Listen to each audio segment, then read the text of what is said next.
Good evening, ladies and gentlemen. You're very welcome here to the Sports Hall here in Waterville this evening, where we preview the South Kerry Senior Football Championship Final, which takes place here in Waterville tomorrow. We have, of course, Pearses and Dromid, and we have Skellig Rangers, who do battle here at 2:30 tomorrow. But first tonight, we have a preview. We have some very interesting guests for you tonight to meet, and some brilliant music showcasing these two clubs, both Portmagee, Skellig Rangers, and Pearses and Dromid.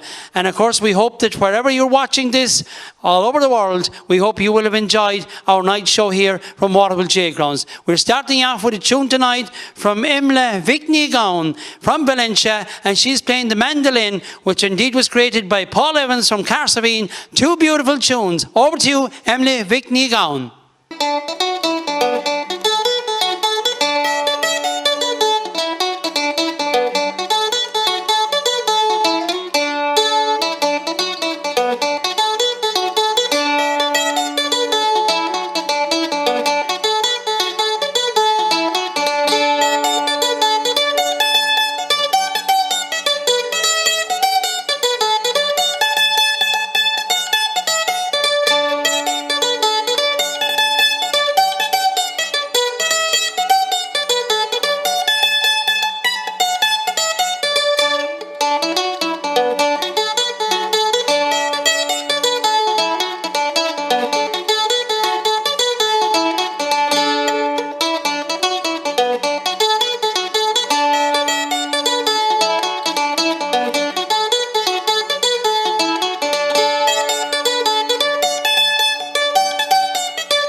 Thank you indeed, Emily. What a beautiful piece of music there from Emily. Two beautiful pieces of music. We move on to some interviews now that indeed we're going conducting here. Indeed, our first two people we're speaking tonight, Micheál O'Shea, chairperson of Pearses na Dromide, and Dermot O'Shea, of course, former vice chairman of the Kerry County Board and, of course, delegate to the County Board. Indeed, a Dromide man through and through. Indeed, you're very welcome, guys. As we continue our interviews here for the South Kerry final tomorrow, I'm joined by Micheál O'Shea, chairman of the Pearses na Dromide Club, and by Jeremiah O'Shea, of course, former vice chair of the county board, indeed, chairman of Dromide over many years, indeed, a great servant of South Kerry and Dromide. You're very welcome, lads. Of course, looking forward to tomorrow's South Kerry senior football final. Pearses na Dromide back in the final, I suppose, is a place, Jeremiah, that they have been over the last number of years. And I suppose over the last number of years, they have been the main contestant really to St. Mary's dominance of the South Kerry Championship, Jeremiah. I suppose we'll say we have been very, very lucky in that. I think this is the fifth South Kerry final we were playing in a row. We were playing against St. Mary's in each turn. It went to replay at one stage and we won the replay. But I suppose we'll say, if you look at it the other way around, St. Mary's, they had the bragging rights because they won it over us in a couple of occasions. But having said that, this is a new game, all to play for here. Hopefully that we'll have a good game tomorrow and that we won't have any wind or anything. And you would have two good teams that would give it hammer and tongs and may the best team win in it. Micheál, with St. Mary's, I suppose, as I said to Jeremiah, they are the team, I suppose, that have been the dominant team in the South Kerry Championship over the years. With St. Mary's out of the picture now for tomorrow, does it make a difference to Pearses na Dromide going into tomorrow's final? Do you feel that he'd be that little bit more confident? Or is, I know you're facing very tough opponents who took out St. Mary's. What are your thoughts on that? Yeah, well, I suppose it's definitely going to be a new challenge. It's totally different style teams, I suppose. Traditionally, Town would be fit, physical, and the sharpshooters and whatnot up front. But Portmagee have good footballers as well. They've strength all over the field. So it'll definitely be a new challenge, but it's one we're looking forward to anyway. Sure, I suppose Pearses na Dromide, and I have close attachment with Pearses na Dromide, yourself and a club, I suppose, that have a great fondness for. Over the years, I suppose, you look at it, you've had Kieran Bobby O'Sullivan was the first one that I got to know out of Dromide as a free taker and definitely a man that often punched a hole in our bag. But looking at that, then Declan O'Sullivan came along, he brought you on for years, maybe I suppose only for the injury that he developed with his knee and everything, was a guy that could still be contributing to the club. But what I'm trying to say to you is, with Graham O'Sullivan now there as well, does it make it easier with those type of players that bond, within the club there? You can see a county player at your local training, and in fairness to them, they're always there at that. Is that something that has kept Dromide ticking over, keeping the bond going, keeping you at the top in South Kerry football as well? Yeah, without a shadow of doubt. But I suppose if you look at it another way too, a lot of those players came through at underage level. You'll have to realise there when Declan started out first, there was a few more with him as well that we won't come in the Bunskull, and I think they played above in Croke Park in that way. And that was great, start to you had Kieran Bobby, he also won, of course, the skills competition would come in the Bunskull. And then we had coming along now, you have Graham again. And we have been lucky. But I suppose if you look at us too as well, we'll say through down the years, I suppose one of our greatest players as well that we had, which was Jack O'Connor, who's training Kerry today and who gave it everything. But go back a couple of years ago there, very few people would have taken up the job I think that Declan took up. He took up there to manage Dromide, and you've seen what he achieved with him and that way. And that's what it's all about. But we'll say, again, when you're going out to South Kerry Championship, I will guarantee you this time of the year there'll be a point or two in it that it can go either way. One slip or anything can happen, and that can decide the championship. But we'll be out tomorrow with all good players, and I know Portmagee will. We have met him at underage level through down the years, and we have had great battles with him at every level. So it will be no different to Marner. Micheál, tomorrow here we're here in the local Waterville GA grounds tomorrow. This is a revamped pitch here, good surface and everything tomorrow. Hopefully the weather will be good tomorrow. Maybe the forecast isn't brilliant for a bit blustery, but as Jeremiah was saying there, both teams know each other quite well over the years, down to the ages. You'd be expecting an open game of football here tomorrow? Oh, definitely. I think both teams are going to go out to play football. And as you say there, the Waterville, fierce credit is due to the committee in Waterville. The facilities they have here is second to none, really. Playing a South Kerry final, I think you want to be playing it in a pitch conditions like Waterville have out there. So yeah, so hopefully the elements will be kind to us tomorrow. Yeah. I suppose, Michal, you'll be man close to the action. Any injury worries going into tomorrow's game for you? You know. There was a few knocks and niggles, of course. Like this time of the year, there's always going to be late in the season. But I think they have a full bill of health for tomorrow. All going well, yeah. Please God. I suppose it would be unfair to ask you for a result. So I presume you were saying Dromid are going to win it by how much? Oh, jeez, I know. We hope. I think, as Jeremiah alluded to there, I think it's going to be a kick of a ball either way tomorrow, you know. So, look, hopefully we'll come out on the right side. Jeremiah, you're calling it tomorrow? I would be the same as him, because in all fairness, just looking back again at the two teams, we'll have to realise the majority of those, we'll say they play together at school level and things like that, and they all know each other's form and that way. So, you know, it will be very, very tight. And look, I will say again, may the best team win, and I think we'll say if we win by a point, we'll be very, very happy. Very happy indeed. Thank you to Jeremiah O'Shea, and thank you to Michal O'Shea there, the chairman of Dromid GA clubs there. Indeed, good luck to both teams tomorrow. Indeed, good luck to Dromid as well. Thank you indeed there to Michal O'Shea, chairperson of Pearson at Dromid, and also to Dermot O'Shea, of course, as we said, who was the vice chair of the county board for a number of years. Now we move on to a beautiful song from Martin Larkin. Martin, indeed, 2 years ago took part in Scone and Ogan, and indeed this year represented his club in senior score as well. He's going to sing a song, My Native Sneem, that was indeed written by the late Mrs. Nora Moriarty. Over to you, Martin. Cushgal Macreehu, my own native Sneem. Your mountains and valleys I see in my dreams. Though far o'er the ocean you ever will be, my fondest remembrance a Cushla Macree. No village in Erin is fairer than thee, surrounded by mountains and washed by the sea.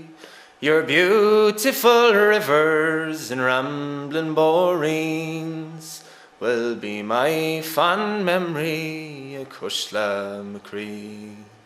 'Tis oft I did wander with rod and with line, down by the Sneem River that flows from Drumtine, or hunted the fox around the banks of Quailbee. In the days of my childhood, a Cushla Macree. 'Tis oft I did wander with comrades so dear, down by Park Nasilla and the Oysterbed Pier, and Garnish Island, that gem on the sea. How sweet are those memories, a Cushla Macree. For 20 or more years in exile I've been, far away from relations and friends in old Sneem. But please God I'll return one day for to see those scenes of my childhood, a Cushla Macree. Yep.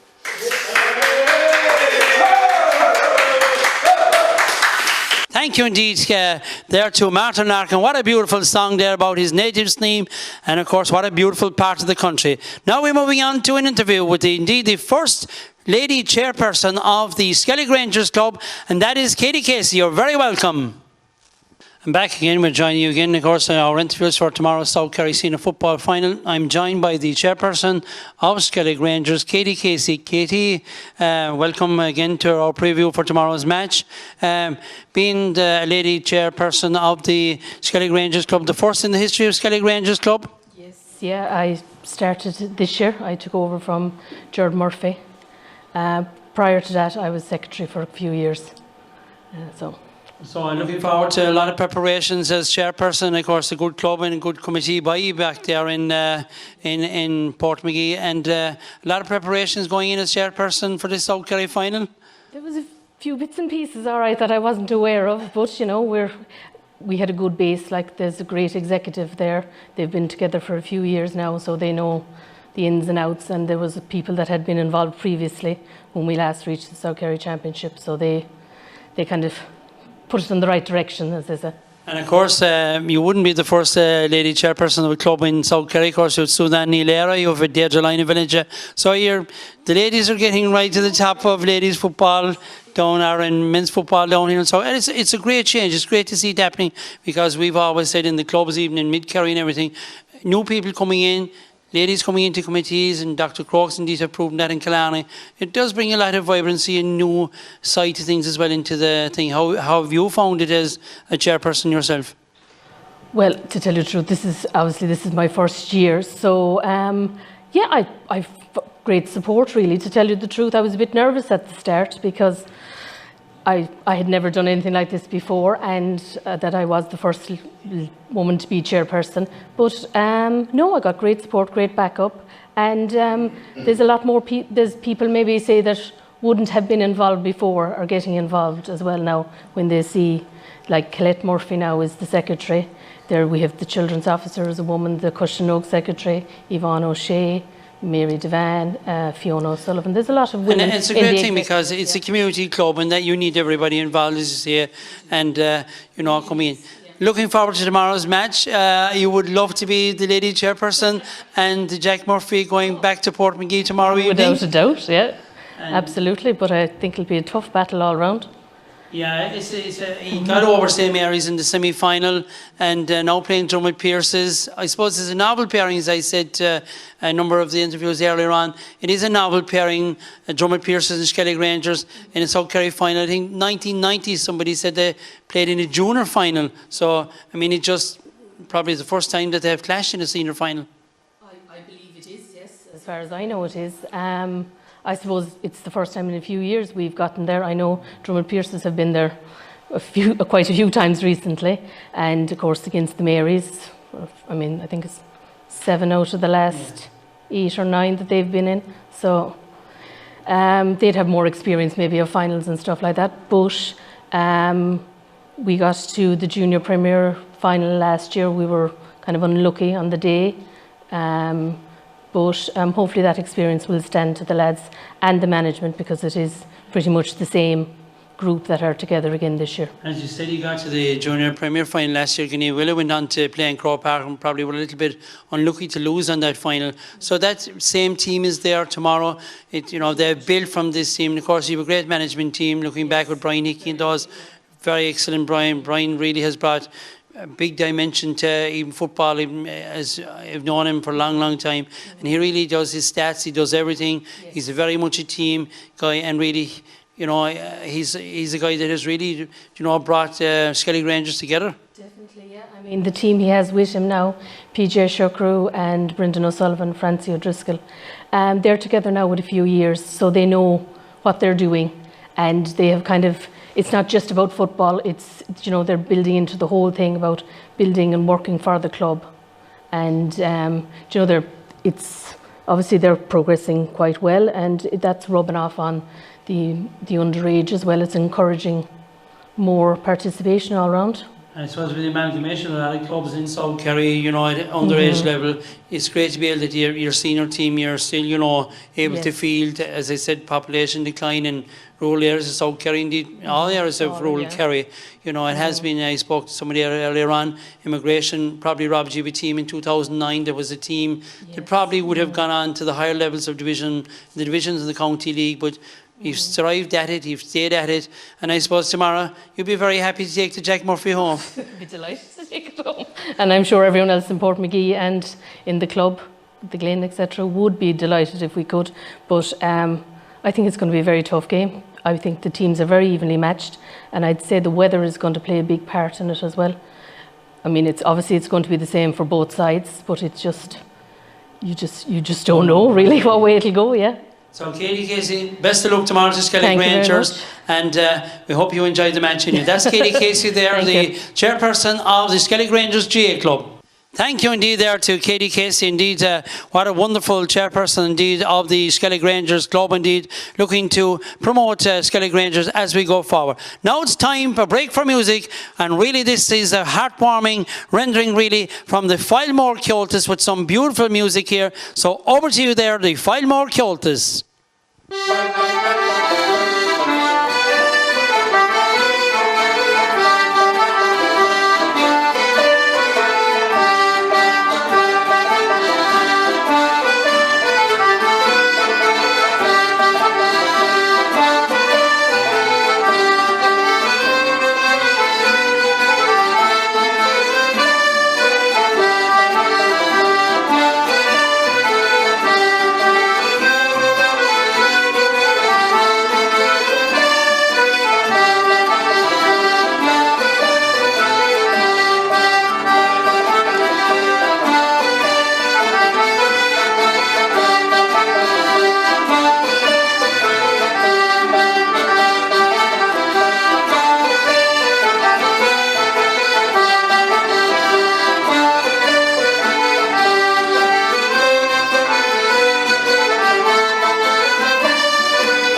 fantastic music there we've had from the Filemore Cultists, and really you can see heartwarming music there.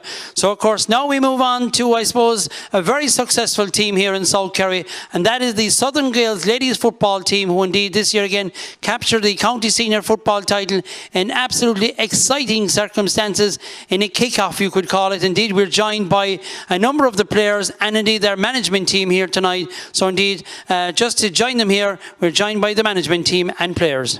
And we're back again previewing tomorrow's South Kerry Senior Championship final. But I'm joined here by the Southern Gaels management team and, well, players as well. And Dan Fitz, of course, the manager of that team. And Dan, I suppose congratulations on winning another county senior championship, and also I suppose what a thrilling final it was, going to extra time and winning it on scores, and really I think you were pulling your own hair out with that last kick to get to that extra time. So it really was a fantastic final. Yeah, it was a brilliant advert for the game here in Kerry. It had everything. Personally, honestly, I think that was Gonjar. We conceded a goal in the 60th minute probably. It put us 4 points down, and I did not again. But no, in fairness to the girls, a couple of them are here. They dug in and they rallied, and we got the penalty, and we turned over the kick out then, and Rachel Dwyer kicked equalising point, and that followed on with a period of 10 minutes aside extra time, and then went to sudden death shootout, and look was on our side. Probably were the better team, but we made hard work of it. And look, it's a fairy tale to win a final. What was it? 7 shots from either side or something. It was to win a shootout like that. It's a bit of a fairy tale, but we'll take it. Dan, you always believed in fairy tales. Talking down the end there, I'm joined by Tara O'Sullivan. Tara, enjoyable game, maybe heart-stopping and everything, but that's what GA is about, that's what football is about, and really to be part of a game like that must have been absolutely thrilling. Yes, well, I'm part of the management, but I have 2 siblings on the team, Emily O'Sullivan and Ciara O'Sullivan. To watch that game was very heart-wrenching. I mean, for it to go to kick it, or for it to go to points. When I seen my sister coming up next, I was like, oh Lord, please show when I kick it. But yeah, it's great for them to do it. It has been great. I mean, as you said, a lot of family connections there, and of course, I suppose Sullivans are synonymous with Skellig Rangers, and again tomorrow, so it's all Sullivans really. And Cliona is here as well. Cliona is going to speak as well. Cliona, your thoughts on that final? I suppose you went on then, you were beaten in the first round here in Waterville by the Waterford champions, but it's something that you hope to build on for the future, to get back, win a county championship, and entertain getting on to getting probably further in the Munster Championship and in All-Ireland series as well. Yeah, I suppose that's always the hope, and that was what we were working towards more this year. But just to get even the Ballymag Cavalry game home here in Warfel that was just kind of the topping on it, and seeing the crowd there on the day, it didn't go our way, but it's kind of it's an experience, and we hope to kind of build on that for next year especially. Looking at it, Dan, of course, yourself as part of the management team here, and Tara and those, it's a young team, it's a team that's building together, so you can see a lot of success for this Southern Gaels team going forward. Yeah, Joe, Cliona's right in what she said. Like, the crowd that was here spoke to Eugene, didn't he? Afterwards, like he said, he has prepared crowds coming to South Kerry finals here. Car parking was jam-packed. He said it matched any one of those crowds. And it's what the girls want. I'm trying to get ladies football on the map. I wish we get a small bit more support from within the county board, but that's for a different day. But here in Southern Wales, we have a nice young bunch. Age profile is probably correct at the moment. Going forward, we've a bunch of girls from 19 to 25 is probably what the majority of these girls are. We are going to lose 1 or 2, obviously. Travelling, work, family commitments, but I still think we've a right good nucleus, and over the next 2 or 3 years, hopefully we'll have another day like we had here in the Skellig Ballymac, but we'll be going a step further. Looking at tomorrow's final, I suppose, Dan, being a neutral, you have to be very careful to choose your words. Of course, you were living in the Dromid parish for many years. I suppose, switched down here to Waterville. And, looking at tomorrow's game, you expect it to be a close game, good game of football. Conditions are not supposed to be great for tomorrow, which is a pity, because with a good pitch here and everything, two teams, I think, that want to play football, it's a pity we don't get the weather to match the occasion. Yeah, but that's Skellig Championship football.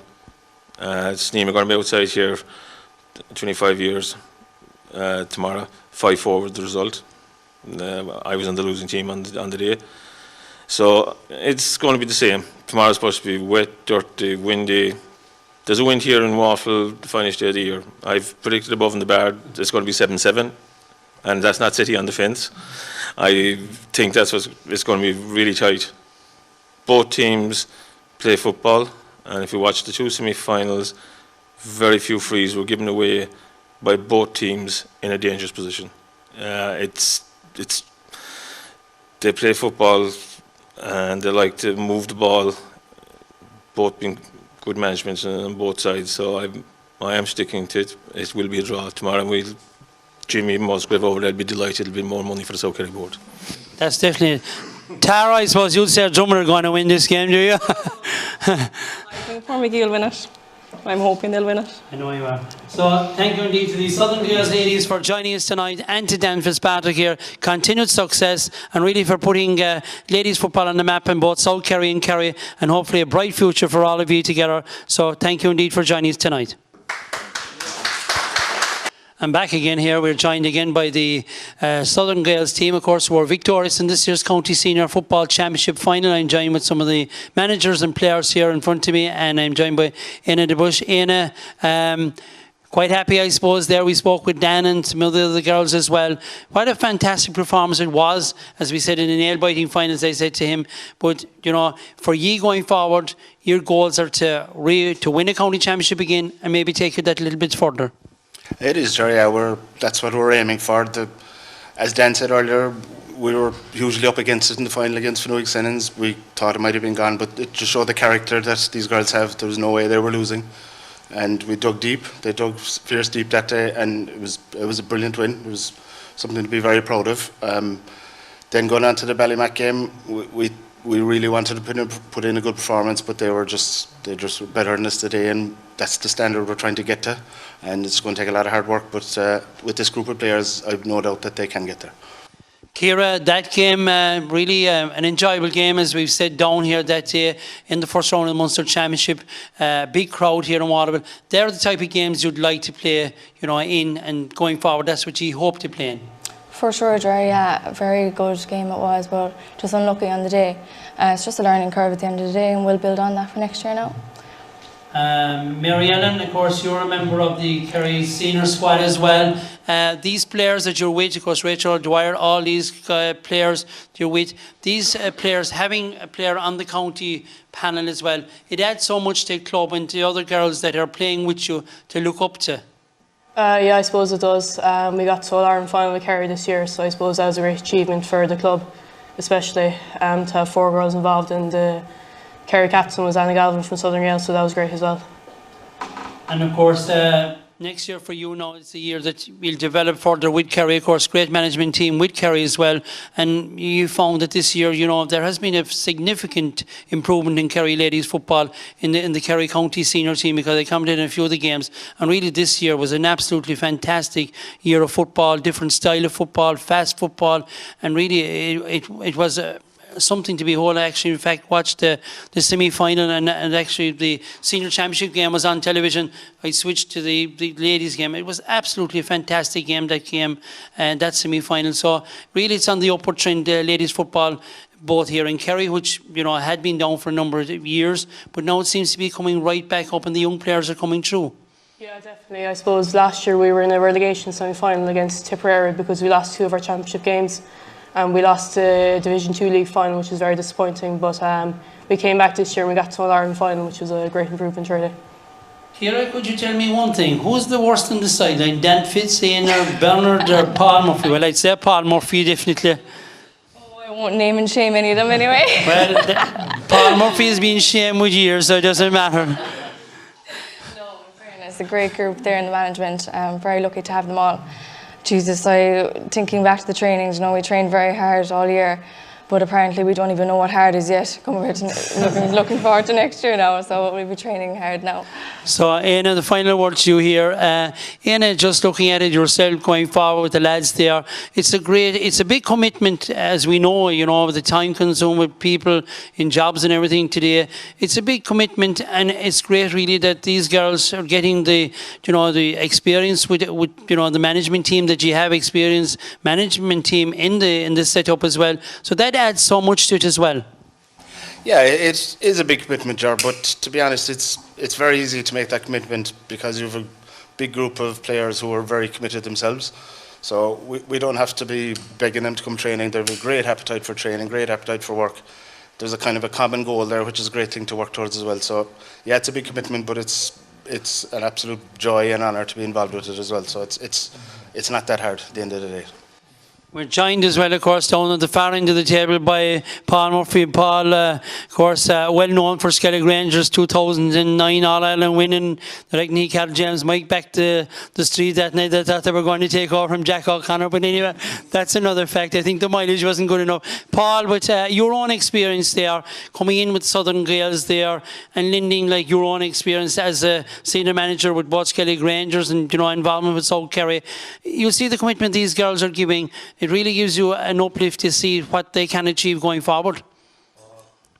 I'm only there this year now, Dan asked me to give a hand, but they've absolutely unbelievable commitment. The skill level as well, fantastic. It was unbelievable to watch it, and their commitment for training, dedication, everything is top notch, and they're fierce, determined to, up it going forward now, The whole thing is to get into, if we can win a county title and then progress into Munster, that is the aim, and that's what they want. As well, I suppose, Paul, yourself coming from, I suppose, joining the setup there with Dan and Dawes and Ian and Bernard as well. Anything that you can bring to the team with that kind of a management team, it makes it so much easier. Oh, absolutely. And everyone, 4 of us, everyone brings a different, something to the table anyway, and fierce easy to get on with, great management team. We didn't have a crossword all year, and it was brilliant. Yeah, I enjoyed it down to the ground. I think it's Niamh that's beside you, is it? So Niamh, would you vouch for that? That wasn't the crossword in the whole year from Paul Murphy and, A few teething issues at the start, but nothing since.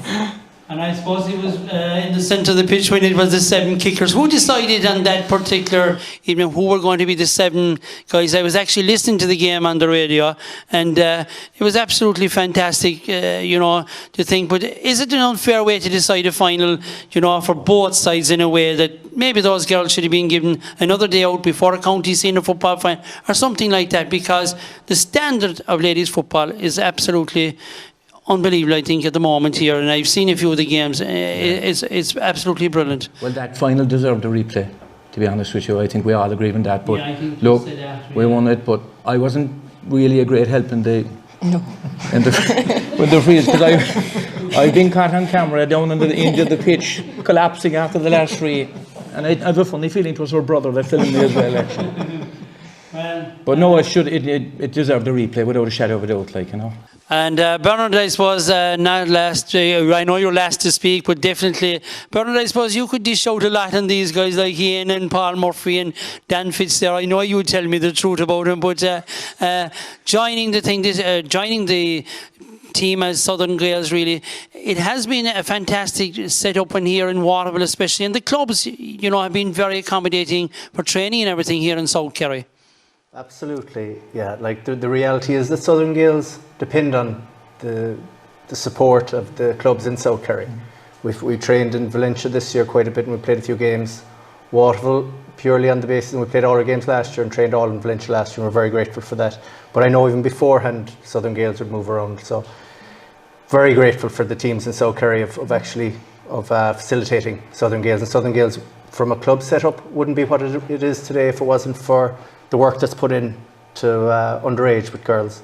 which brings them up to a huge standard for Southern Gales when they start at the under 13s, under 12s onwards. Then we have a huge advantage when it comes to that, really, that there's a big pool of girls that are really well trained with their clubs and progress on so Kerry, and it follows through the ranks. Is there a big fall off between, we'll say, from minor level to senior level, do you find? It's a huge trend that we're trying to buck. We put a second team into Division 4 this year that done very well, won all the games and won that league. So we'll be promoted to Division 3, and it's a huge door for any girls to come back in, and we've tried to promote it. We try to do it again this year, maybe a little bit better. We see it as being that the reality is, as was said earlier on, Southern Gales senior team want to push, and it's a high level of commitment, and we're pushing for a fairly high standard. But there's definitely the opportunity, and now with a second team, to bring there's a rake of talent in the Southern Gales area. A rake. There's players out there that should be back in playing, that we'll have more that we know are coming back in next year. And really, we spoke about it as management for Southern Gales senior team to progress to where we want to. We want to be pushing at 30, 35, 40 girls, and then both teams working off each other, and an avenue for as many to play football as possible. Exactly, participation, and I suppose with the amount participating, you get stronger and stronger. Is there any truth that you were the goalkeeping coach? Oh, it's easy to coach Mary Ellen anyway, and we would have Grace and Hannah and Aoife Looney came in as well this year to help us out. But they're great. I'll tell you, it's a lot easier to coach the ladies than it is some of the other coaches, some of the other fellas out have been coaching before. So indeed, continued success, and thank you indeed this evening for joining us. And of course, South Kerry senior final tomorrow. The Skellig Rangers ladies here, they'll definitely be shouting for Skellig Rangers tomorrow. Paul Murphy will be down flat on the field again, so that's nothing new for Paul. But again, continued success to Skellig to not to Skellig Rangers, but to Southern Gales, and hopefully we'll have a good senior final tomorrow. Thank you indeed for joining us. Thank you indeed there to the Southern Gales ladies, and of course who are the county champions this year. Now we move on to music. Laura O'Sullivan from the Skellig Rangers Club with two lovely pieces of music, two polkas for us, O'Connor's polka and the Skellig polka. Take it away, Laura.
We're going to move on to another beautiful song now. We're going to have a little bit of a song really from the Dromid parish really, and that of course before we interview the captain of the winning Skellig Rangers team of 2006. But we'll have this lovely song from it's Ciara O'Shea and Siobhan O'Shea singing Race for Export, the song by Sean Hart-Corton.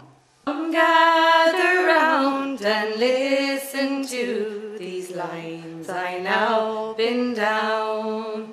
I was born and raised in Kerry, that county of renown, at a place called Crishacord, that I spent many a happy day. But now I'm in Chicago, 3,000 miles away.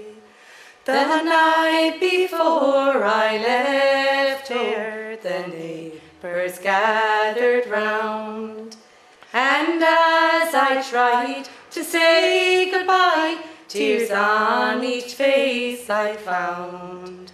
And as I left my parents, I thought my heart would break.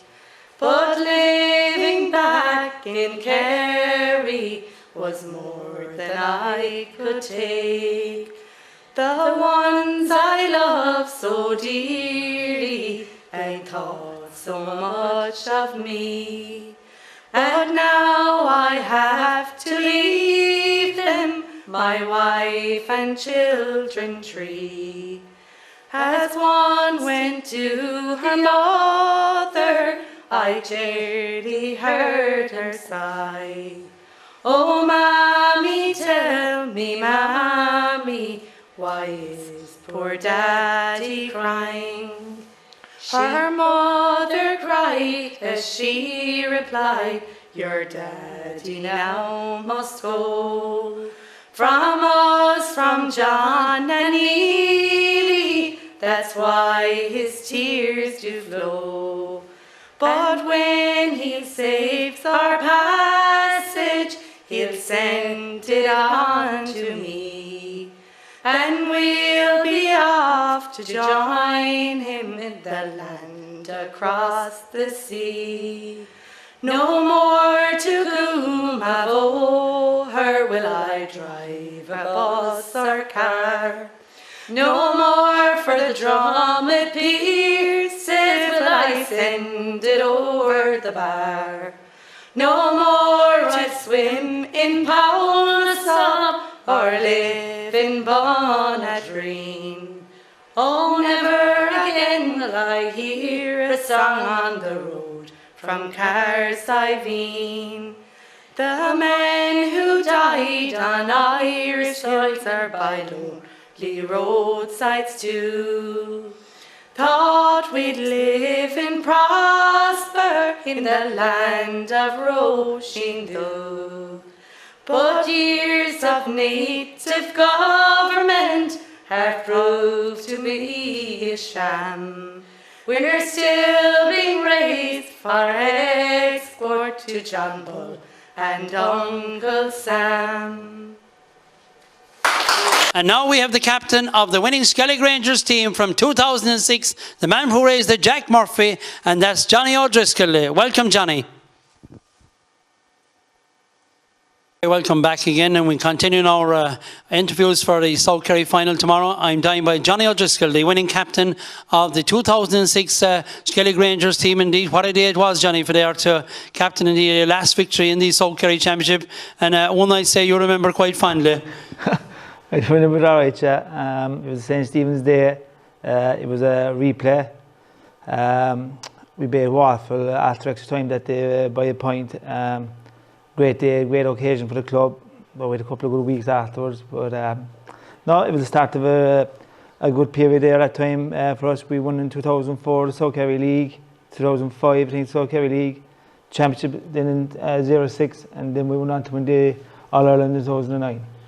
Saying that going on to win the All-Ireland in 2009, what has really, and I know a lot of your guys there, immigration has been something that has hit your club very, very hard. From the 2006 team, the 2009 All-Ireland winning team, that is something that has been very, very hard. And speaking to Gary O'Sullivan as well, you know, it's something that, I mean, Wayne Sullivan, all these guys, Colin Bay, all these guys were young players. They all are gone and immigrated. So he found it quite hard really to build a team and find it was gone. Yeah, I suppose after 2009, we literally had to have a new team again, really. 2010 onwards, we lost Gary Driscoll as well, who was a young fella at the time. He went to America. Paul McGill immigrated. As Wayne and Colin left. Mark Connell, who was also starting that team, left.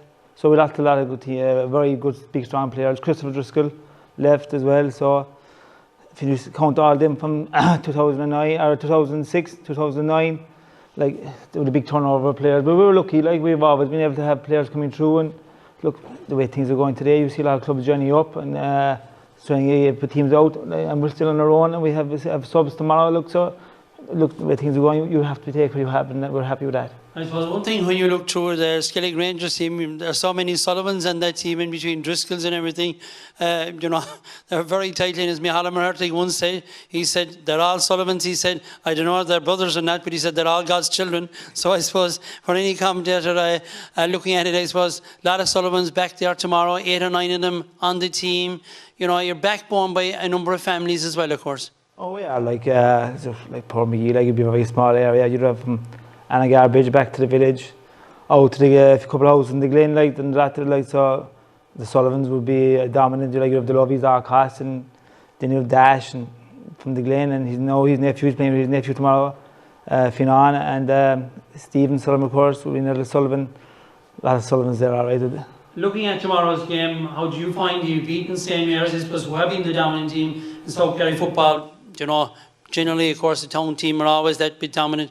But you have got over now St. Mary's. How fine will Dromid feel that they have a chance to beat him, which they will? But do you feel that you're carrying the favourites tag maybe going in after dethroning St. Mary's? Well, that's about it. I think tomorrow's a very, very 50-50 game. Look, Dromid obviously have been the last 5 or 6 South Kerry finals. They come up against the Marys, who have been a very strong team, in fairness. This year, we bet the Marys, and deservedly so on the day, but they were missing Brian Sheehan. It was a big loss to them. And Dromid, I think Dromid, when the final whistle went, I'd say they would have been happy overall to see that they were playing for me. Like they might have a better chance, they might think, but I think it's going to be very tight tomorrow. I mean, you have very good forwards. You have Kieran Keating, you have Darrow Sullivan, you have Finan, those guys. I mean, matching up against Niall O'Shea, Dylan Donoghue. Do you think it's in the forwards? That's where it can be won and will be won? Oh, I think so. So Kerry championship football, I suppose more this time of the year, it's going to be very tight. Tomorrow will probably be a backstay going with the weather as we were meant to be getting. It's going to be tight. There's going to be windy. So if the matchup, whoever gets the matchups right, I think that'll have a big bearing, and place ball. If we can take whoever gets away the most amount of frees, I suppose. And the conversion rate, if we can get our conversion rate right, and the Dromid, that's going to have a big bearing in the game as well. Looking at it from a neutral, I think there's a big interest in this final because, to be honest, it's the St. Mary's are not in the final, so I think it's attracting a lot of the neutrals, the interest. And do you find that speaking around to people in South Kerry, that there's a big interest this year in this final because Dromid Pearses and Skellig Rangers, a novel pairing in a final? Oh, look, it's a novelty final. I don't know, do we ever play before? I think the last time for me, Dromid were in the final was 1990 or something. Jeremiah might tell you over there better. And then that was the junior final, going back then. Is that right? So no, we were playing the South Kerry final, and look, to throw more interest into the couple of Valencia lads with the Dromid Pearses tomorrow. They're going to want to beat Skellig Rangers. So look, there's a big interest around the whole of South Kerry. And it should make a great final. So Johnny, you'll be hoping that there'll be another Skellig Rangeman. Johnny who is lifting the Jack Murphy tomorrow evening. Well, I'd love to see Kieran Keating lift tomorrow evening. So, hopefully. Thank you indeed, Johnny. Thank you for your time. No bother. Thank you indeed to Johnny O'Driscoll there, the captain of Skellig Rangers 2006. Now we're going to have, really, this club has an abundance of Dromid Pearses, and dancing is their game, and there's no doubt about it. Football is their motto as well. But we have Sean and Deborah, they're going to do a 2-hand reel for us. Over to you, ladies.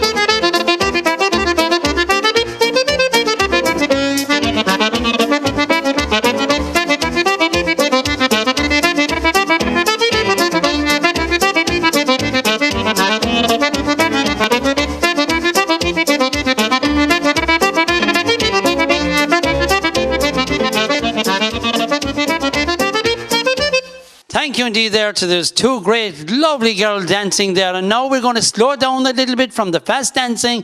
We're going to call on Dahi O'Shea, a man indeed who won the Scornapashty County Final this year. And really, you can see this guy in action. My God, Catherine Thomas, eat your heart out.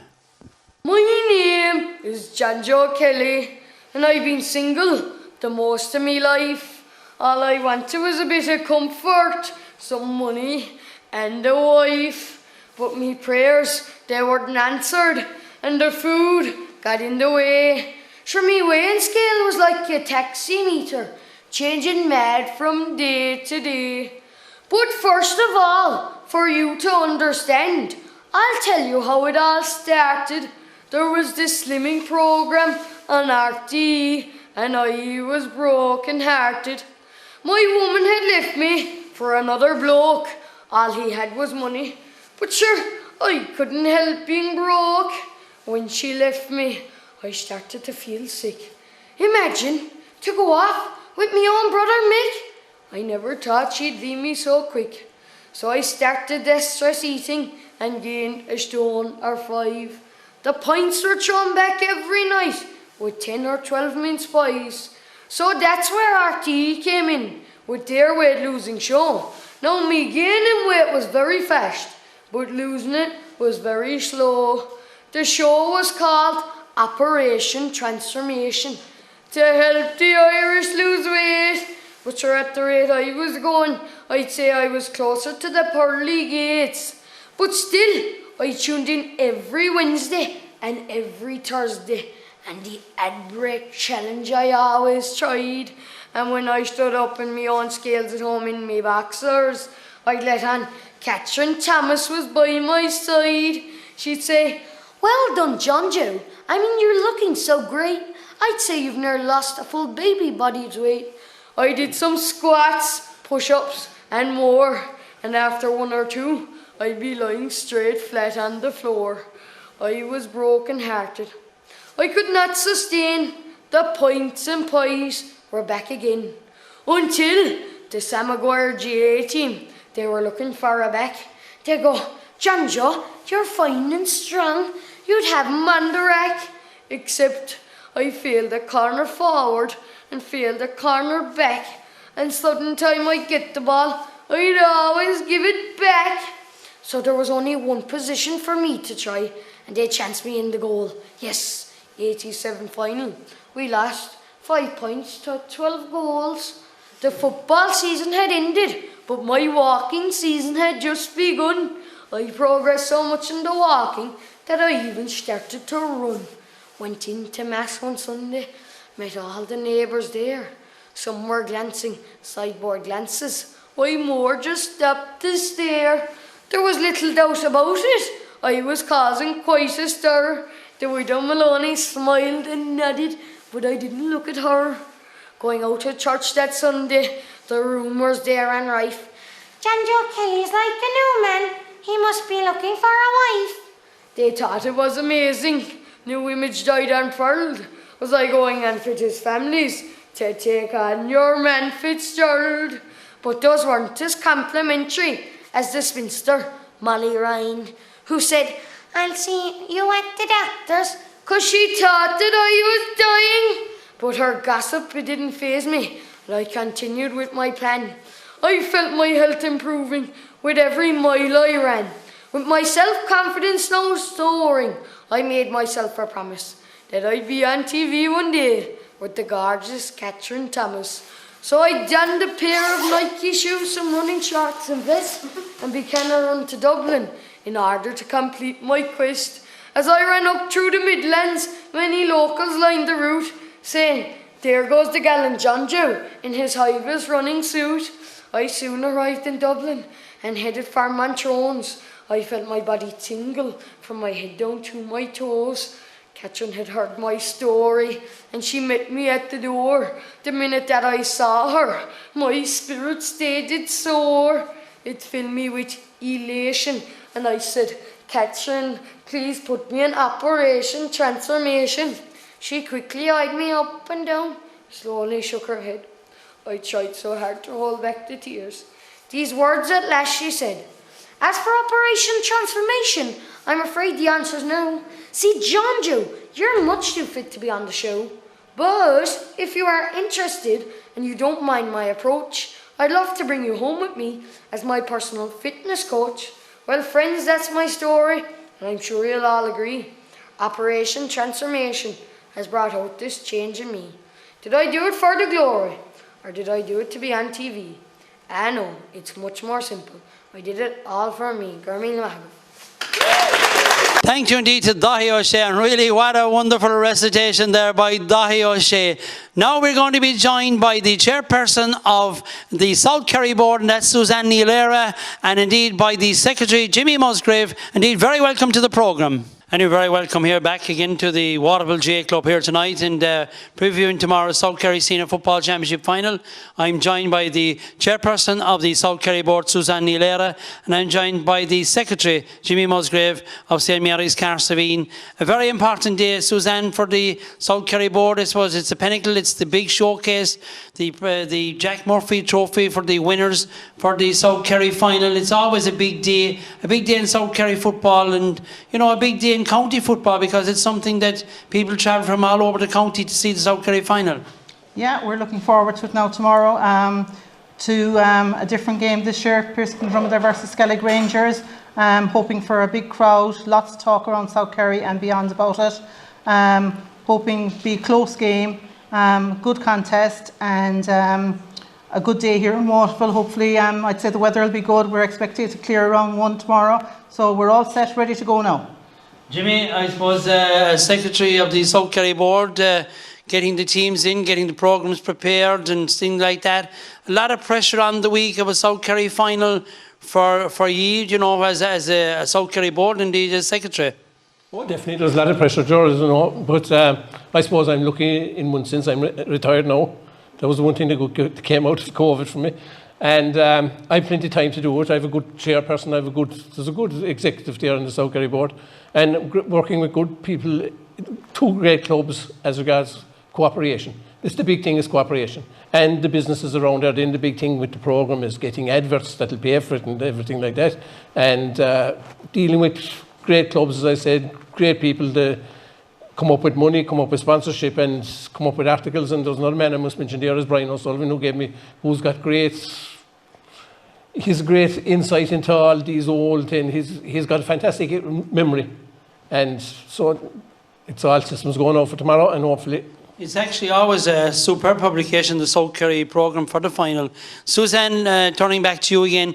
Tomorrow's final, of course, you'll have the Dromid cap, I suppose, in the back pocket as well, but you'd like to present the trophy to Dromid captain, which you have done before, of course. Yeah, I have done that in my first year as chairperson, actually. It was a great honour, but tomorrow I actually am predicting a draw. Would you believe that I'm predicting? I think it's going to be a very close game, and I have a feeling we might be back here again next week. I suppose the treasurer of the South Kerry Board will be quite happy with that as well. I'm sure he would be, yes. Jimmy, of course, St Mary's not in the final tomorrow. It's beaten by Skellig Rangers on the way to the final. It's a novel pairing, I suppose, Skellig Rangers. I don't think, and Dromid Pearses have never met, I don't think, in a South Kerry final, not that I can remember, indeed, speaking to a number of people here tonight. Oh, definitely have never met. Like when I look at Dromid Pearses have won 2 South Kerry championships, and Skellig Rangers have won 3 South Kerry championships. So the chances of them having met in the final is not nil. They played in the junior championship final right there back in the 90s, I think, and that was the last time that they met in a big game. No, I remember the preliminary round last year, they met in Dromid, and it was a great game of football. Dromid won by the bare point the same day, like, you know. So it's a big one, it's close. I said weather conditions is the big thing tomorrow. Yeah, turning to you, Susan, hopefully, as you said, that the weather will have passed us by the weather that's supposed to come in. So, I mean, there are 2 teams. I've spoken with a number of people here tonight, and what comes back to me is that with the forwards, the Niall O'Shea's, the Dylan Donohue's, the Graham Sullivans that are on the team, players like that, and with Kieran Keating, Darren Sullivan, Finan Sullivan, all those kind of players are footballers. They all want to be on top of the ground. The pitch here is a superb pitch here, redeveloped pitch here in Waterville. So if the weather conditions were fine, I think there's big interest in speaking. Even people in Glenben, Mid-Kerry area are coming down to see this game if weather conditions are right, because they feel there's no baggage, there's nothing between these 2 teams. They'll both be going out to trying to win the game. Come Completely, absolutely. Expecting a very good game. People from North Kerry, speaking to them, they're all coming down, Mid Kerry, even from Kenmare, all along, very interested in it because of it being a different pairing. And it's, as you said, they've never met before in the championship. So, and there's, even when they do meet throughout the league or whatever, and as Jimmy said in last year's championship, it's always very close contest. And I suppose in a more poignant note, I suppose we've, now a number of people involved with South Kerry clubs over the year have died, and indeed I suppose none so other. Tonight we're here in the Waterville Club, Holly O'Dwyer, a man to be remembered as well as other people from the South Kerry board that have died. Indeed, he will remember those tomorrow. But I suppose it's a time for looking back and looking forward and looking to tomorrow's game as well, Jimmy. Oh, it is without a doubt. Like, we have a nice piece in the programme now. There's a nice piece on Holly Dwyer, and Holly was always part of Waterville. Like, he's be badly missed tomorrow. And his father, Mico, we know he'll be here anyway, which is great. But we have to think of all these people down through the years, like John Griffin, who was buried there during the year in Garsavine. He was great. He won, I think, was the South Kerry Championship medals with the Marys back in the 50s and 60s. He played my father in the 50s and 60s, like, And it's a day to remember all those as well. And definitely, and by remembering and playing the South Kerry final tomorrow. Hopefully, we'll have fine weather tomorrow. We'll have a great final. The South Kerry board coffers will be full tomorrow evening. Thank you indeed there to Suzanne Neilera, chairperson of the South Kerry board, and indeed also to Jimmy Musgrave. Now, indeed, we thank you indeed for watching our programme here tonight. Indeed, we thank everybody who participated and made this making of this programme very enjoyable. We have a lot to learn, but we hope maybe in future days to bring you maybe live concerts on the night. So indeed, we say thank you. We'll finish tonight's programme with indeed the Dromid set dancers and forehand reel indeed who qualified, who represented Kerry this year in the Munster final. And bear with us just after that, because we visited both Dromid School and down in Portmagee this week. So stay with us for that. That is exciting. We take leave of you tonight. We hope that you enjoyed the programme that we brought to you. Indeed, good night.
at home. We'll dance on top of tabletops when the whistle goes. We'll pray to God our Father for it to come home. We'll go out there ourselves, we'll be your little elves. Any ups or downs, just please carry on. We'll wave our flags around, even if we're in the Dromid crowd. We'll sing it loud and proud. Come on, Skellig Rangers! My name is Conor O'Sullivan, my dad is Stephen O'Sullivan, and he used to sit in the seat, and now I'm sitting in it now, and we're going for Skellig Rangers to win the final.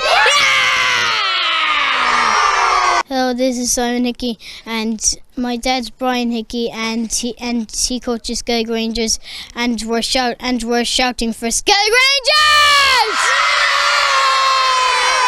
Skellig Rangers promotions. Skellig Rangers win.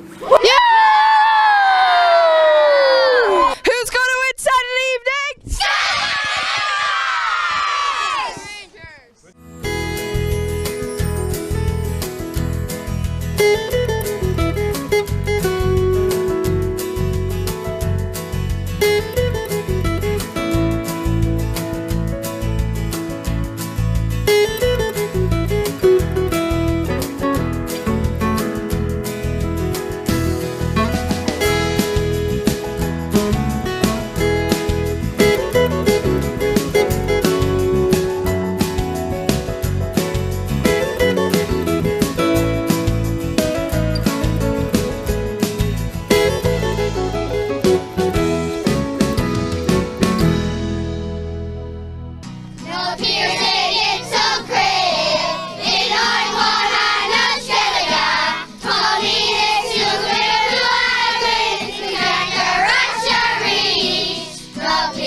We wish our dad Owen And our Uncle Brian the best of luck on Saturday.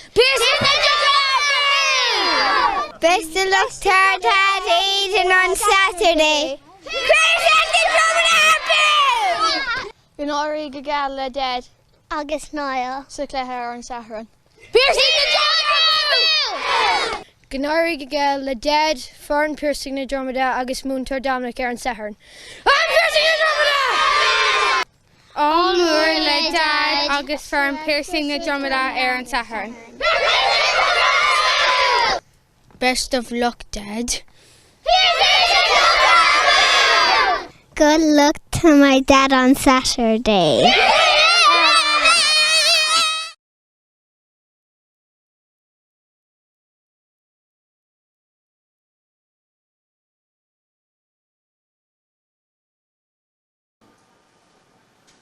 Hello and welcome to Waterville. Pretty windsock day out there. I'd love to say it's a great day for football, but we'll have to wait and see. Of course, we're here looking forward to a cracking South Kerry Senior Championship final between Pearson na Dromida and Skellig Rangers, sponsored by Walsh's of Super Value Carsiveen. You have been enjoying Down from the Match from Waterville last night. You got an insight into the Dromid Pearses management already. Now we're heading over to hear what the Skellig Rangers management, Brian Hickey and PJ Shukru, had to say during the week. Following that, you will hear the dulcet tones of Ger O'Connor and Sean Barton for commentary on today's epic final.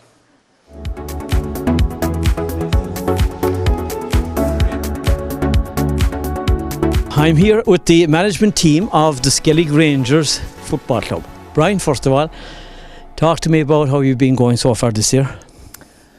We've been going okay, Christy. You know, we got promoted to Division 3 last year, and we had a nice solid league. And we did okay in the Junior Championship. We were ultimately beaten by Ardferton behind Port McGee early September. And I suppose after that, then we concentrated on the South Kerry Championship. And your trainer here, PJ, well, how has the training been going so far? Have you any injuries for the next day? Are you in good shape? No, everyone seems to be okay. We have a couple of long-term injuries, all right, Christy, but everyone should be fit for Saturday now. So everyone is ready to go, and they've all made a big effort, and hopefully they'll get their just reward on Saturday. What do you do now in the next few days? Take it easy, relax?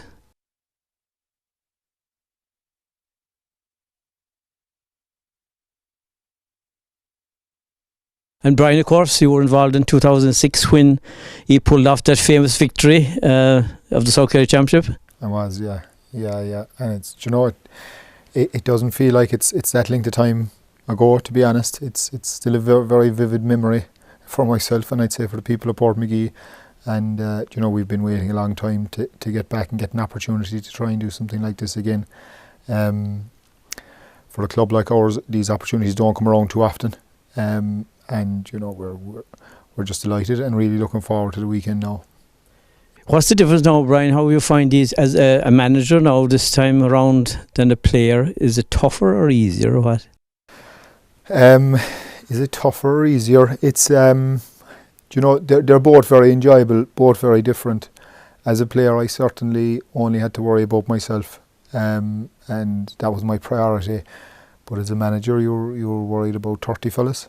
And you're always hoping that they're well prepared, that they're happy, and that they're content, that everybody feels they're getting a fair crack at the whip, and you're just watching their form and hoping that you can get the best out of them, really, and that they can produce the best on the day for Skellig Rangers.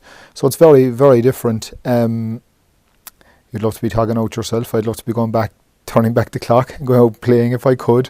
I think that nothing beats playing, but this is a very close second, and it is very enjoyable. And even the couple of victories we've had there over St Michael's, Falmore and St Mary's, very satisfying from a management point of view as well. And it's very satisfying watching the boys produce what they've produced in the last two rounds, you know. PJ, a fantastic win over St Mary's, talking about that semi-final. I suppose they were the hot favourites on the day, but he pulled it out. We pulled it out, Christy. Look, I think we probably felt ourselves last year that we were very unlucky inside in Carsavine, and probably in our own minds we weren't as much outsiders as what the public might have thought. And I think we genuinely believe we had a good chance going in against St Mary's, and the boys produced the goods, and I think we were deserving winners on the day. You have met Dromid already, of course, in the league this year. We have, yeah, but look, league form matters for nothing, because I don't even know had any of the two teams their full team out, and this is a different kettle of fish. Look, they're an extremely experienced team, and they've been in so many South Kerry finals, and that will stand to them, and it's going to be another huge task for us. But I think we're ready for it, and we just have to go now and produce like we did against St Mary's, and probably produce better to beat them.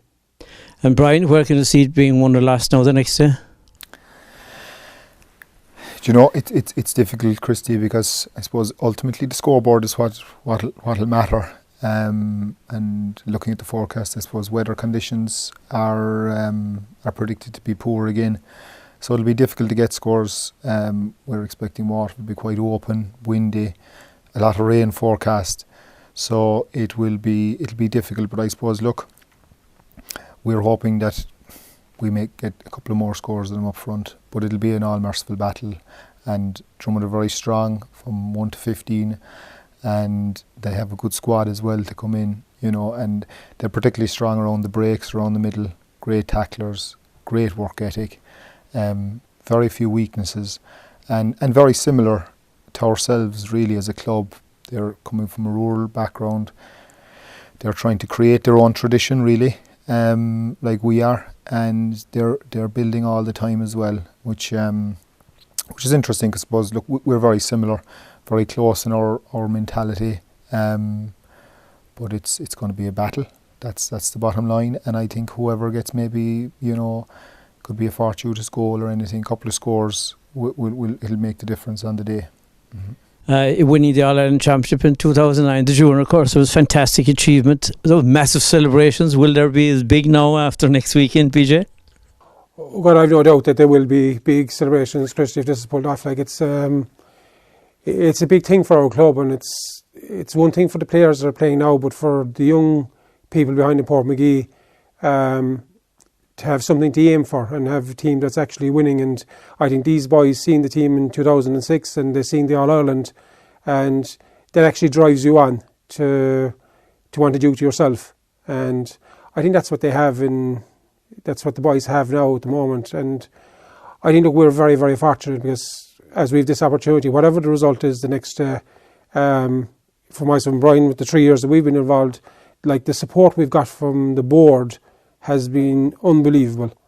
And Katie, Colette and Mark, and for 2 years George as well, like their support to us has been anything we've asked for we've got. And when you go into a job like this, that's all you can expect from your board. And they've given every opportunity to the team and to us as management to do the very best we possibly can. Of course, you have a massive amount of people away, Brian, who will be hoping tuning in to watch it or whatever, but they have fantastic support from the club.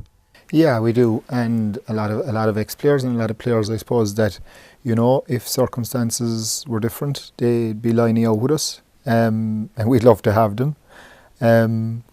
But look, we know that they'll be wishing us all the best on the day, and hopefully it'll be streamed and they'll get an opportunity to see it, and it'll be fantastic for them.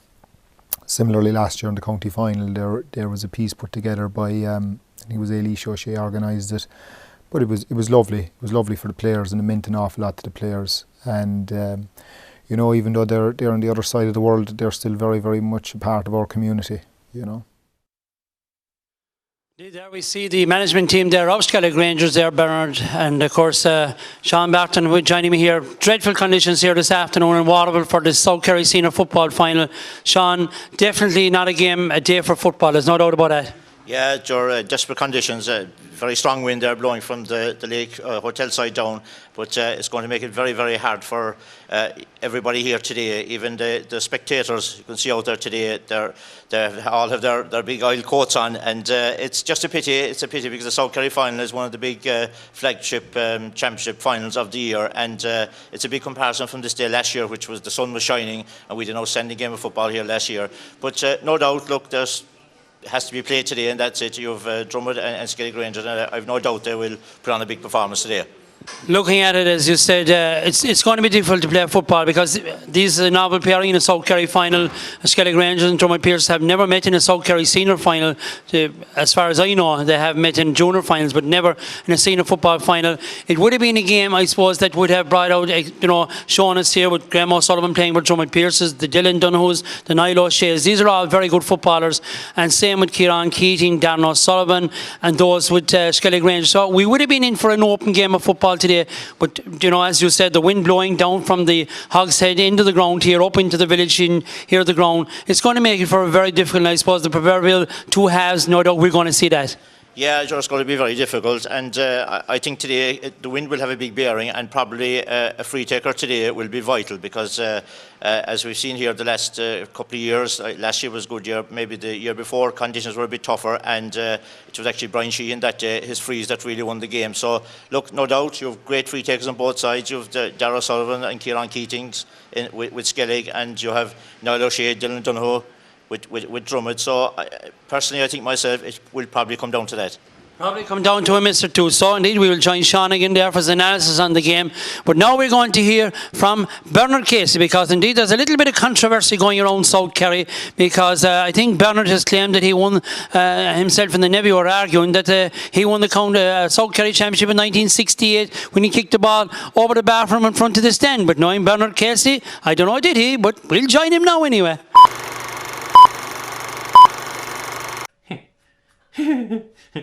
Gas. I'm going to screenshot this and tell everyone.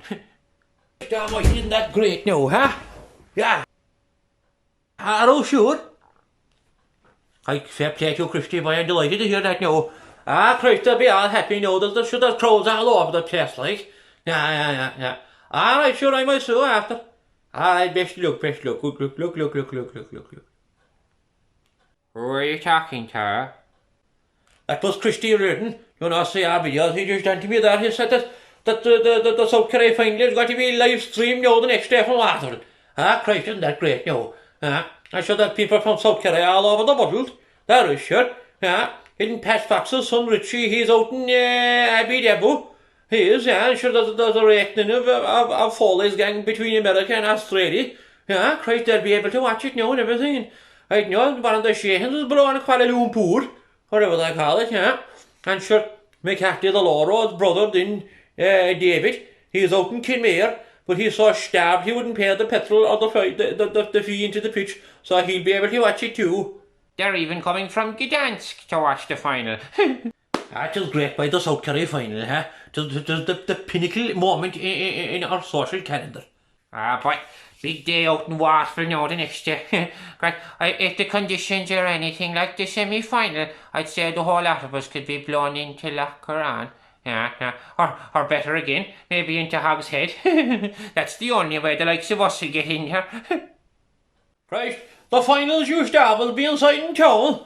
They were, Christ, long ago by I remember going to town for the final, but sure, wasn't the Mary's pitch being doing up there around the late 90s or late 80s, they're telling of the century that time. And sure, when the pitch was being doing up, didn't they bring the finals out of Waterville? They did, boy, I'm sure when the Mary's pitch came back, then they said, Chicken, we'll have to start sharing it now, like. Yeah, but I think the final was kind of shared around a bit there the last decade. It was in Port McGee a few times, wasn't it? And it was in Bally in 2019. Aye, but 100 years ago, 'twas in a field full of rushes, and they up to their ankles in mucking shit, and as long as they had two teams, 2 goalposts, a ball, and a cup to take home, they were all right. I tell you, 'twas the oldest district championship up the lot. 1902 was the first year. Yeah, I think was it the O'Connells won the first 2 championships? Yeah, that's right. That's a pub quiz question now for this year. Who won the first South Kerry championship? The weather is cat this time of year, though, isn't it? Sure, in 97, Schneem and Waterville were playing on the final. It was inside in the town pitch, and 1 hour before the game, they got the all clear. The wet and wind and gust of rain, boy. And I went to Schneem came out and tapped that day. Oh, they did, boy, And they'd be well used to be all soft ground out there, like. They won their first championship in 20 years, that time. Oh, Christ, I remember long ago, too, the championships being played in the height of the summer. I remember Valencia winning it on the 24th of June 1979, And the Marys won it in 1980 on August 5th. August 5th? Uptown in for the festival with the cup. You know, there was no festival back then. Alright, yeah. Right. Finals were on Stephen's Day there for a good while, weren't they? I used to love that part. Yeah. We go around there. I remember Skellig Rangers won it in 2006 and the Bally won it in 2008 on Stephen's Day. We made a killing in the Ran. Yeah, we were going around around Conkeating Park and then into the pubs after going, the Ran. Sure, the winning team were so happy by they were firing out 10ers and 20s and everything. These we cleaned up. And sure, wasn't the final on Christmas Eve there back in 2011? The Marys in Dromid, Geez, that's some going by, win it on Christmas Eve. Actually, is it true that the Marys brought the Jack Murphy to Mass that night? If by Christmas Mass you mean Cranians, then yes they did. I can't wait to win one myself. My toes will be well cocked by the night, sir. Toes cocked? What are you on about, like? Sure, I was on the under-15 winning South Kerry championship team a few years ago, like. Yeah, the South Kerry B. B's right after A, isn't it? Yeah. Well, did you ever win one? I did by 1968. Oh, yeah? 1968, you say? Oh, very good, yeah. And, did you score? Did I score? Only underneath the stand off my bad leg from 45 yards out against the wind to win the match for the last kick of the game. 1968, Isn't it gas? Because I'm full sure you were over in London in 1968, No, I was back for the final. No, you weren't around at all, sure. There's a photo on the hallway of you and all the lads over in the Galtimore in London, 1968 it says underneath it, and Nan always said you didn't come home for 10 years. I was back for the final that time. Now hold on there, I'm gonna call McCarthy the Low Road just to double check. Don't call McCarthy the Low Road. Why so? I'm sure I'm your uncle. Don't you believe me? Like, for first that no need to be dumb. It's alright, he'll clear it up for us. Hi, McCarthy, how are things? Yeah, come here. Just what the 1968 winning team. Was my uncle on that? Did he get the winning point? He did. In his arse. I knew it, boy. He's full of raw meat. Don't mind him. Give me that. Give me that. McCarthy. I want to. What are you talking about? I was playing that day. One day myself and Patty and Johnny Casey, we brought the cup to the village that night. I didn't know what in the name of Jesus. I was not in London that time. You don't even remember. Who said mass last week? Huh? Go on, tell me that if you're such a good man. Yeah, he said mass. Alright, yeah. But I want to buy you, I didn't know what you're talking about. Useless? You wouldn't bet snow off her up, you bloody donkey. Dirty snake. Take no notice of him. Haha, boy. You are cut rotten. Best of luck to Skellig Rangers in the South Kerry final. Bring it home, boys. Oh, and just to let you know, myself and himself and a few others, we're doing a show at the INEC this Christmas, aren't we? That's right, but we're bringing our brand new Christmas special to the INEC in Killarney on December 23rd, the day before Christmas Eve. But we'll have a great night out. And just South Kerry's a small place, like, so if we bumped into you in the street and, you didn't go, or, like, it'd be kind of awkward, like, it'd be kind of bad form, really. You can't be saying things like that. Don't mind him. Lads, it'd be great if we could go and we'll see you on the 23rd of December, the INEC, and up Skellig Rangers.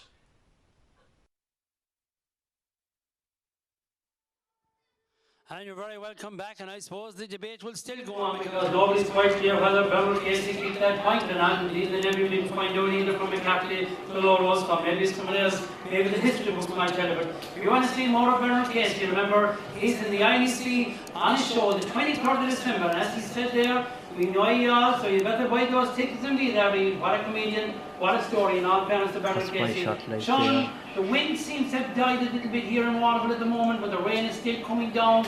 Difficult day, as we said, for football, but this weather is supposed to pass through, but hopefully it'll pass through a little bit quicker. But looking at both teams out, we're told there are no changes, late change on either side. So what are their thoughts now just before the throw-in of this game? Skellig Rangers haven't appeared in the final. These players is new to them. Dromid Pearses would have the experience of being in finals. Yeah, Dromid Pearses have probably in the last 5 or 6 finals there, and won in 2019 there against the Marys, and it has been themselves and the Marys that were there with the last 5 years. But they probably will have that bit of experience of playing in a South Kerry final. But in Skellig Rangers, they were there. 2016 was it that St Mary's beat them by 7 or 8 points. But no doubt, Brian Hickey, an outstanding footballer there for Skellig Rangers, who played the Kerry Juniors there down through the years. Like Brian, I know Brian well myself, and no doubt he'll have everything done to the T to get this team over the line today.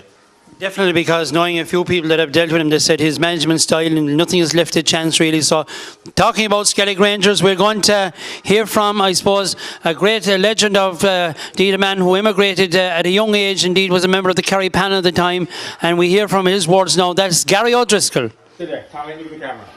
Hello from New York. Just want to wish Skellig Rangers all the best in the South Kerry final. And a special shout out to Anthony O'Driscoll, Bernard Walsh and Alan Tivan, who are carrying injuries going to the final. So yep, all the best. Come on, Skellig Rangers. Hey, it's you. Happy New Year! Happy birthday! Welcome to Waterford Sports Games for the 2022 South Kerry final. There is no change in either team. So the teams are out as follows.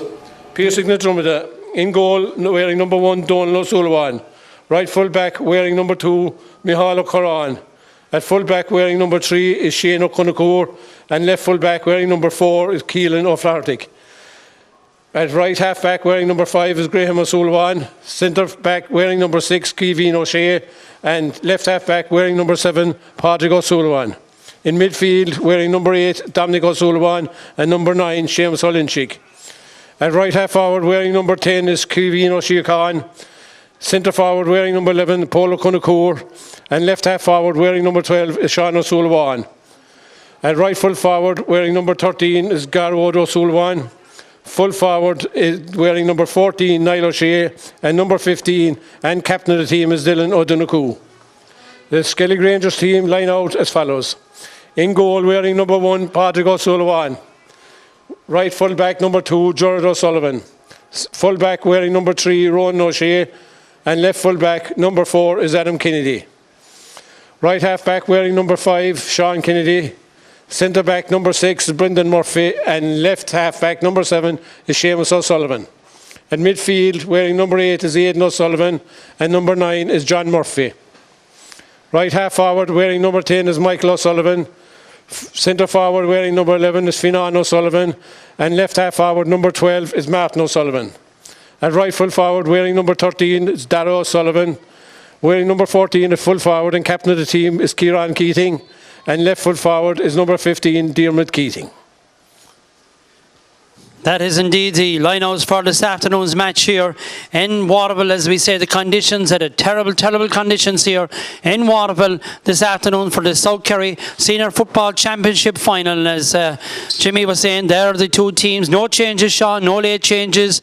Certainly nothing that will happen between probably the dressing room and when the teams reappear on the field. Yeah, Gerard, it looks both teams play as selected, and just looking out there now on the field, it looks in splendid condition. The pitch is in great shape, so great credit must be given to Waterville GA Club here. But it's just a pity that the wind is so strong. Maybe the rain is probably dying a small bit, but as I said, it's going to be fierce difficult for players even to keep their footing as well. But it'll probably be anybody who's playing with the wind will probably have to take as many chances as they can, because it's going to be very difficult, and probably it's going to be a short passing game by the team that's playing against it, just to try and get the ball up the field. There's no doubt about it. It's going to be a game of two halves, a proverbial game of two halves, because the wind is blowing very strongly down here from the Hogshead into the ground, down here into the, I suppose, the pavilion into the ground here in Waterville this afternoon. And indeed, thanks to Niall Moran, of course, there in the Waterville GA Club for their really facilitating our up or down for the match last night here in the superb Waterville complex here as well, and to Bernard Casey as well for his time as well. And Bernard, as we said, the man who is the great comedian, and he's in the INEC on the 23rd of December, so if you want to see more of that. But just a big thank you as well to the Waterville Club, as we said, indeed to the preparation all from the Waterville Club. We will shortly have the national anthem down here as well, and remembering also, I suppose, today past members who have died, I suppose, of the GA fraternity here in South Kerry. They like to remember them each year, and indeed, I suppose, none other than the Waterville's own home club man, Holly O'Dwyer, indeed son of the legendary Mick O'Dwyer, who indeed passed to his eternal reward this year there in September. Indeed, Holly was well known in football throughout indeed Kerry, indeed South Kerry as well, Sean. Indeed, I think Jimmy was telling me there last night, John Griffin as well there, a man I think they'd won 6 or 7 South Kerry championships there from St Mary's Carslaveen. They have gone to their reward this year, so we remember them today. And I suppose that is the one great thing, Sean, about the football fraternity. They always like to remember past players, past people, indeed within the association.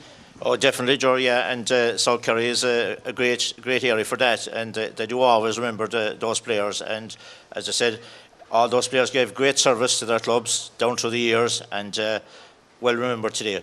Well remembered, as Sean said, and as we said, down here now, a number of spectators going across to the, I suppose, the sideline on the far side of the field. Indeed, you'd be wondering today, would you pay? Maybe you need to get paid to come in, because really, wherever you're listening, it's all over the world. Maybe, I think Gary O'Driscoll down there, Colin Baker, Wayne Sullivan, all those Skellig Rangers listening down in Australia as well here this afternoon. Indeed, somebody out in Dubai has texted us as well.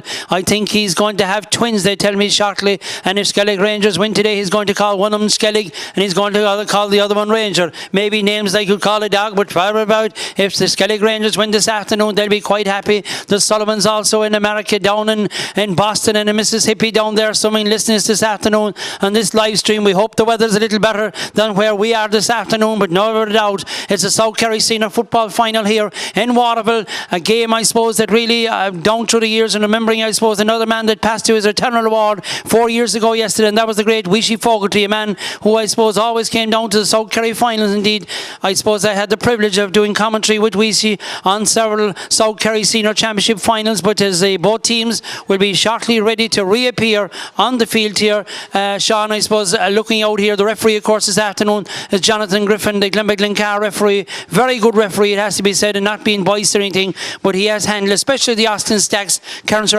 County Senior Final last year. That was going to be a tough game for him, and you can see that he talks to the players, he issues a card if he has to, but he's a very no-nonsense referee, and really referees, I suppose he's played the game as well, and he referees the game very sensible. Yeah, Jonathan, one of the top referees in the county, and he likes to let the game flow a bit. And in conditions today, I think you'll have to. There are going to be a lot of probably heavy tackles, but he'll probably leave the game flow because conditions will have a big bearing on it. And as I said, one of the top refs in the county. Top refs in the county, and we'll just run through the teams quickly there for you again. As we said, Pearson na Dromida in goal, Donald Sullivan. At number 2 is Michael Corrin. At number 3 is Shane O'Connor, and at number 4 is Keelan Falcarrick. Number 5 is Graham O'Sullivan, of course the man who had such a year this year, nominated All-Star as well. Kiwi O'Shea at centre half back, wears 6. Number 7 is Padraig O'Sullivan. Number 8 is Dominic Sullivan. Number 9 is Seamus Lynch. Number 10 is Kiwi O'Shea Khan. Number 11 is Paul O'Connor. Number 12 is Sean O'Sullivan, and number 13 is Garrod O'Sullivan. Niall Shea wears number 14, and number 15 is Dylan Donoghue, the captain. Skellig Rangers lines out with Padraig O'Sullivan in goal. At number 2 is Gerard O'Sullivan, and at full back wearing number 3 is Ronan Shea. At number 5 is Adam Kennedy. Half back line consists of number 5, and that is Sean Kennedy. Number 6 is Brendan Murphy. Number 7 is Seamus O'Sullivan. Number 8 is Aidan O'Sullivan, and number 9 is John Murphy. A half forward line, number 10 is Michael O'Sullivan. Number 11 is Finan O'Sullivan, man of the match in the semi-final, their victory over St. Mary's. At number 12 is Martin O'Sullivan. Number 13 is Darragh O'Sullivan. Number 14 is Kieran Keating, the captain, and number 15 is Dermot Keating, his brother there. And the referees, we said, is Jonathan Griffin, the man from Glenbeigh-Glencar, refereeing this afternoon's final here. And very shortly we will have the national anthem right down in front of us here. The great legend that is Paddy Fogarty, the man from Waterville, will indeed play the national anthem here for us. A man, of course, synonymous with, I suppose, synonymous with Waterville, synonymous with football indeed over the years as well. Indeed, a great friend of the legend that is, of course, the great Mick O'Dwyer as well down here in Waterville. I think Mick is here, coming here this afternoon. Indeed, we're joined also by Kathleen O'Sullivan, a woman who has missed no South Kerry final, or indeed All Ireland final since they tell me 1937, if she could be believed. And Emily O'Shea is also joined us as well, and I think she's going singing the national anthem indeed. So indeed we see the talent that we've had already, I suppose, in down for the match here this afternoon. As you saw, we're on since 12:45. Indeed, it will be difficult for cameras and everything, I suppose, here this afternoon, but you hope you bear with us because we're trying to bring you the best pictures we can from this enthralling, I suppose, beautiful setup here in the Waterville J Club, the pavilion here, and any moment now we'll be ready for the national anthem. We just see the Dromid players out in front of us there and looking down on the field there. They haven't taken off the tops yet. Indeed, I suppose they need a new set of jerseys, really, Sean, the way things are. They'll be gathering in groups there, but really very difficult for them. Yeah, we thought it was going to clear there early on, but it's really letting it down now. But maybe the wind might have died a small little bit, but just now I see Dromid there in the huddle, and I suppose they're getting the last minute instructions there from their manager, Brian O'Leary. And look, they've been here before the last couple of years. Look, I don't know who's going to be favourites, but in my own mind, probably give 50-50. Maybe Skellig Rangers, maybe the underdogs. They probably could maybe pull it off today. They've beaten St. Mary's there in the semi-final, which was a massive win after extra time. And then again last year, Skellig Rangers ran Mary's to extra time and lost by a point. So no doubt, as I said, Brian Hickey would have his charges in tip-top shape. Well, in tip-top shape indeed. A man coming in here, a Waterville man, told me that Dromid had won their 2 final on bad days, so maybe they might be expressing that the weather isn't great here at the moment as the roar goes up there. Indeed, Skellig Rangers team joining in there, ready for the photograph. Right down on the field here, right in front of us at the moment there. Brian Hickey and PJ Shukru there, right there, management team there, all gathered right down in this for the traditional before-match picture here, right down on the field here. So Dromid Pearses also getting ready for their picture to be taken as well. So there's no doubt about it. Difficult conditions here in Waterville for this afternoon's game, but just looking at the crowd that are in the stand at the moment, a good sprinkling of people across on the terrace side of the field as well.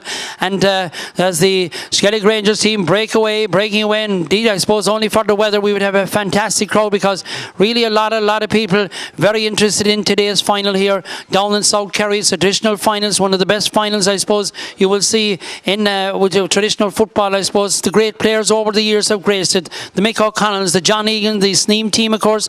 The 25 years are being paraded at half time if they can in the weather that is there. Indeed, we will have Christy O'Connell will speak to us at half time as well here as the players are going into position at the moment. The referee Jonathan Griffin is out there.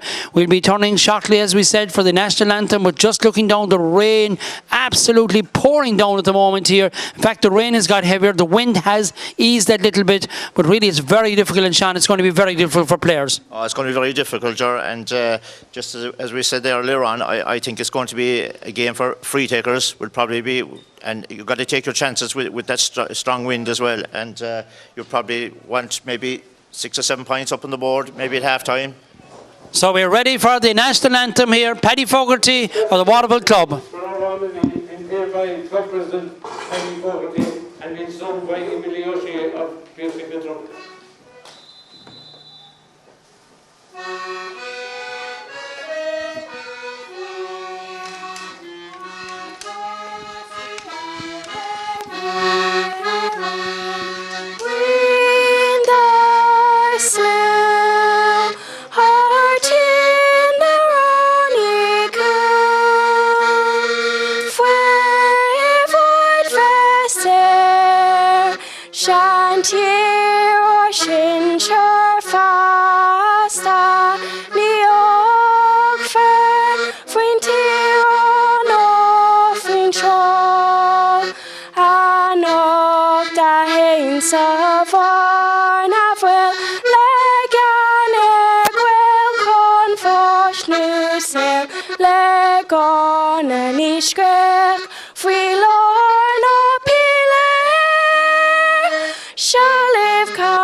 Trying to see the moment as we look to cross into the stand. A good crowd in the stand at this moment indeed. Jimmy Musgrave, I suppose the secretary of the South Kerry board, he's drenched wetted. They said he's drenched wetted the proverbial rat, but he won't mind if the coffers are full this evening. And the treasurer, indeed the chairperson there, Suzanne Nealera as well. The cup indeed as Dromid Pearses are heading down. Dromid Pearses are heading down to, I think, take up position right down on front. I think we're just trying to see Dromid Pearses, I'd say, Sean, are going to defend the Hogs end of the ground at this moment. I see the full back there. That is Shane O'Connor has gone out to the wing there. So a number of changes on the positional switches on the Dromid team. Yes, Joe, it looks at number 25 there. Niall O'Connor seems to be starting in the middle of the field for Dromid. We thought before the game that there was no changes, but Niall O'Connor seems to be in there at the start. And it looks as if Dromid are defending the Hogs Head. So the game is on here. The ball is turning, and Skellig Rangers going back to pick it up there.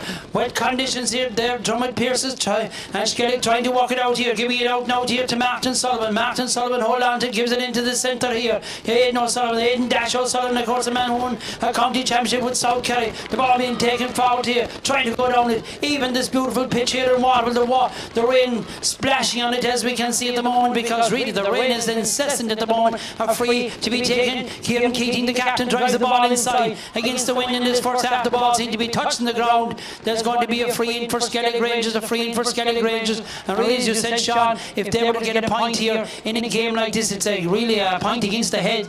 Yeah, that's a great free there for Skellig Rangers against the wind there. But just looking at the pictures there, when the ball hits the ground, it's just hitting a sheet of water. I'd say with the last half an hour, the pitch has got extremely wet, and it's no doubt the pitch was in great shape before the game. But with the downpour it made there, it's going to make conditions very, very difficult. And there's a free here now for Skellig Rangers against the wind, which is a great chance with a minute gone to put the first score on the board. A chance here for Skellig Rangers. We apologise because the rain is coming down on our camera. cameras here at the moment. The kick coming in, driven long, hard into the wind here, going inside, and the ball has gone in and gone over the bar. An opening score here for Skellig Rangers. That's an excellent score. Nearly 2 minutes of play here, and an opening point for Skellig Rangers here, and the ball being driven in from there. Number 10 there going inside. That's Michael O'Sullivan there, has put it over the bar for Skellig Rangers. Is it Michael O'Sullivan? Trying to see the fact is the number 12 in fact, and that is the number 13 in fact, Darrow O'Sullivan, that's put it over the bar. A point to no score. A real opening score there for Skellig Rangers there, Sean. That's a big score against the wind. Oh, great score against the wind, and as I said before the game, I said a free taker is going to be vital here today, because not alone with the wind you take your scores, but a free against the wind there in the first minute, which is a great start now for Skellig Rangers. Great start for Skellig Rangers here. A free for piercing the Dromid here. Dromid Pearses have a free here. They can go along with Niall Shea has come out. He takes the ball in his hand. Niall Shea, you can see the water there as he puts his leg down on the ground, making the marker where he's going to kick the ball from. The wind blowing heavily in favour of Dromid Pearses in this first half. It's hard to say what an advantage would be at half time, as the Dromid Pearses man about 45 yards out from the goal. A kick coming up from Niall O'Shea, kicks it long with the aid of the breeze in this first half, drives it in towards the post. The ball has gone in, but the ball has gone wide for Dromid Pearses there from Niall O'Shea. The score remains Skellig Rangers 1 point. That opening point from a free coming from their number 13 Darrow O'Sullivan. Niall O'Shea has put the ball wide. A first wide of the game for Dromid Pearses. They needed to get on the board, Sean, and it's a confident score when you get an early score. Yes, that was a bit of a let off there for Skellig Rangers, because usually Niall is very, very accurate with him, but as we say, we'll give him the benefit of the doubt that the wind probably caught that ball and brought it off to the right hand side. O'Sullivan's kick out there, coming out and going out over the sideline there, going out over the sideline on the stand side of the field. A line ball to be taken by Dromid Pearses there. That's Dominic Sullivan, of course, the brother of the legendary Declan O'Sullivan. The ball going behind there, going back there, trying to pick it up now for Dromid Pearses, trying to take it forward here now. Give it right inside here now to Dominic Sullivan. Dominic Sullivan right down in front to us here. Gives the ball out here now to Caoimhín. Caoimhín, the man, Caoimhín O'Shea there, but there's a line ball again. The referee's going to give a free. Michael Moriarty there, the man from Kiel, the linesman on the stand side of the field. Ball taken away in towards the corner. The ball with Niall Shea coming out for this one, trying to pick it up. Niall Shea has the ball coming across there. That's still Niall Shea coming inside, trying to make the angle. Gives the ball across the centre there, coming out. Very difficult for the player to try to pick the ball up here now, and that's Aidan Sullivan. The ball back down again, being brought up now by Dominic Sullivan. Dominic Sullivan gives the ball away in towards the corner again. The ball being picked up here now by Pollock on the court. Pollock on the court giving out and the push in the back there, and the referee Jonathan Griffin will give a free in, another free in for Piercing the Dromid. A chance to, I suppose, put a score on the board. We have just over 3 minutes played. 1 point and no score in favour of Skellig Rangers, Sean. Yeah, this is a great chance here now for Piercing the Dromid to get the score on the board, and it'll probably suit Niall O'Shea. I think it's going kicking. It'll probably suit him here now with the right leg kicking across the field, and it's a chance now, as I said, to put a score on the board. Chance for Niall O'Shea, of course, a very good free taker, former Kerry Junior, of course, player. Niall O'Shea, an All-Ireland winner in the Kerry Juniors when they beat Mayo on that time. But Niall O'Shea has this chance, kicking in, I suppose, to the Waterville in ground or the Pavilion in ground here. Niall O'Shea with a chance, 25 yards out from the goal, coming towards the centre. Niall O'Shea with the kick, long, high, in towards the post, and the ball has gone over the bar. I think the umpire is going for the flag. The sides are level here. Nearly 4 minutes played here in the J grounds here in Waterville. What is indeed a horrific day for football down here in Waterville. Really, we're hoping that the day would be, a day that both teams could express themselves, because it's full of very good footballers indeed. The Waterville J Club have done a fantastic job here this afternoon, and really getting people, cars and everything in here. The legendary Darby Clifford and those down here as well. Great footballer, of course, with Waterville. The kick out coming from the goalkeeper there. That's Padraig Sullivan. Padraig O'Sullivan kicks it out towards the centre. Padraig Lovey, they tell him the ball. Aidan Dash gives the ball, and as we said, but Dromid Pearses winning it again, picking the ball up again, being given back there by their number 10, that's Caoimhín O'Shea, giving the ball down along the sideline. He gives it into the centre again, takes it back, tries to get inside. Ball being brought for Keelan O'Falcally. Of course, his brother is over there in London. I think he played with St. Kieran's, won the county championship in London. They played the Connacht representative. Drummond winning the ball back again. Ball into the centre, and really it's no day for football. Paul O'Connor tries to pick the ball up there. The referee, Jonathan Griffin there, what is he saying there as we see the crowd in the stand at this moment? Really, the rain is pelting down here in Waterville this afternoon. A beautiful, beautiful place, of course, Waterville, on a fine day, and the superb golf course Pearses, but Niall O'Shea is going to kick this one again. Niall O'Shea, same kind of an angle, but it's further out. It's about 35 yards out from the goal. On the stand side of the field, kicking down in, as we said, to the pavilion end of the ground with the aid of this breeze in this first half. Niall O'Shea with the kick, kicks it long, high and in and over the bar. Unerring, he missed the first one, but Niall O'Shea has added 2 points and Dromid go in front. 5 minutes played, Sean. That'll be a confidence booster there, as you said, free taking. Confident booster there from Niall O'Shea. Yeah, excellent score there from Niall O'Shea. But all credit must be given to Kevin O'Shea there, number 10 for Dromid. He's after winning the last 3 breaking balls here under the stand side of the field, and very tenacious little player, and great credit to him for winning the ball. Great try. You see, we expect nothing different from the well gathered right in the centre of the field there. Well gathered there by Seamus Lynch there in the centre of the field, giving it back to the Dominic Sullivan. Playing indeed, of course, I think Dromid Pearses, the team, as we said, plenty of experience in playing in South Kerry finals. Ball being left forward again, right down in front of the stand side of the field. The ball gathering pace off the sideline, going out over the line. A line ball it will be to Skellig Rangers. Skellig Rangers taking it in towards the centre now, walking it back, trying to hold on to possession, giving in Aidan Dasher, sort of walking it forward here now, right down in front of us here now towards John Murphy. The ball being picked up again by their wing back. That's Seamus Sullivan going down there, and the referee said that indeed a Dromid player going down there. I think Jonathan Griffin might have a little bit of a word there. Michael Moriarty, the linesman, holding the hand up.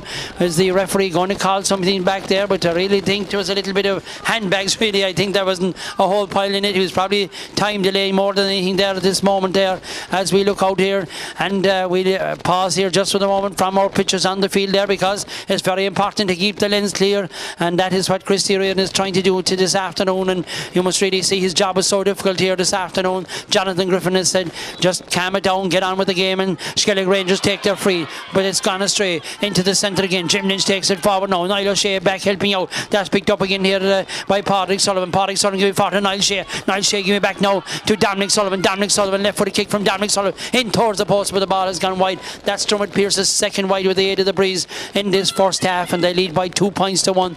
But Sean, they can't afford to have a lot of misses. They'll need a score on the board, good amount of scores on the board for half time.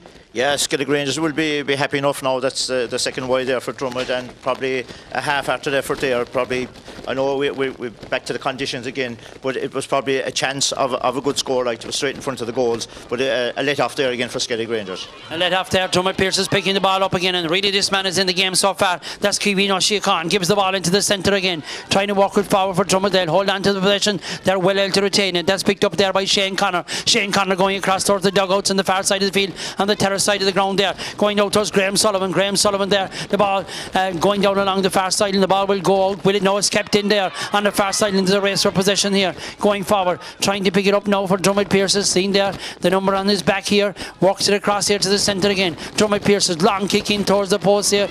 It's gone in and it's come off the upright there and gone wide, and that's another wide. We have nearly 10 minutes played here of this first half. It's now 2 points to 1 in favour of Pearse Dromid. As we said, they're playing with a strong breeze in this first half. Difficult conditions down here in the Waterville J grounds. Difficult for both cameramen and everything here this afternoon. Have no doubt about it. They're trying to do their very best to bring you the best pictures they can from this afternoon's game here, as we look into the crowd here in the stand. A big crowd here in Waterville for the terrible conditions that we have. Kick out goes out to the centre of the field. The ball broken down the centre. Niall Connor there. The ball was touched on the ground. That'll be a free for Skellig Rangers. A free for Skellig Rangers. 10 minutes played in this first half here of the South Kerry Senior Football Final. In towards the 50-yard line, being picked up for Skellig Rangers. Ball knocked out of his hand. The ball is like a bar of soap, as they say themselves. Ball being taken forward now. Martin Sullivan gives it across now in towards the centre. Long ball away in towards the full forward line. Ball inside, but that's well cut out again by the Dromid Pearses man, giving it forward. Dromid Pearses trying to take the ball forward here now. Difficult, as it said, going down, trying to see the number on his back here at the moment. Gives it into the centre again, and Dromid holding on to the possession, trying to walk the ball up the field. Dromid Pearses out past their own 50-yard line, works it back in there. That's Patrick O'Sullivan. Dominic Sullivan sending it forward there, but Dominic Sullivan, the ball going away from him. Ball being picked up again for Pearse Dromid. Back now to Graham Sullivan. Of course, this year All-Ireland winning man with Kerry. What a game he had in the final. Good ball forward, of course, an All-Star nomination. Back to Graham Sullivan again. Graham Sullivan coming forward, tries to work it back now. Gives it inside now. Being picked up by Paul O'Connor. back out to the centre again. Dromid Pearses playing the ball. You can see their experience, and every time the ball lands, you can see see the splash of water that's coming out with it. It's a bit like water world down here at the moment. Michael Curran has the ball. Michael Curran tries to give it across again. Michael Curran with the fisted pass over the top. Drives it inside towards Paul O'Connor. Paul O'Connor drops his dangerous ball in towards the square ball. Balls inside, and the Dromid man trying to go in there. Skellig Rangers man in there as well. The referee, I think, is going to give a free out there. What's he doing? In fact, it's a free in there, say inside. So didn't see what was happening there. I mean, it's a free in. He's having a word there, Sean, at the moment. Yeah, it looks as if he's giving a penalty. I think that's what it looks like. It was well broken down by Pádraig O'Sullivan inside the goals, but it's a penalty for a penalty for Dromid. Hard to see what the decision was at the ball picked off the ground, but it'll be Niall Shea, the man who's had Dromid's 2 points so far. Remember, he captained him to win this South Kerry Championship in 2019. Niall Shea with the chance here. This would be a big score for Dromid Pearses. Niall O'Shea, hands on hips as he looks inside at Pádraig O'Sullivan, the goal. Niall O'Shea with the kick. Niall O'Shea with the goal. He blasts the ball. The net bells within the back of the net from Niall O'Shea as the rain is thumping down here, and as you saw the water rising off the net, Niall O'Shea, that could be a critical score, Sean, really. Yeah, a massive score there for Dromid Pearses by Niall O'Shea. Excellent taking penalty, but it was just hard to see what the penalty was given for. Was it a touch on the ground or was it a trip? But it's a big score. There you have it now, 1 goal and 2 to a point. It's a massive score with these conditions, and it looks as if the rain is after clearing. It certainly looks as the rain is clearing that little bit here. 1 goal and 2 points to a point, and we have 12 and a half minutes played. The ball going over the top, going back there. They pick it up there as Kevin O'Sheacon. He's been my player of the match so far in the first 12 minutes of this game. The ball going out towards the far side of the field. Dromid Pearses going far. Graham O'Sullivan plays the ball down the centre. Graham O'Sullivan giving the ball inside now. Dromid Pearses on the ascendancy at the moment. They have the experience. Niall Shea going down the ball. Niall Shea being challenged there by the centre half back. That's Brendan Murphy. Still Niall O'Shea has the ball, trying to work it around. Comes out, drives the ball out towards the centre again. Giving across here now. And Dromid Pearses coming forward, picking it up there. That's Dominic Sullivan trying to edge the pass inside. Giving inside, tugging the jersey there on Niall O'Shea. Niall O'Shea, good work there by the centre, the full back there for her Skellig Rangers, trying to work it out. That indeed is Ronan Shea. Ronan Shea, the ball transferred now for Skellig Rangers coming forward. Will they come out and play here? They have to, if they're going to try and win it. Good work here. Going forward, they're being dragged, pushed there inside, and a challenge, a heavy challenge, and that will be a free in for Skellig Rangers. But now the game has livened up since that goal, Sean. Yeah, it's well won there by Ronan O'Shea there in the full back line for Skellig Rangers. Himself and Niall O'Shea there, a great battle between the two of them, and it's a free here now for Skellig Rangers. It's about 40 yards out. It would be a vital kick. I know conditions, the wind will probably play a big part in this free, but no doubt Darragh O'Sullivan will probably be kicking this, and it's a chance to get him back into the game. A chance for Darragh O'Sullivan to kick this one, as Sean said, just about 40 yards out from the goal. Just about 40 yards out from the goal, dead straight. He'll place it on the ground. He'll take his time, there's no doubt about it. The penalty could be a big score in this game. Darragh O'Sullivan there, as we look down the grey clouds and the grey sky here this afternoon, and terrible conditions for football down here in Waterville this afternoon, as Darragh O'Sullivan places the ball, looking on towards the stand side of the field as people trying to crowd into the back of the stand here, looking in there, seeing a number of familiar faces. Darragh O'Sullivan with the kick, drives it in towards the post. The ball going inside, but the ball has gone wide, and really he was wasting time more than anything in this first half here. 1 goal and 2 points for Pearses na Dromida. Their scores coming from, of course, the boot of Niall O'Shea, a goal and 2 points from, 1 from a penalty and 2 points from frees, and Darragh O'Sullivan the sole point for Skellig Rangers in this first half, as they kick out quick again, out towards the centre of the field again, being gathered here right in the centre again by Dominic Sullivan, giving it across here now to Michael Curran. Michael Curran trying to work it here, trying to go back into the corner, back into using his goalkeeper there. That's Donald O'Sullivan. Donald O'Sullivan cross again to Michael Curran. Michael Curran trying to sort of the ball. The water here, challenge going in, well picked up. Graham O'Sullivan coming out. Graham O'Sullivan trying to bounce the ball, but Graham O'Sullivan being held back as he tried to come forward the ball. Graham O'Sullivan takes it across the far sideline. Ball even slips from the hands there of their cornerback, trying to work it forward again, down along the open side of the ground here, the terrace side of the ground. Ball in towards the centre again for Pearses na Dromida here. We haven't seen Dylan Donoghue much in the game so far. Ball being taken forward here. a kick coming, long, high ball, dangerous ball in towards the square. Niall O'Shea's in there again and gathered inside there. Patrick O'Sullivan trying to come out, does well, gathers the ball. Patrick O'Sullivan coming out there, and he's fouled there as he tries to come out. Patrick O'Sullivan takes the free quickly now, out here towards the stand side of the field, walking it down now. The ball going over the top again, and well cut out there by Michael Curran. Michael Curran coming forward. The water really unbelievable here in a beautiful pitch here in Waterville. Really, the incessant rain we've had here all morning, really, and especially in the last hour here. And a Dromid man going down. There's no man trying to play the ball into the centre again. That was Kiwi O'Shea that won that one. Going forward now is Patrick O'Sullivan giving the ball forward.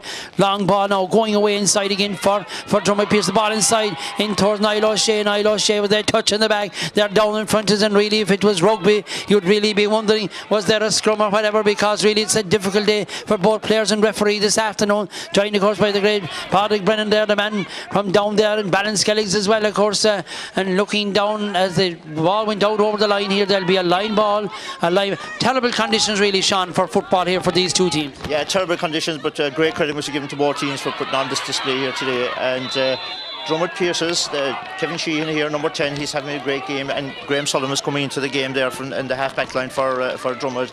But any time that the ball hits the ground, it either skeets away or else it gets stuck in it. And Dromid at the moment seem to be in the driving seat. Remember, they have the aid of a very strong breeze. A free quickly taken by Shane Connor there, takes it back now, trying to bring the ball forward, dropped it on the ground, has time to pick it up. Shane Connor gives a little fisted pass forward now to Patrick Sullivan. Patrick Sullivan gives it across the centre now. Dromid holding onto the ball, doing well there. Shane Connor has it, coming out towards the centre of the field, releases the ball over the top. Bad ball there, the pass has gone astray there, and the referee Jonathan Griffin has an easy decision. There was a foul on the Skellig Rangers man. Skellig Rangers trying to bring it forward now, just over, I think about 15 minutes gone in this first half. 1 goal and 2 points for Pearse Dromid, 1 point for Skellig Rangers. Remember, they got the opening score of the half. Ball being picked up by Paul O'Connor, trying to pick it up. Paul O'Connor has the ball, the Valencia man playing for Dromid Pearse. Remember, they have no club this year, so a number of Valencia players have played with Dromid Pearse so far this year, as well as Jim Lynch. Ball out now towards Graham O'Sullivan. Graham O'Sullivan has the ball, gives it across here, right towards the stand side of the field, giving it across to Dominic Sullivan. Dominic Sullivan bringing the ball forward for Dromid, a man who played at full back when they last won this South Kerry Championship. Gives it across here now, giving it across to Kiwi O'Shea.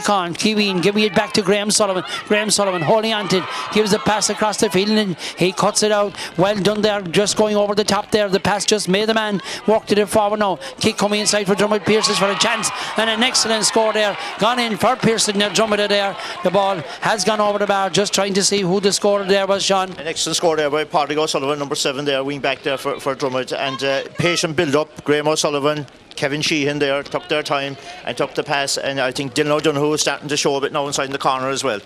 Well, indeed, he is starting to show, and as Sean said there, Patrick O'Sullivan, that is our first score from play this afternoon. The other scores have all come from freezer place ball. Kick out coming. Gad well taken the centre there by Skellig Rangers man. Gives it across here now. Skellig Rangers trying to walk the ball far, but a bad pass there from Skellig Rangers, with a commitment shown by the Skellig man, trying to win it back, being surrounded by 2-3 Dromid players there, and tries to pick it up there on the shoulder into the side of the number 5 there. That of course is Sean Kennedy. Sean Kennedy, the man from Skellig Rangers, gives it into the centre from the free, takes it back now, drives the ball in along the centre, looking for Kieran Keating or Dermot Keating inside. Skellig Rangers man tried to go in there, the ball being picked up by the Dromid man there, and the referee Jonathan Griffin has said there will be a free. It's a free out for Pearse and Dromid in for a late challenge there on the Dromid players. He was trying to pick the ball up off the ground. A free quickly taken, given here now cares to Keenan O'Falcallig, gives it across to Shane Connor. Shane Connor just nearly close to the 50-yard line, walking back now to Patrick O'Sullivan, the point scorer for Dromid. Patrick O'Sullivan giving it across the line, walking now, holding on to possession, playing well here.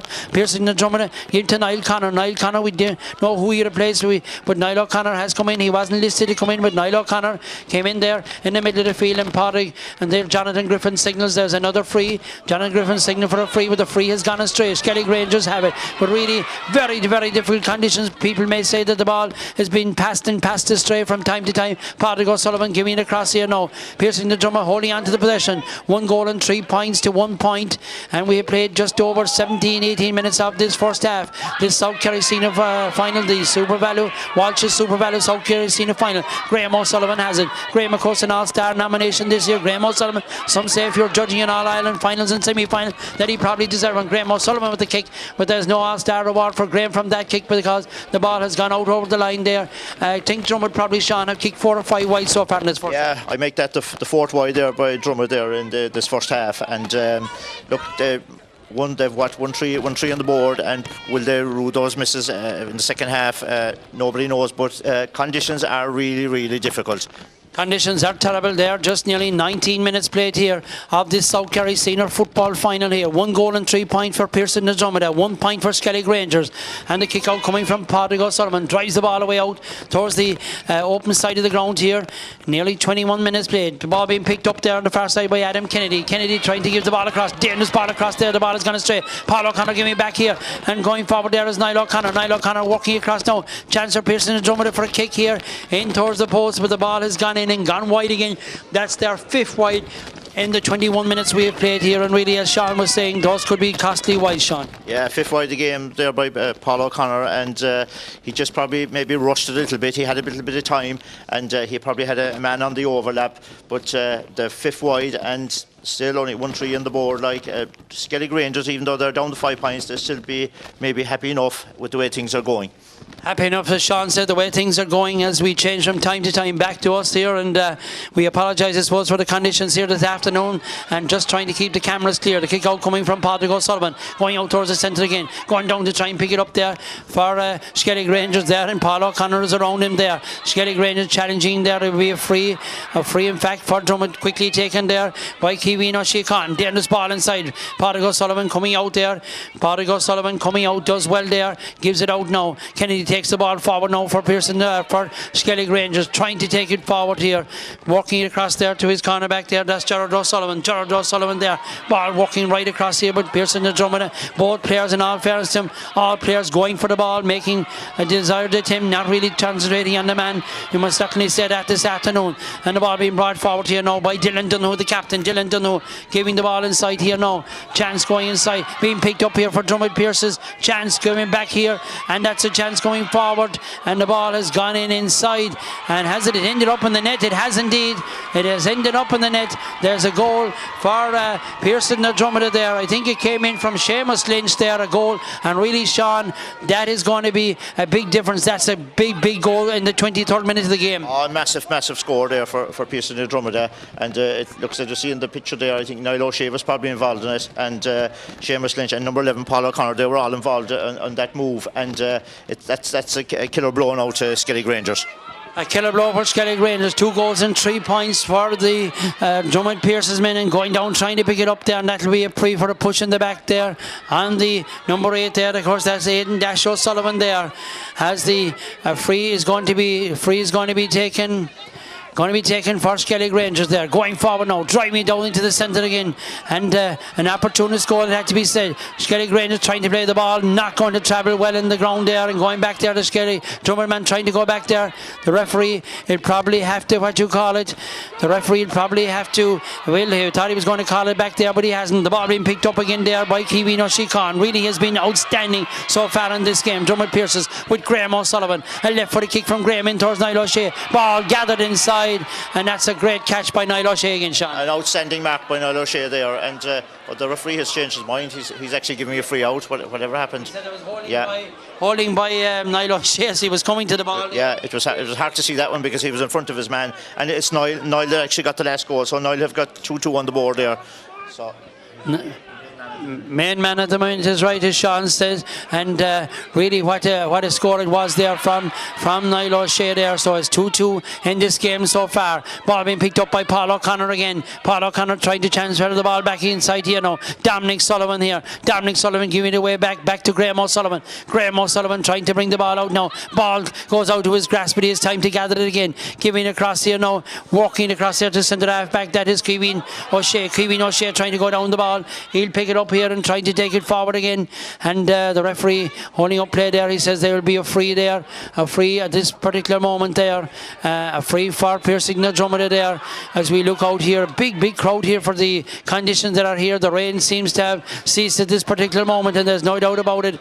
The rain was certainly a big problem here so far for both teams, it seems, because the ground really is saturated here. A beautiful ground, really a sand-based pitch here, but really the amount of rain that fell here. Graham Sullivan holding on to the ball, walking across here now for Pearson the Dromid, trying to come forward. Skellig Rangers player finding it hard to hold their position there. If Dromid were to get another goal before half time, I think it would be critical.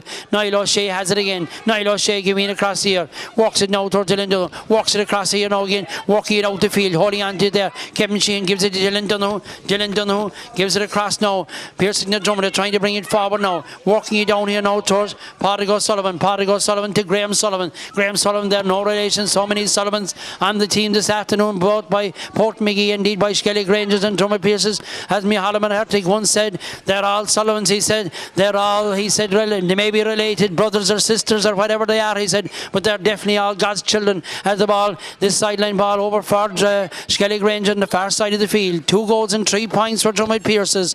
1 point for Skellig Rangers. We move into the closing minutes of this first half. The rain has stopped here, thankfully, here in Waterville, but ground conditions very, very difficult. And if the rain has stopped, I think the wind has died a little bit as well. It may be, a sign. Dromid Pearses have won 2 of their South Kerry, the 2 that they have won in very bad conditions, no doubt about it. They have certainly showed well up indeed there. Niall Shea, their full forward, Sean, he has been their chief markman. Oh, he's the main man at the minute himself, and Kevin Sheehan there, number 10, is playing an outstanding game. He's collecting all the breaks there around the middle of the field. And in fairness, Dromid, they're direct with the ball into Niall O'Shea. There's a good battle there with himself and Ronan O'Shea there in the full back line for Skellig Rangers.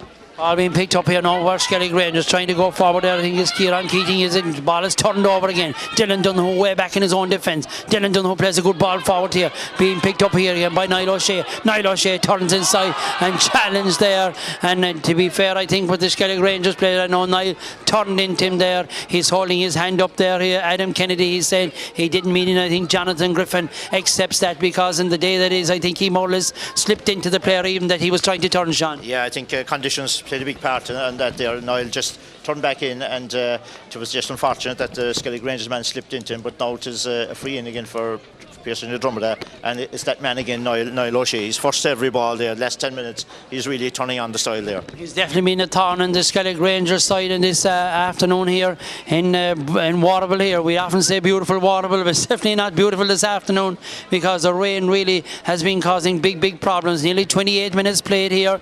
It's 2 goals and 3 points for Dromid Pearses, 1 point for Skellig Rangers here. The wind blowing, and looking at the crowd in the stand, they're quite lucky to be in the stand, but as we said, the rain has stopped here now in Waterville, and that is definitely going to be a help, I suppose, to both sets of the team. But the wind probably has died that little bit, that it isn't as strong as at the outset here 25 or 26 minutes ago here before this game started. The free will be for Dromid Pearses. Niall O'Shea, he's okay, he's open, no doubt about it. Niall O'Shea will take this free. Niall O'Shea will take this free here. Niall O'Shea, this free is about 35-40 yards out from the goal, looking just outside, I suppose, just inside the 50-yard line, but definitely Niall O'Shea has the range here. He definitely within his compass, there's no doubt about it. A man in form this afternoon. 2-2 already on the board. Niall O'Shea with the kick, drives it inside with the ball. I think it's gone out and gone wide, probably snatched it a little bit. Niall O'Shea, the score remains Dromid Pearses 2 goals and 3 points. Skellig Rangers 1 point. Sean, you make that about 7 wides now roughly for Dromid Pearses. Yeah, it's actually the 6 wide for Dromid Pearses. Niall probably would be kicking himself for that one. Probably it was a good chance to get a score there. But looking there on the play, the last time is Pearson the Dromid, they're into every ball first, and they tackle. There's 2 or 3 on the tackle, and they're overturning a lot of ball. You can see by the kick out there from the Skellig Rangers keeper that the wind has died down here. Pádraig O'Sullivan driving that ball right down the centre there. Niall kicked in by Aidan O'Sullivan in towards the edge of the square. Ball broken down inside. Skellig Rangers need a score probably before half-time. Conditions are terrible, but the rain has stopped at the moment. Wind has died down that little bit again. Dromid Pearses bringing the ball ball out. Giving across here now. Being picked up there and picked up as well by Garrod O'Sullivan. Garrod O'Sullivan giving into the centre again. Dromid Pearses trying to come forward here. Giving right across here. Ball has gone astray. Being picked up there by Fernand Sullivan. He was man of the match against St. Mary's in their victory in the semi-final. Plays the ball right across the field now. And really it's a hit and hope ball really. Dylan Dunhu way back helping out there. Dylan Dunhu has it. Trying to come forward. Dylan Dunhu has it now. Give it to Shane Connor. Walks it forward again back to Dylan Dunhu. Dylan Dunhu walking way down. Has he a chance here to kick? Dylan Dunhu holding onto the ball. Looks around. Gives it back out again. Niall O'Connor tries to give the ball across here. Walks it right across here now to Kevin Sheehan. Kevin Sheehan has the ball. Kicks inside. Takes the ball. Turns back inside his man there. Turning back inside there. Seamus Sullivan. Gives it forward again. Gives it forward to Graham Sullivan. Graham Sullivan has it. Gives it over the top between two players. Will he take it back? Graham Sullivan has it. Graham Sullivan kicking down his ball in towards the square again. Up the ice with the ball broken down inside. Chance here going inside. But Skellig Rangers do well there to defend that ball and trying to take it out there. Challenge there. The referee is giving the advantage there. Being taken out. Sean Kennedy. Ball being brought out here now for Skellig Rangers. Out with their full back there. Ronan O'Shea drives it forward now. Skellig Rangers. The wind has dropped that little bit. The rain has stopped, as we said here, right on the half-time whistle here at the end of this first half. Can Dermot Keating or Kieran Keating get a score right before the Darrow Sullivan? Darrow Sullivan, the only scorer of a free in this first half, and I think the referee is going to blow the half-time whistle. He blows the half-time whistle here in Waterville, and really, and what were terrible conditions for both teams playing here in this first half. The half-time score is Skellig Rangers 1 point. It's Pearson na Dromida 2 goals and 3 points. And really, when you look at it, Sean, will it be enough? I think looking at the flags down here right in front of us here for our vantage point up, the flags seem to be dead in the rain. I think somebody upstairs is after turning off both the wind and the rain. Yeah, it looks as if the tap has after been turned off because it has gone pure dry now, and the wind there's not a puff of wind now at the minute, so Pearson and Dromida will be very happy with that half-time lead of 2-3, and it's Graham Sullivan there on the back. He's playing well, coming well into the game, and Kevin Sheehan, number 10, he's playing very well there, getting all the breaks, and of course you have Niall Shea is playing outstanding inside. 2 scored there out of the 2-3, but Skellig Rangers probably had a few half chances. They won just before half-time there, but a sloppy pass, and look, I think they'll probably be up against it now with the wind after dying and the rain after stopping. So look, it's Dromid Pearses now, I think, to lose. Definitely going to be up against it here. So remember the Sneem team of 1997, of course, being introduced here at halftime. So we have a little piece, of course, from Christy O'Connell. Spoke about the 1997 final, of course, and that was the team, I suppose, when Christy was chairman of the South Kerry board. So we have a little bit from Christy O'Connell here at halftime here as the team from Sneem, I suppose, concerning the great John Egan, and that game I think was played in Carsaween on that particular day. So 5 points to 4. They tell me the final score was on that day. Sneem winning that South Kerry final thing. I think their last South Kerry final win as well. And the great John Egan and his brother were playing on that particular day. I think we have that Christy O'Connell interview coming right up now.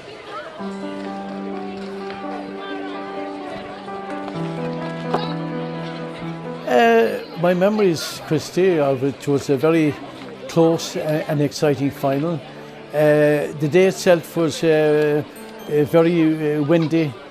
Conditions were heavy in the concrete. The wind is gone now. Again, something similar to this year. You know, you had a lot of rain in the preceding week, but there was big interest. You had a young Sneem team showing great promise against a Waterville side who, you know, also included a number of top-class players.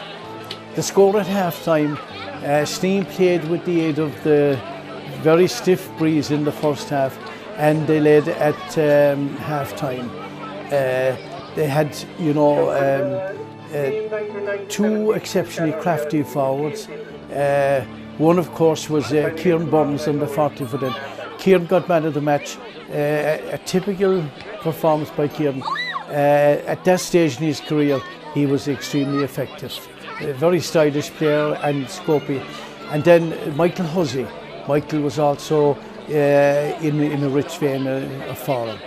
Whereas what I remember is Waterville made a surprising change. for the first half of that game. They played inter-county player Dennis O'Dwyer. They put Dennis at centre half back. This, I suppose, came about through to the absence of Robbie O'Dwyer, which was a real serious blow for Waterville.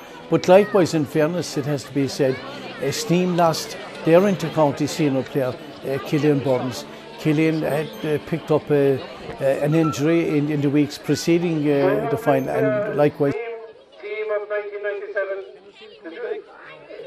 25 years ago, they defeated Waterville on a day as bad as today in the South Kerry final by 5 points to 4. Tough day. First up is the captain of the day, Leonard Son. Ingo on that day, and next up is Johnny O'Sullivan. Next up is Jack Riney representing his uncle Derek Riney. And next up is Don Riney, who came on the cornerback that day in Saptis.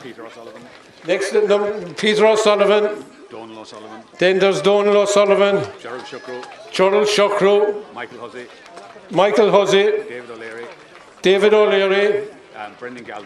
Brendan Galvin. Sam O'Sullivan for his uncle Sean O'Sullivan. Sam O'Sullivan representing his uncle Sean O'Sullivan. And Paddy Burns. And Paddy Burns. John Vinson. And Kieran Burns. Kieran, the man of the match that day was Kieran Burns, who scored 3 points out of the 5. And John Vincent, the coach. And the manager and coach that day was John Vincent O'Sullivan. And Mickey Joe Burns is there. And Mickey Joe Burns is also.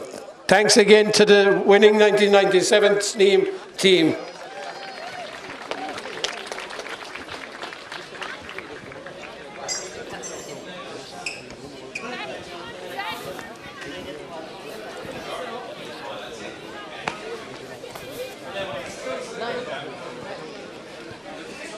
Shut up.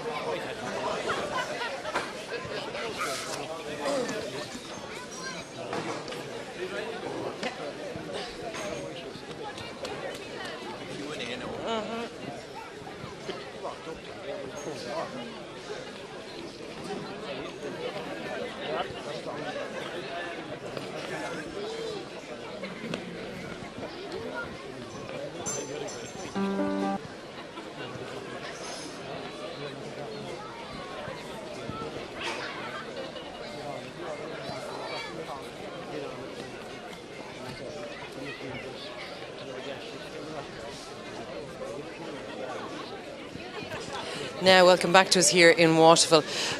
We've had 2 different types of day really here. The first half, the weather was atrocious.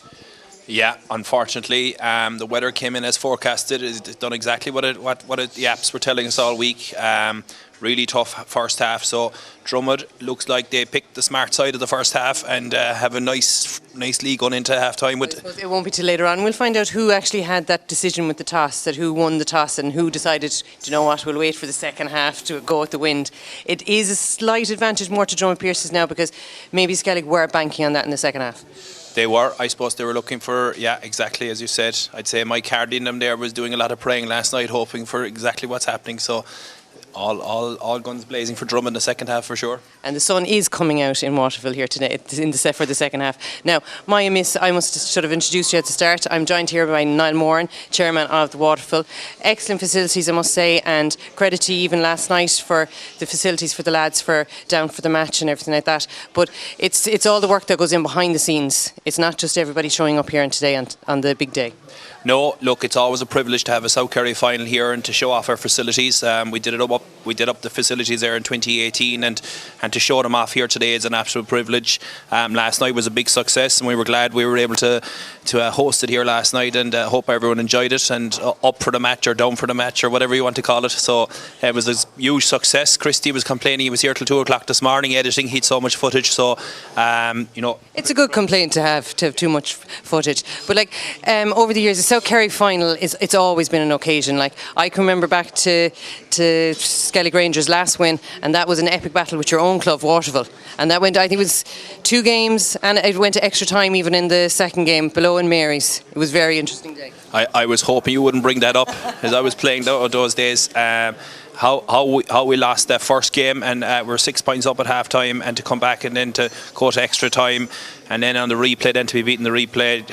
You just brought back bad memories now. I think it was a crisp Stevens' Day or something like that was being muted as another game if it did end in a draw again or something, I think. Well, South Kerry Championship being finished in November is not really South Kerry Championship. It's normally into Christmas week, you know, so this is rare, but you know what, the lads deserve a bit of a break too for players. So the moving the All-Ireland has a lot to answer for, really, so.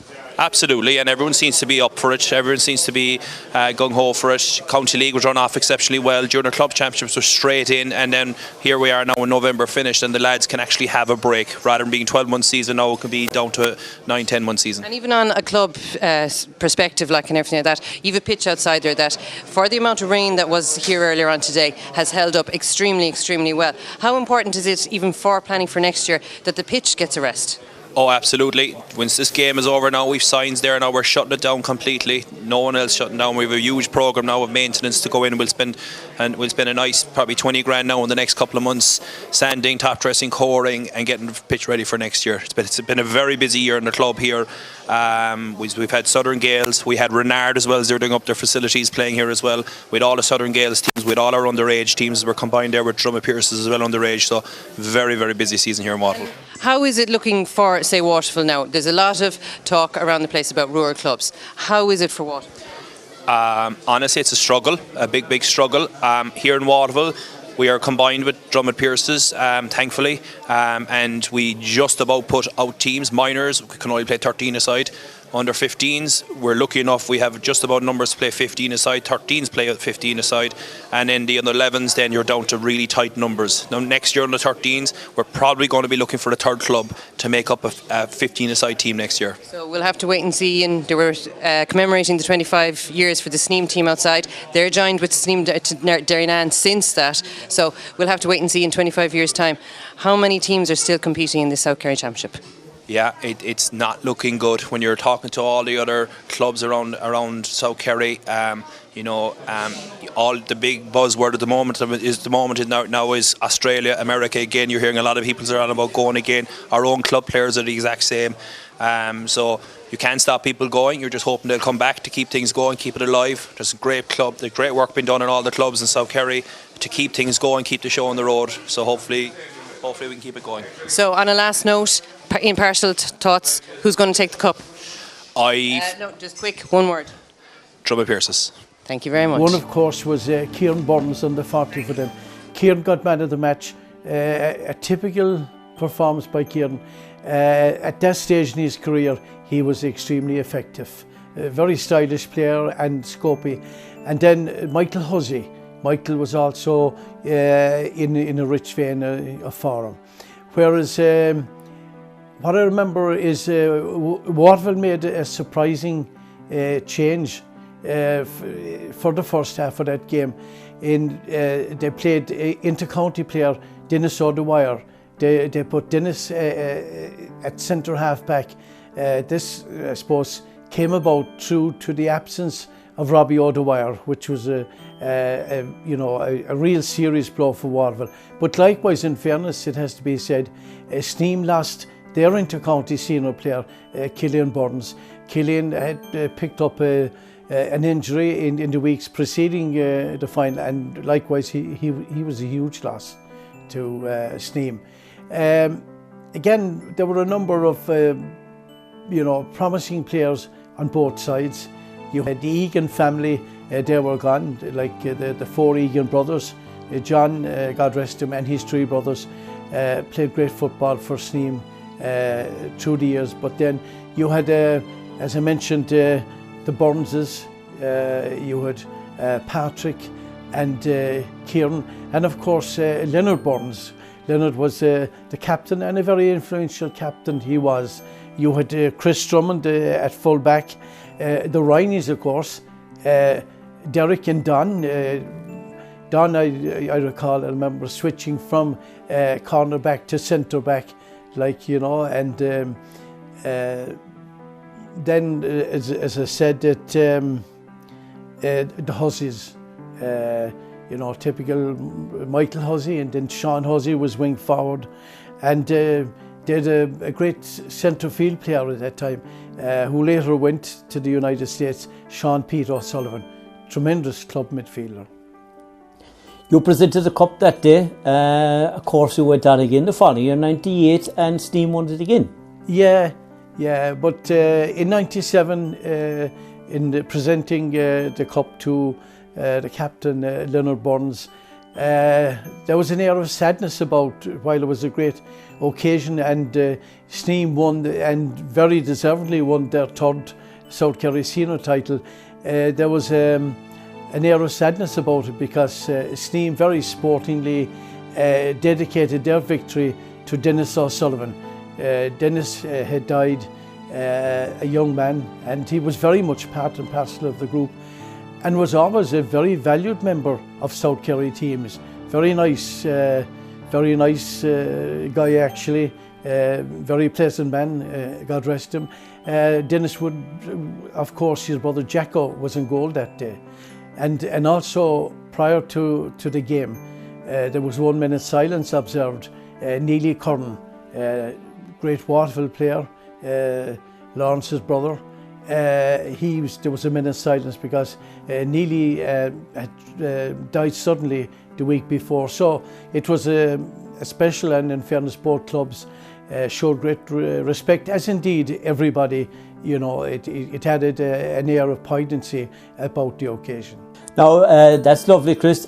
Talking about the game now on Saturday, you have Port Begeen, Skellig Rangers in it for the first time since 2006, and of course you have Dromid Pearses. How can you see it going?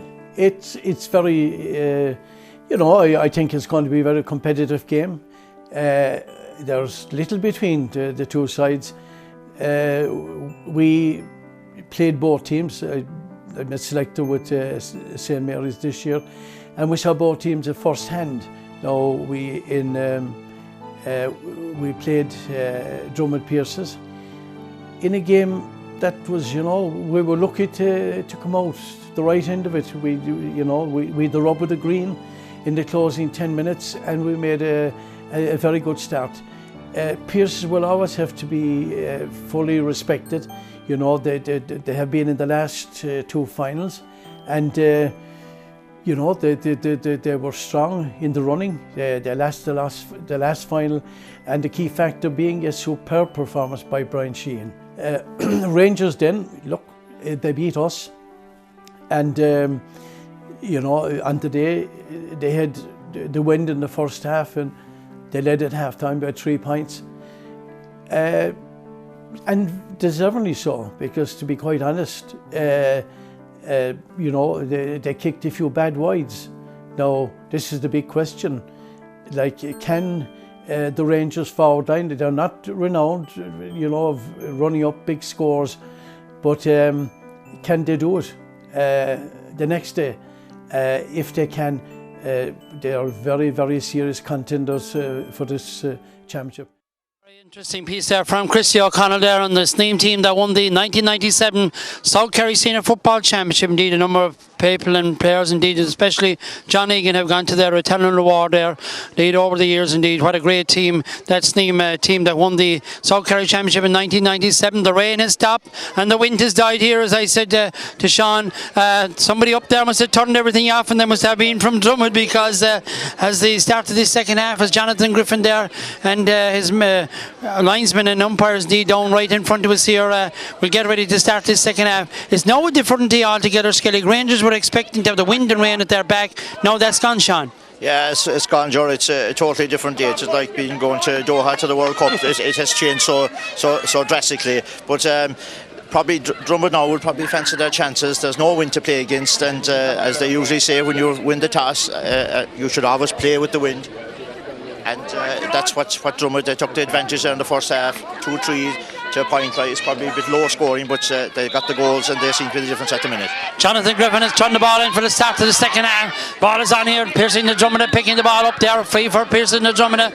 As we said, the wind and rain advantage that Dromid had in the first half has not appeared for Skellig Rangers in the second half. Graham O'Sullivan takes his free. Graham O'Sullivan taking the free quickly towards Dylan Dunhu. Dylan Dunhu is on his bicycle straight away. The South Kerry man, of course, the man on the South Kerry team, Dylan Dunhu, going inside there. Good challenge back there from the Skellig Rangers man going inside. Niall O'Shea going for the ball as well. well. Ball brought back inside here indeed. A very big thank you to the Waterville GA Club for their complimentary food at half time, and really fantastic club down here in Waterville, led there by John Galvin's wife there, indeed the great John Galvin himself, indeed down here as well. The ball going inside now, trying to come out there was Darrow Sullivan. Dromid Pearses winning the tackles there, winning first to the ball all the time, Sean. Kevin O'Shea there first to that ball, and it looks as if Darrow Sullivan was going to get that because he was that yard ahead of him, but it showed the great determination for the Dromid man to win that. Great determination. Dromid Pearses have the ball. Paul O'Connor has it. Paul O'Connor giving the ball inside to Graham O'Sullivan. Graham O'Sullivan just inside the 50-yard line. Graham O'Sullivan, the ball going back. Challenge going in there, but in fairness to both sides and the conditions here, they're going for the ball. They're not playing the man at all. They're trying to go for the ball. If they slip and collide to the man, that is coincidental. The ball going out over the line. A line ball for Dromid Pearses just over the scoreboard side of the field. Just over a minute and a half played of this second half. Graham O'Sullivan in possession. Dromid Pearses 2 goals and 3 points. Skellig Rangers 1 point. Graham O'Sullivan coming towards the 50-yard line. Gives the ball inside towards the centre. Gives it to Niall Connor. Gives it back inside now. Going forward there is Seamus Lynch. Seamus Lynch has the ball. Seamus Lynch drops the ball there. Hard to really give out about anything this afternoon. Long ball away down the field now for Skellig Rangers. They need to score quickly on the board. Ball going inside, being picked up here now. Being picked up and going inside there is Dermot Keating. What a fantastic player this Dermot Keating is. Really hasn't got a chance, but Dromid Pearses challenging back there and challenging hard. The ball right down in front of us here now, being picked up here now by Michael O'Sullivan. Michael O'Sullivan, the ball has gone to ground and hurping back there. It's Keeveen O'Shea. He's been excellent in defence along with Graham O'Sullivan this afternoon. The ball coming forward. Shane Connor giving it back now to Paul O'Connor. Paul O'Connor giving it back to the centre again. Being given back now to Killen O'Falcarrick there. Of course, his brother played, of course, in the last team that won the South Kerry Championship, scoring 11 points in that particular day. Kevin Shea, the ball back to the centre again. Dromid Pearses working it across here. Transfers it again to Paul O'Connor, the man from Valencia, of course, playing with Dromid Pearses this year because that's a good piece of play by Keeveen O'Shea. Keeveen O'Shea going inside, avoiding the tackles there, avoiding the tackle coming in from Seamus O'Sullivan. Gives the ball back here, gives the ball back. As we said, a great pitch here with the rain that we had before they throw in here. Seamus Lynch going down. Seamus Lynch picking it up, goes down on the ball here. Ball right down on the sideline. Jonathan Griffin says he overplayed the ball. And really, Sean, you can see the commitment from both sides so far. Oh yeah, great credit to both teams. They're going at it 100%. And Kevin Sheehan here for Dromid again. He started the second half very, very well. And Jim Lynch there, big physical, strong man. He's playing a big part here now, started the second half as well. And the referee there, Jonathan Griffin, stopping the play there. He's calling a Dromid player towards him there. He says it was probably intentional into the back there of the Skellig Rangers man. That Skellig Rangers man, the number 13, Darrow Sullivan there. Darrow Sullivan, the physio coming in there. Jonathan Griffin comes across indeed, looking down here. Bernie Reardon here, of course, the man of the Castle Lights Hotel. Bernie, of course, the man who's had a little bit of an illness during the year, and wishing him well there. Bernie, great to see him back doing umpire along this afternoon with John Griffin there and Kevin Griffin as well, along with Johnny O'Connor as well there, the umpires this afternoon, as well as Jonathan Griffin, of course, the referee, and along with Mike Moriarty on the sideline as well. And the free game will resume with a free for Dromid Pearses. Shane Connor takes the free across here, give it across here now to Carrick. Carrick tries to walk the ball out here now.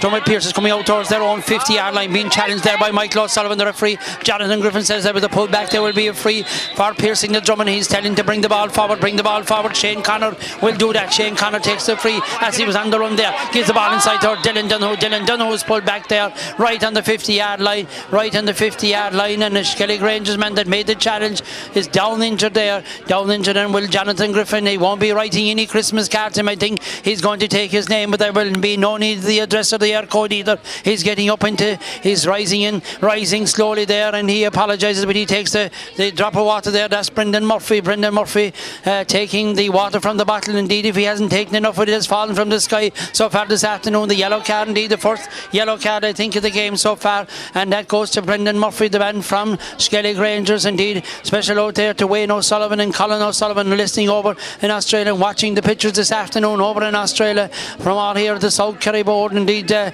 the people here, of course, and also to, I suppose, Bernard Casey. It tells his big show is on in the INEC on the 23rd of December, and we're still trying to find out at half time game asking a lot of it. Even as Paddy Fogarty, ever remember he kicking that point from 1968 from in front of the stand? No one remembers it, but the nephew certainly contacted Shea the high road and maybe the low road or whatever Shea he was. The ball back inside here now. Back for Dromid Pearses. They're controlling the game, taking the ball forward there as Kiwi no she can't. He's been outstanding along with Graham O'Sullivan and Niall Shea. They're the three outstanding players so far for Pearson. The Dromid walking the ball down now to Michael Cotton. Michael Cotton, this is a great team performance from Dromid so far. Keelan O'Falcallick tries to come inside, walks the ball across here. Or anyone that would tell you 1 hour ago we had rain, we had wind here in Waterville. You couldn't see out towards Hogshead. You can see clearly the Hogshead in the way down. Indeed, there's no helicopter here. They told me Darby Clifford's helicopter is on the yard there as well, but it's not coming in until the new year. Niall Moore is making a special place for him to park it up beside, I think, is 131 Merifiori. They tell me something he got in the auction up in Dublin in the vintage car sale. The ball being transferred across now for Dromid Pearses. Coming across there is Michael Cotton. Michael Cotton has the ball going forward. Michael Cotton trying to get inside the centre. Dromid Pearses holding on to there, and the advantage of the scoreboard. 2 goals and 3 points for Dromid Pearses, 1 point for Skellig Rangers at this moment. Their only point coming in the first half. Indeed, it was the first score of the game coming from Darragh O'Sullivan, the number 13. He had the opening score, but that has been their only score so far. Dromid Pearses, Sean, showing the experience that they have and really holding on to the ball. Yes, definitely. They're showing the experience there in the last five finals, and they're playing a good sharp hand passing game and total control now with what's 8 minutes gone in the second half. And it's actually free out there now to Skellig. They overplayed that ball on the far offside.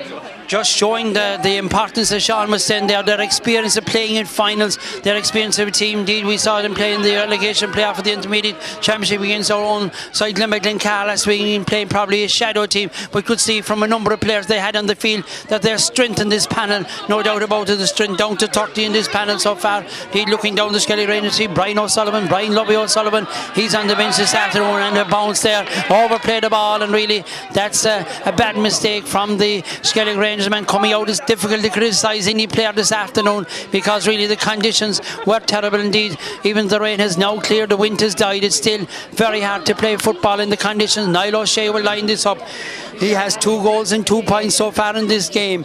All from play, well, 1 from play, 1 from a penalty and 2 from frees. Niall O'Shea about 35-40 yards out from the goal, more or less dead straight, suits it right for the kicker. That little bit of an angle. Niall O'Shea with the kick. Niall O'Shea drives it long, high and over the bar. An opening score of the second half coming from Niall O'Shea after 7.5 minutes of play. It's Dromid Pearses, 2 goals and 4 points. Skellig Rangers 1 point. Really, Sean, it's very hard to see Skellig Rangers coming back into this game. They'll need goals if they're to do that. Yeah, it's another great score there by Niall O'Shea. It's as I said, the wind has dropped, actually gone, disappeared, and it was a great score into the Hogshead into the field.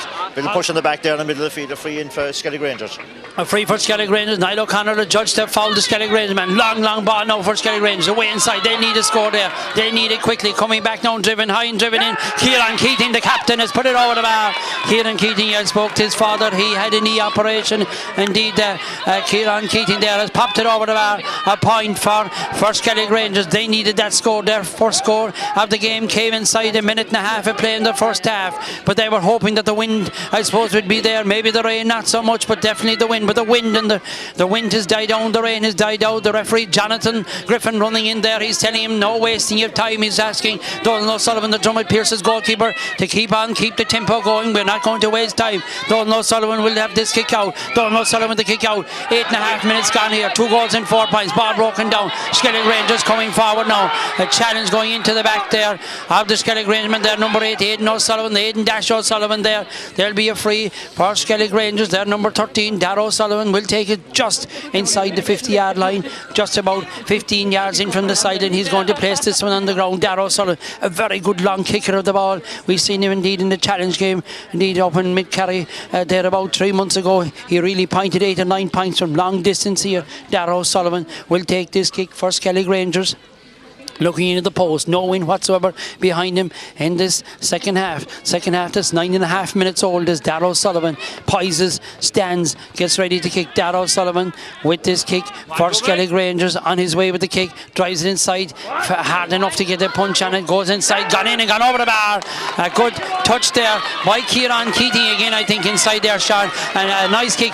Difficult ball to kick today. The ball is heavy, the ground is wet when you're trying to take frees like that. Yeah, but well flicked on there there by Kieran Keating. He's kicked 2 good scores there. It's a great response to the free by Niall O'Shea on the other side, and it gives Skellig Rays now maybe a bit of a confidence. They have 3rd point on the board. If they could get a few more breaking balls around the middle of the field, they're probably in with a bit of a chance. Definitely for the neutral, if Skellig Rangers would get a goal, it definitely would make such difference to this game. Kick out towards the centre again. Up there, right, so ball broken down the centre again. Dromid Pearses judged to be fouled there as he tried to pick the ball up off the ground. Kevin Shea there, Kiwi O'Shea. Kevin Shea there, going back there, centre half back there, gives the ball across here to Jim Lynch. Jim Lynch to Graham O'Sullivan. Graham O'Sullivan inside to the centre now to Padraig O'Sullivan. Padraig O'Sullivan turns around. Padraig O'Sullivan trying to bring the ball forward here. Padraig O'Sullivan has a chance, transfers the ball out now, going out to Michael Curran. Michael Curran there on the ball there, being pressurised on the far side of the field by Fanon Sullivan. Back again to Shane O'Falcarrick, to Graham Sullivan. Graham Sullivan holding on to the ball. What better man would you want on the ball than Graham Sullivan, a man who won the All-Ireland would carry this year. What a fantastic game here against Galway in that All-Ireland final, kicking a point. Ball towards Dylan Dunhu. Dylan Dunhu, such a knacky forward there, picks a good ball inside, but that's well cut off inside. Well cut off inside by the Skellig Ranger defender. Being worked out here now, being taken out here by Adam Kennedy. Adam Kennedy giving it across here onto the stand side of the field here. Onto the stand side of the field, trying to bring the ball forward, but losing out there to Niall Shea. Niall Shea giving inside to Falcarrick, back to Niall Shea. Niall Shea has a chance here, giving inside with the ball going inside. Good work there inside by the Skellig Rangers men. Now they're beginning to play in this second half. Will they have the time? There's plenty of time, I suppose, if they could work the ball up and get a goal maybe in the start of the second half. Ball worked across here now to Michael O'Sullivan. Michael O'Sullivan has the ball, being challenged here. Niall O'Connor challenging him. He's pulled down there, and there'll be a card. I know there'll be a ticking anyway for Niall O'Connor there. Jonathan Griffin, he's getting ready. He's hooking the ball inside. Tries to walk his cross now. Skellig Rangers being held back there again. The referee is giving the advantage, holds his hand aloft in the air there. Ronan Shea comes inside. The referee is going to call it back, Sean. Yes, it's a free there. Ronan Shea up there from the full back line. It's a free to Skellig Rangers. Great passage of play both here, but on the by Niall O'Shea. He probably had a chance to take a score, but he chose to pass it and it was intercepted. Great defence by the Skellig Rangers backs. And the ball went long high inside from the resulting free. It skidded inside and went out harmlessly wide. We have 12.5 minutes played here at the Waterville J Grounds here in Waterville. The score stands at the moment in the South Kerry Senior Football Final. Dromid Pearses 2 goals and 4 points. Skellig Rangers 3 points there. And Brian O'Leary, the manager on the far side of the field. Owen O'Leary down here at the sideline as well, as Dromid Pearses will take this kick out. Donald O'Sullivan, the cool batter for Pearses now Dromid. And we wish indeed people listening all over the world, indeed watching this on the live net, we hope that conditions have improved and you're getting far more enjoyment in the second half of the game, depending who you support. The ball inside now, Martin Sullivan gives it back inside here. Michael O'Sullivan tries inside and left the ball behind, and the ball being picked up here now, by Padraig O'Sullivan. Gives it into the 7 to Kevin Shea. Kevin Shea has the ball, transfers it now to Falcarrick, works it across now here to Paul O'Connor. Paul O'Connor gives the ball down and on. Good challenge coming in from the Skellig Rangers man, but going back there, waking it up again, and really tough game. The referee said there was a foul there on the corner forward there. That's Gerard O'Sullivan. The ball taken forward again in towards Dylan Dunhu. Can he get the ball in his hand? If he does, he's dangerous because he's lightning fast, and Dylan Dunhu going away from the man, clips the ball across here towards Niall Shea. Good defensive work inside there by Ronan Shea, walking it forward now. Skellig Rangers beginning to play here. The ball up towards the centre now. Fanon Sullivan, he was man of the match in the semi-final against St. Mary. Their victory. Long ball being played down here now towards Keating. Up the ball, broken inside, gathered inside here. Chance here. Will he put it inside? Puts it in and puts it over the bar. That's a superb score coming from Dermot Keating. Has put it over the bar. And really, Sean, this big game is coming to life, and it's something we said before the very outset of this game. If you had good conditions here today, you would have had a fabulous game of football from the very off. You would, because there's some excellent forwards on show. You have the Keatings there and the full forward line, and Skellig Rangers, they're letting the ball direct in now, and it seems that the 2 Keatings inside, they seem to be winning. They've got the last 3 scores there now for Skellig, and it's the 2 goals now are actually the difference at the minute. 2 goals the difference. They came both from Niall O'Shea. Kick out coming towards the centre. Up there rise the ball. Ball going behind again. Skellig Rangers man trying to go down the ball. Niall there, Dashy is inside there towards the middle. The ball being picked up again there by Padraig O'Sullivan, the scorer of a point in the first half. Kevin Shea has the ball. Kevin Shea plays the ball into space towards Dylan Dunhu. Dylan Dunhu has been held back right in the 50-yard line. Dylan Dunhu, the next score is vital here. The ball in towards Niall O'Shea. He's the man well capable of getting it. Good work inside here. Skellig, Dromid Pearses, Skellig Rangers defending there and a pull back there on the jersey. That will be a free in. A free in. The referee Jonathan Griffin says there was too much of a tug on the jersey there. And in fact, for something that's going to be said, it's going to be an easy tap over free here, Sean. Yeah, it's probably an easy free here now for Niall O'Shea. But very impressed with Niall O'Donoghue. Start the second half. He's won every 50-50 ball that's gone into him. And he's there. He's involved in this free now again. It's probably a tap over here now for Niall O'Shea to get Dromid on the scoreboard again. Dromid Pearses here, chance for Niall O'Shea, no doubt hitting into the Hogs end of the ground here in Waterville here, down right in front of us. Niall O'Shea with this chance, no breeze whatsoever here in this second half, and Niall O'Shea drives it in, sends it over the bar. I make that 2 goals and 4 points that Niall O'Shea has scored in this game, Sean. Yeah, 2-4 for Niall. He's kicked four frees, and he's 2-4 out of the 2-5, which is a great return, and especially with the conditions. Definitely with the conditions here. He's Skellig Rangers goalkeeper there. Paddy O'Sullivan with the kick out. Paddy O'Sullivan drives the ball long, drives it down the centre, up there, right with the ball going behind there, being picked up by Jim Lynch. Jim Lynch giving the ball forward there to his clubman, I suppose the Belincha man, there's Paul O'Connor to Dylan Donoghue again. Dylan Donoghue, fast, knacky, a man who's able to pick a pass. He picked the pass inside towards Niall O'Shea into his chest. Niall O'Shea, will he get the chance to turn? Gives it back to Falcarrick, gives it, works inside here. Dylan Donoghue walking across here now, being picked up again here by Kevin Sheehan. Kevin Sheehan really has been outstanding in this game so far, in both in his attacking and really helping out his defence as well. Named at wing forward, really has been everywhere. Paul O'Connor returns the ball back now to Dominic Sullivan. Dominic Sullivan, brother of the legendary Declan O'Sullivan, the man I suppose that led Kerry to 2 All-Ireland victories, and the ball going inside, well cut out there by the Skellig Rangers man. Skellig Rangers trying to bring the ball forward. 2 goals and 5 points for Dromid Pearses, 4 points for Skellig Rangers. The ball into the centre again, and the ball being put in advantage coming to the advantage. Is not accruing to the Skellig Rangers man there. They're number 11. That's Finan Sullivan. The free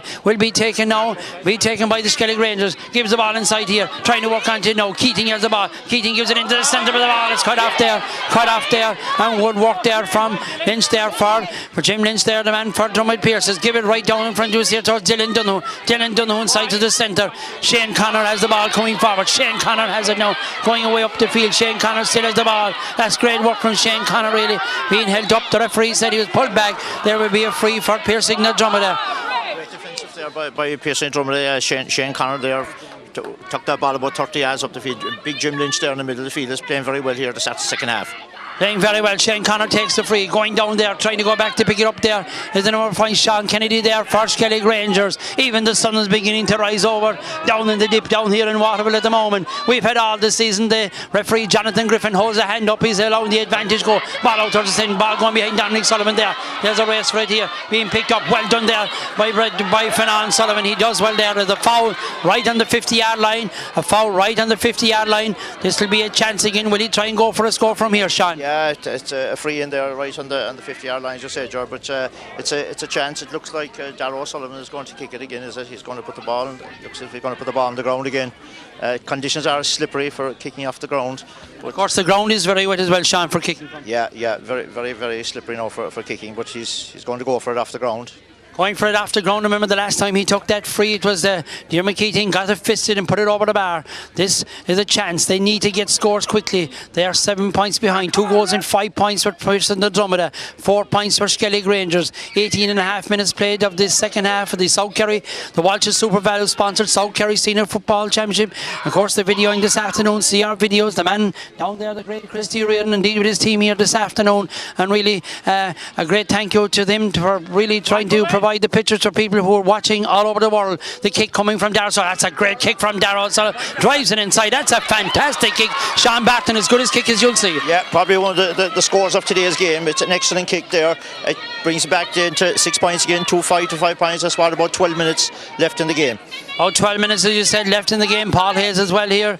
The assistant referee as well here, down on the line as well on the far side of the field. Paul Hayes, the Cairns O'Reilly's man. Remember, Cairns O'Reilly's being Munster Club Championship action next weekend when they play Aeroga Clare. Kick out coming now, and the referee Jonathan Griffin saw something there. He's going to have a few words there. He's going down a little bit of bargy indeed, I suppose. No great. Remember, they played in the preliminary round of the South Kerry Championship in 2021. The referee Jonathan Griffin there, he's calling a number of players towards him, a little bit as the great Wishy Ford would say, a little let me at me, hold me back type of thing, really. Nothing dubious or anything there. Ronan Kennedy out there as well.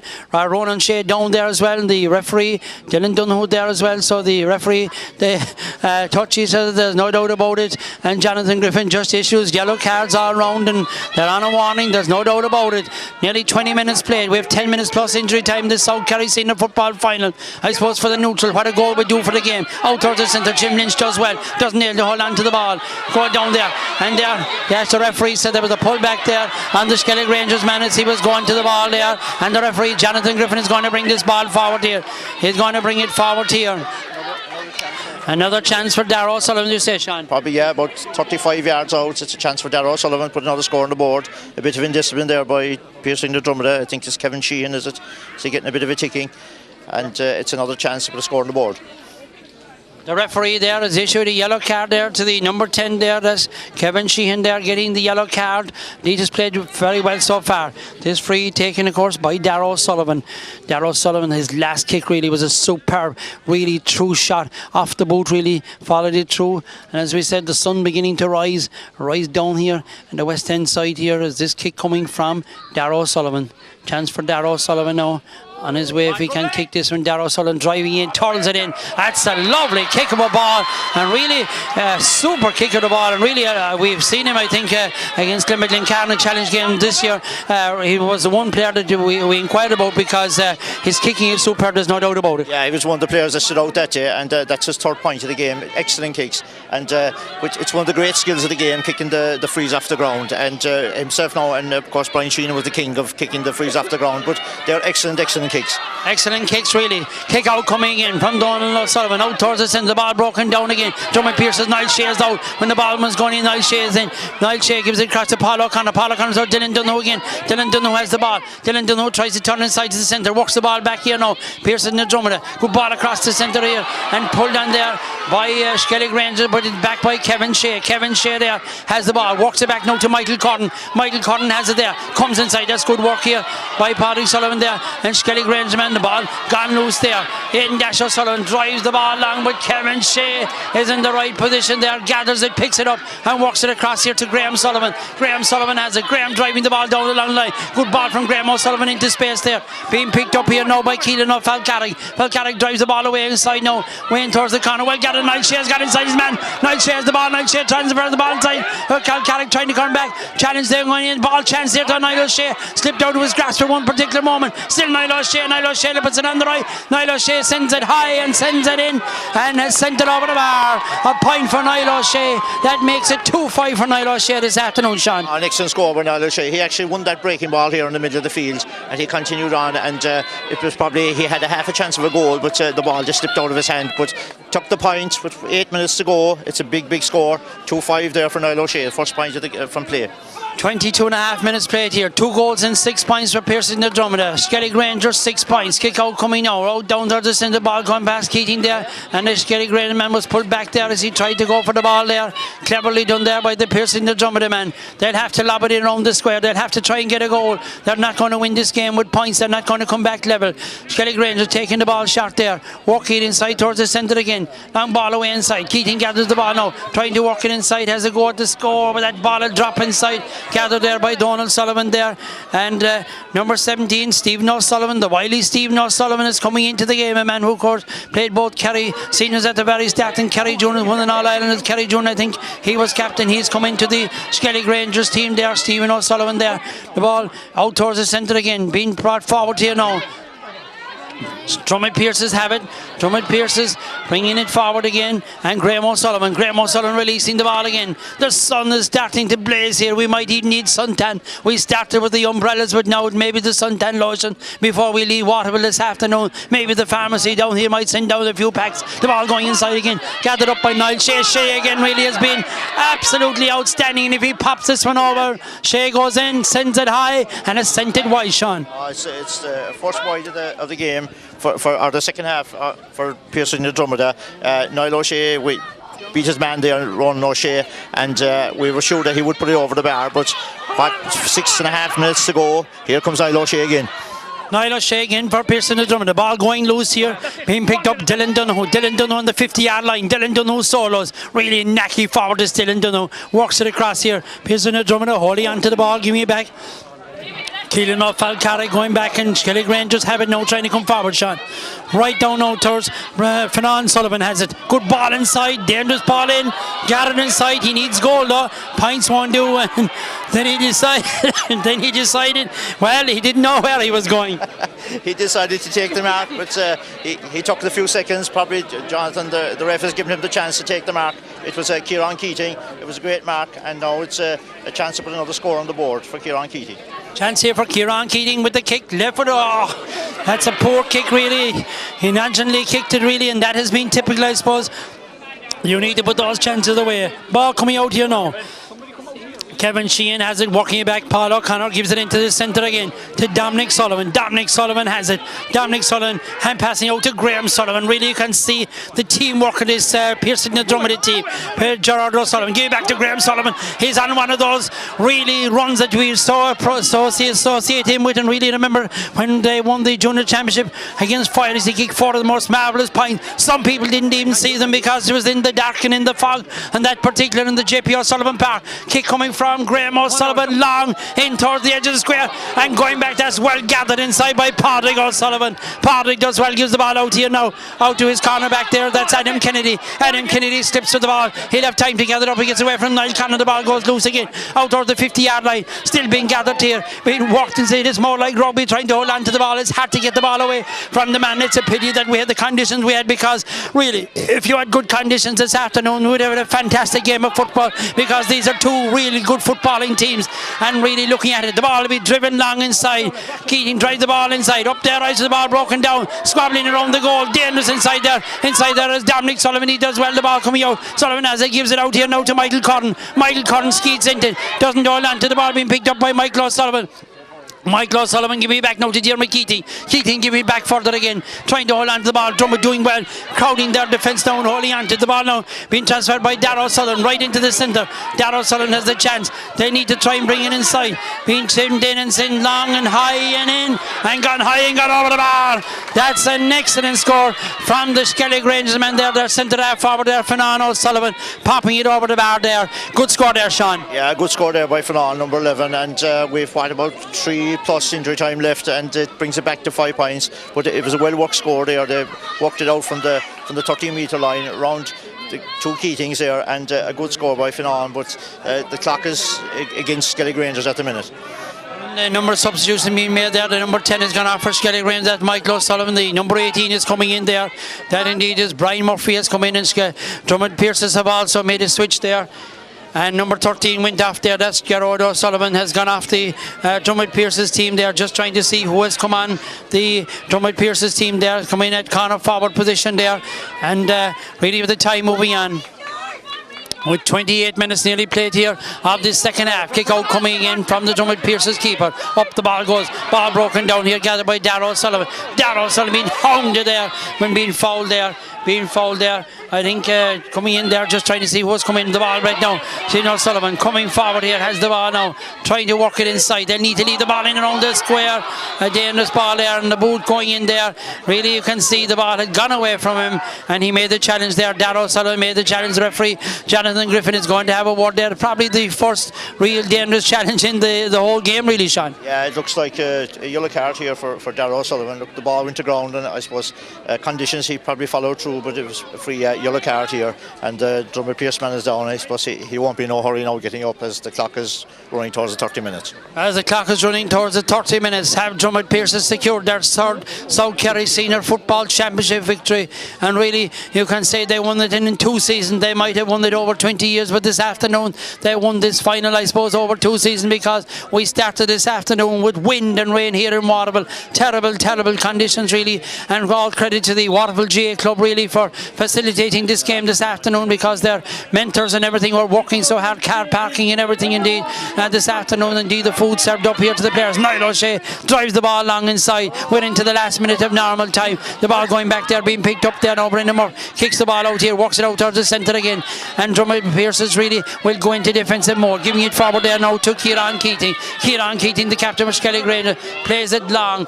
Goes inside up there, right with his bar with the ball. Hops inside and gathered inside by Shane Connor. Shane Connor has it. His ultimate, the ultimate cool man. If they're looking for someone to play James Bond, this man could do it because he's so cool. The ball being picked up by Dylan Dunhu. Dylan Dunhu giving the ball across here into the centre, and the challenge going into the back there. And it's an easy decision there for Jonathan Griffin. He'll walk across there. He walks across slowly there. There'll be probably a little ticking there for the Skellig Rangers man as the challenge went into the back of the Dromid Pearses player there as he was picking up the ball, trying to see who he's going to.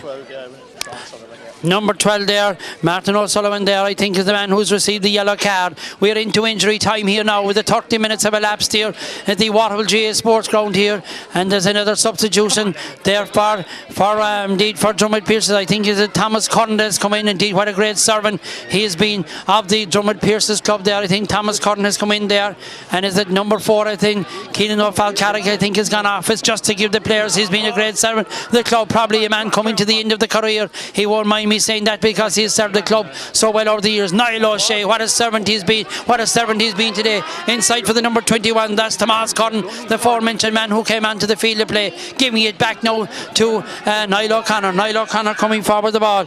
Niall O'Connor gives the ball across here now to Dominic Sullivan. Dominic Sullivan has it, takes a solo. He can do it all day. He's ran this game from the middle of the field all this afternoon. Ball being picked up here now by their number 12. The number 12 is none other than Sean O'Sullivan. Sean O'Sullivan gives the ball inside now and really moving right in. We haven't seen what additional time is going to be allowed with. We're 1 minute already into the additional time. Dylan Dunhu has the ball, challenge going in there on Dylan Dunhu there by Martin O'Sullivan there, and it will be a line ball. A line ball or a free indeed, whichever one. Well, you can take probably both. They'll both work out the same because they're both down on the line here indeed. Dylan Dunhu is down on the line here. And tackle there, and I'd say another Skellig Rangers man gone into the book, but I'd say he will be okay. Another Skellig Rangers man gone into the book at the moment here. Right down in front of us here is Dylan Dunhu. He'll take the time, and really you couldn't believe it. We couldn't see the pictures in the first half. We couldn't see the pitch in the first half because of the wind and rain. And now we have the sun down here. The sun down in Waterville. They were always going to tell us that we were liars because Waterville is always beautiful, and there's no doubt about it. It was beautiful, but we had wind and rain. But it's beautiful now because the sun is out here. It's even more beautiful for the people of Pearson and Dromid because they're on their way to lift the trophy here this afternoon. 2 minutes of injury time has been played. The ball taken out quick for Skellig Rangers. Really, they need a miracle now. 5 points down with injury time well on its way. Just over 2 minutes played. Skellig Rangers moving the ball out now.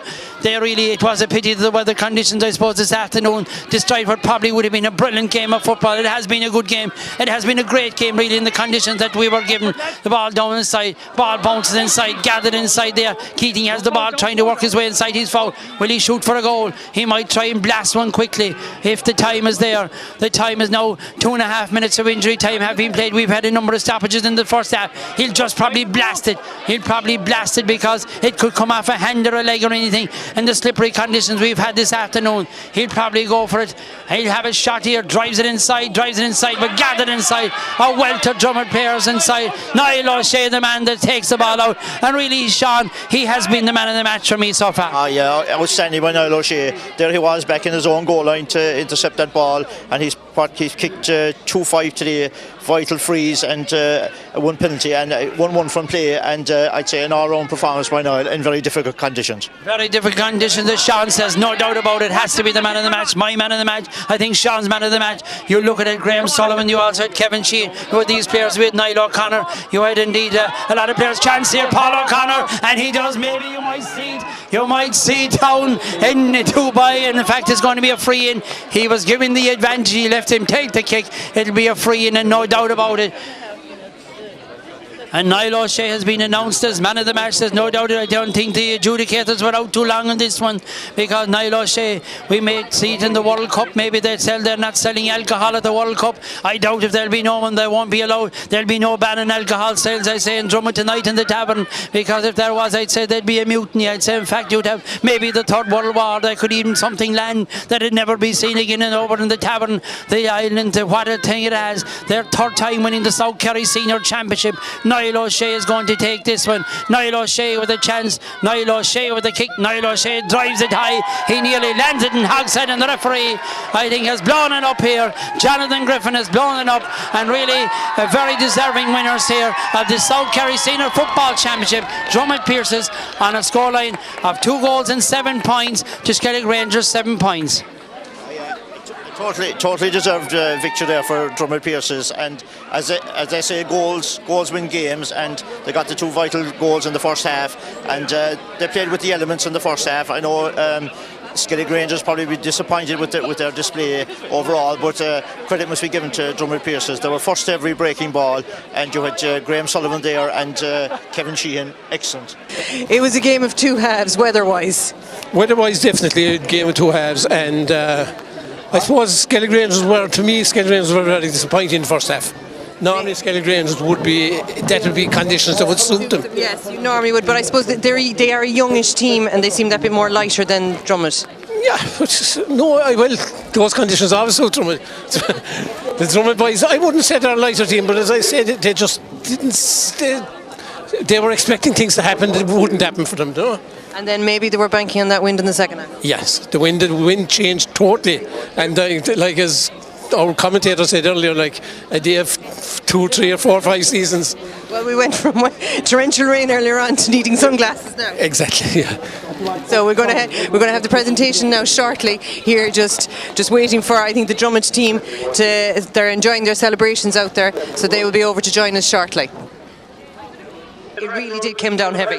Yes, it was all week, rain. I was watching the forecast every morning, just rain, and then I was always a great believer that rain would go with the high tide. High tide was at 1 today, and I was sure to disappear. But my God, that was very optimistic. That let you down today. Down. But as the game itself progressed on, Dromid did seem that bit more ahead. Oh, definitely. They were the hungrier team, and that's long and short for it to win a South Kerry Championship. You have to be the hungrier team. Niall Shea was absolutely outstanding, first half and second half. Yes, he was. And now I'm going to have a quick chat here with Our Lady Suzanne. Yes, we've had everything here today. We've had rain, we've had wind, we need sunglasses now. But Dromid Pearses are the champions. They are the champions, yeah. There's a nice little bit of a smile there. I guess there is, yes. I suppose the change of weather at half-time probably made a huge difference. Like, we were expecting a game of 2 halves here, but sure, the winds, the rain, the whole lot disappeared at half-time. I don't know, somebody must have summonsed it to go. Turned off the tap upstairs. Completely, absolutely, yeah. So, yeah, it was a good game, a clean game. And yeah, the pitch here looks fantastic as well. Fair play to Waterville, like, it didn't really tear up or anything. So yeah, we're just waiting on the teams here now to make the presentation. Yeah, and I suppose to sum up 2022 for South Kerry as a whole and everything like that, how has the season gone? Well, we've got all our football played as a district board, all our underage games and everything are finished. Our divisional teams probably didn't do as well as we had hoped, but we'll be back stronger next year, hopefully, please God. And going forward, I suppose, like, look, I was talking to Niall there earlier on from Waterville about rural areas and everything like that. It is a struggle at the moment to keep clubs and keep everything going. It is a struggle, like trying to keep people around South Kerry. There isn't employment here for them. Everyone wants to travel nowadays, especially since COVID has gone again. All the young ones are off travelling. So trying to put fields in the teams on the field rather is a struggle for all the clubs of South Kerry. I think there's only 2 of them that are actually fielding a B team, and that speaks for itself. Yeah, no, it does explain that. But it's more than just, say, numbers and everything like that. It's giving our young people employment in these areas. Completely. Probably there are some digital hubs opened locally, but something more probably needs to be looked at it. there's something needs to be done by somebody, be it, I don't know, government or whoever, just something that would bring more employment to local area. Maybe working from home more for people. It did work during COVID, so why can't it work all the time? Like. Yeah, no, like it is, and it's not just South Kerry. There's parts of down by myself and Two Sisters as well. We're struggling for numbers too, and it is keeping that age group that have just finished college to 27, 28 to keep them involved with the club and to keep the club ticking over for the youngsters coming through. Completely, like when you go to college, you get employed.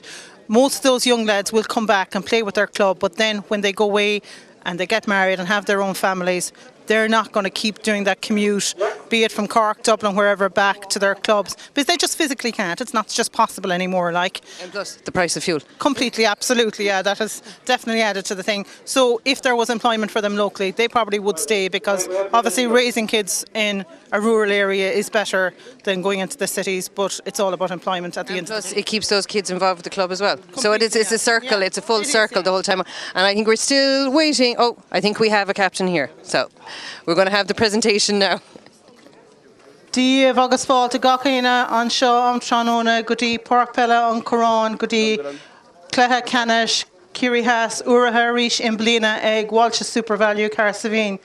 You're all very welcome here this evening to the South Kerry Senior Championship Final, sponsored again this year by Walsh Super Value Carsavine.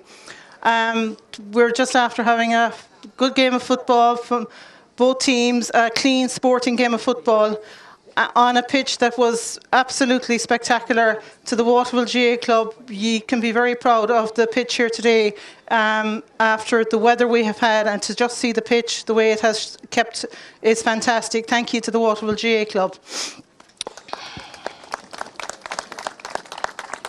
To our referee, Jonathan Griffin, and his officials, thank you very much for a fantastic game here today, for keeping the game going and flowing. Thank you, Jonathan, and your team and umpires.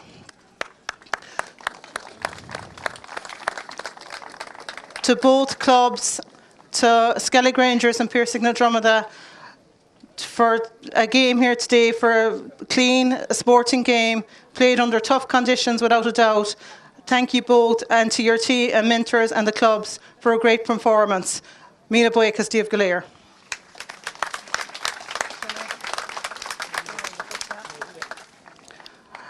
To Fogarty Centre Waterville and the Fogarty family, thank you for once again sponsoring our man of the match in memory of Damien.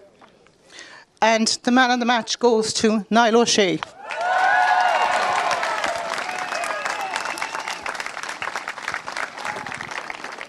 So we'll call Niall up here now.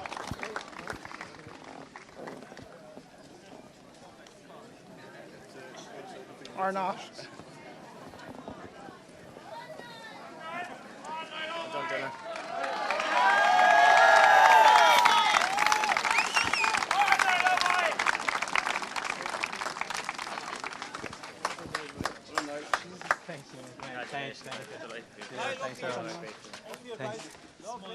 Thanks very much.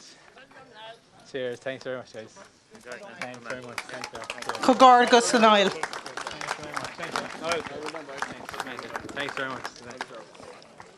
And without further ado, I'll call on Dermot Walsh to present the Jack Murphy Cup to Dylan Donoghue, the champions of the South Kerry Championship. Pearse na Dromida, the captain, Dylan.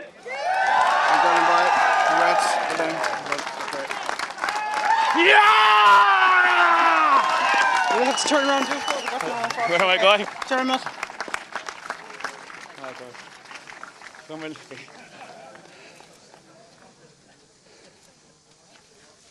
And I'll call on Dylan to say a few words on behalf of Pearse na Dromida. Hadini Uslags na Carda Galer, Tá an Áhasarm, an Curran Shaw Glacka, Ursan Farn Shaw, Pearse na Dromida! Oh, I suppose, lads, there's a lot of emotion flying around out there between excitement and I suppose laughter, even a bit of tears and stuff. So anything I might have premeditated has gone out the window. But look, lads, anyone I'm with, I'll try to remember everyone. But I suppose there's only one place to start, lads, and that's that group of players down there in front of me. Since we won it in 2019, lads, I suppose we wanted to retain it every year after that. It's not an easy thing to do. As we've seen, we've been in the last 6 finals and we've been dethroned the last 2 times, but we were determined today that we wouldn't be. I suppose you only have to look at the group of lads. There's fellas coming from all over the place. Lads coming from Dubai, lads staying from Birmingham. There's older lads down there that aren't getting any younger. And then a shine. And I suppose one person I really want to mention, lads, is my vice captain today, lads. I don't know where he gets the stubbornness from. Is it mum or dad? But he tore his cruciate a couple of weeks ago down the field here, lads. And he strapped himself up today, lads, and he put himself in the middle of the field. So that's Niall Connor.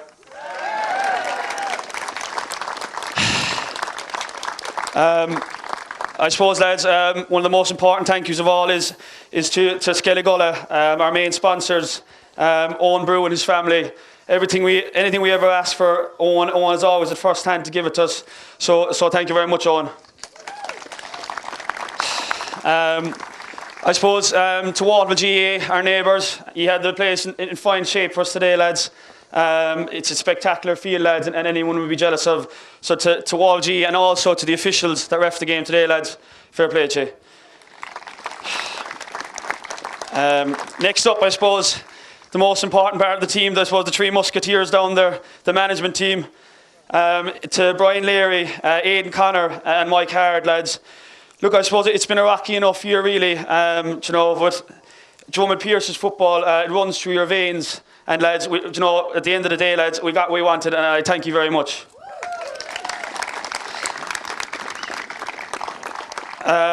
Just to, I suppose, lads, with every winner, there's a loser, lads. And I look down there at the Skellig Rangers team. I suppose we've been in your position a lot of times, lads, and there's nothing I can say or anyone else can say that'll make it feel any better for you, lads. But you did yourselves proud, and you did your club proud, lads, and I've no doubt you'll be back again. So 3 cheers for Port McGee. Hip hip. Hooray. Hip hip. Hooray. Hip hip. I just want to, suppose, give one special mention, lads, to our board, really. I suppose you do a lot of work behind the scenes that's unnoticed. I just want to give a special mention to our chairman, Micheál O'Shea, and our secretary, Thomas Kern.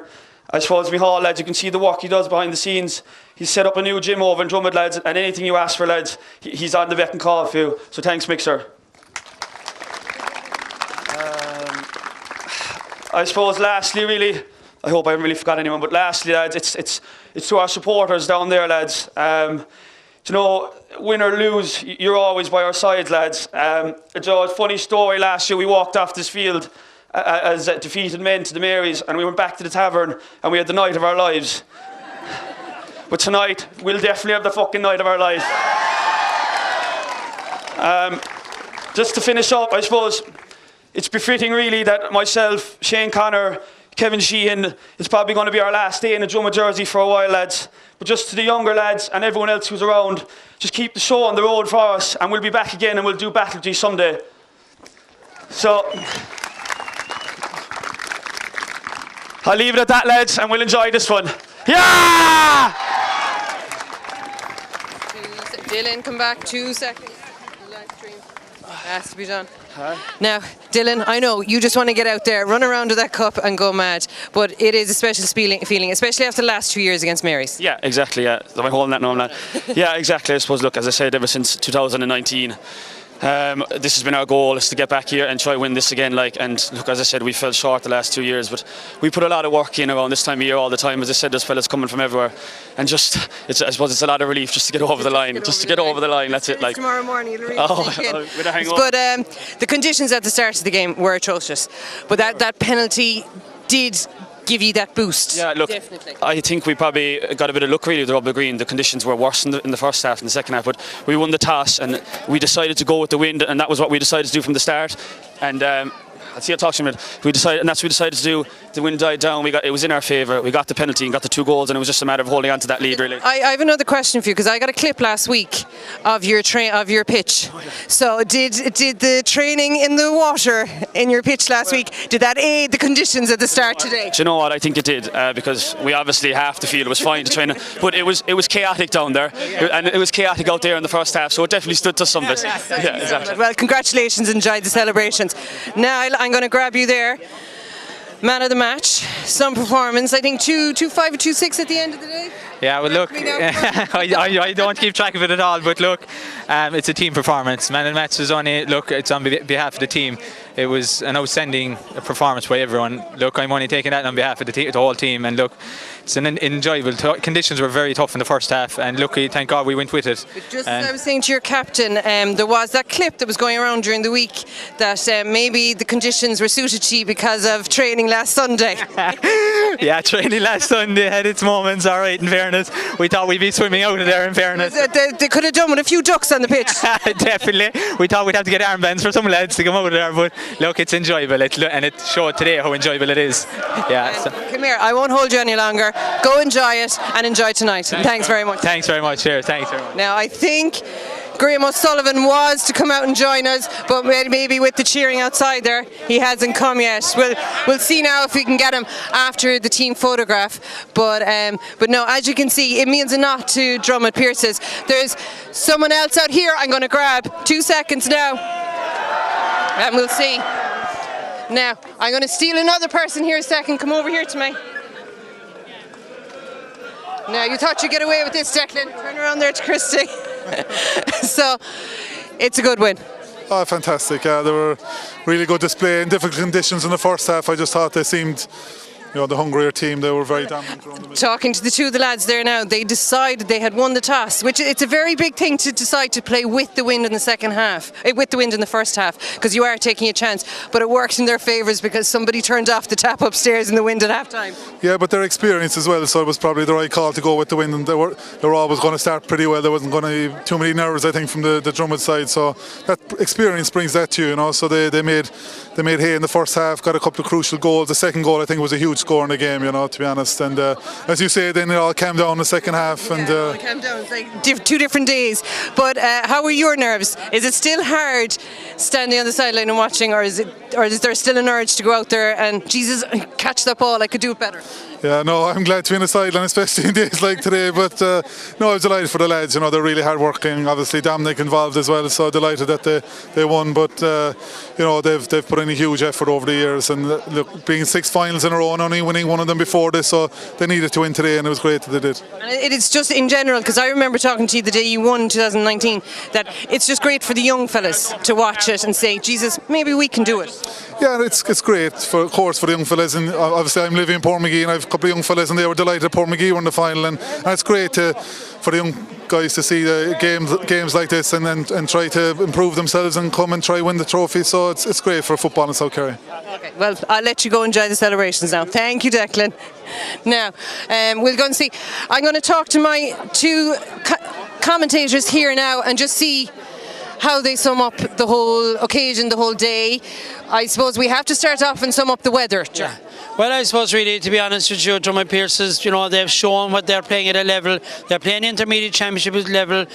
This year I know they've dropped down, which looking at it there, I know they have a number of players heading away and everything. So, but looking at it today, the weather I think probably spoiled the occasion itself, because I think they're, as we said before the very outset, they're 2 very good footballing teams. I mean, they have brilliant forwards, and there are 2 teams that would have there'd be no baggage between any of them. So that would have been out to play football. It's a pity the occasion, but you can see Dromid were the better team. They were able to hold on to that ball. The Keatings weren't able to get into the game. But is there the thing of last year Skellig Rangers lost out by a point to St Mary's, and St Mary's went into the final. Was Skellig Rangers' final really beating St Mary's the last day in the semi-final? Well, it possibly was, because I mean, you expect you after probably getting over the favourites. St Mary's are always the favourites, but they got over them into a final today. Probably conditions didn't work out for them. They're a team that play good football on a fine day, and I think Dromid Pearses probably experience of being in finals. It's that bit of experience. It suits them, and I think that.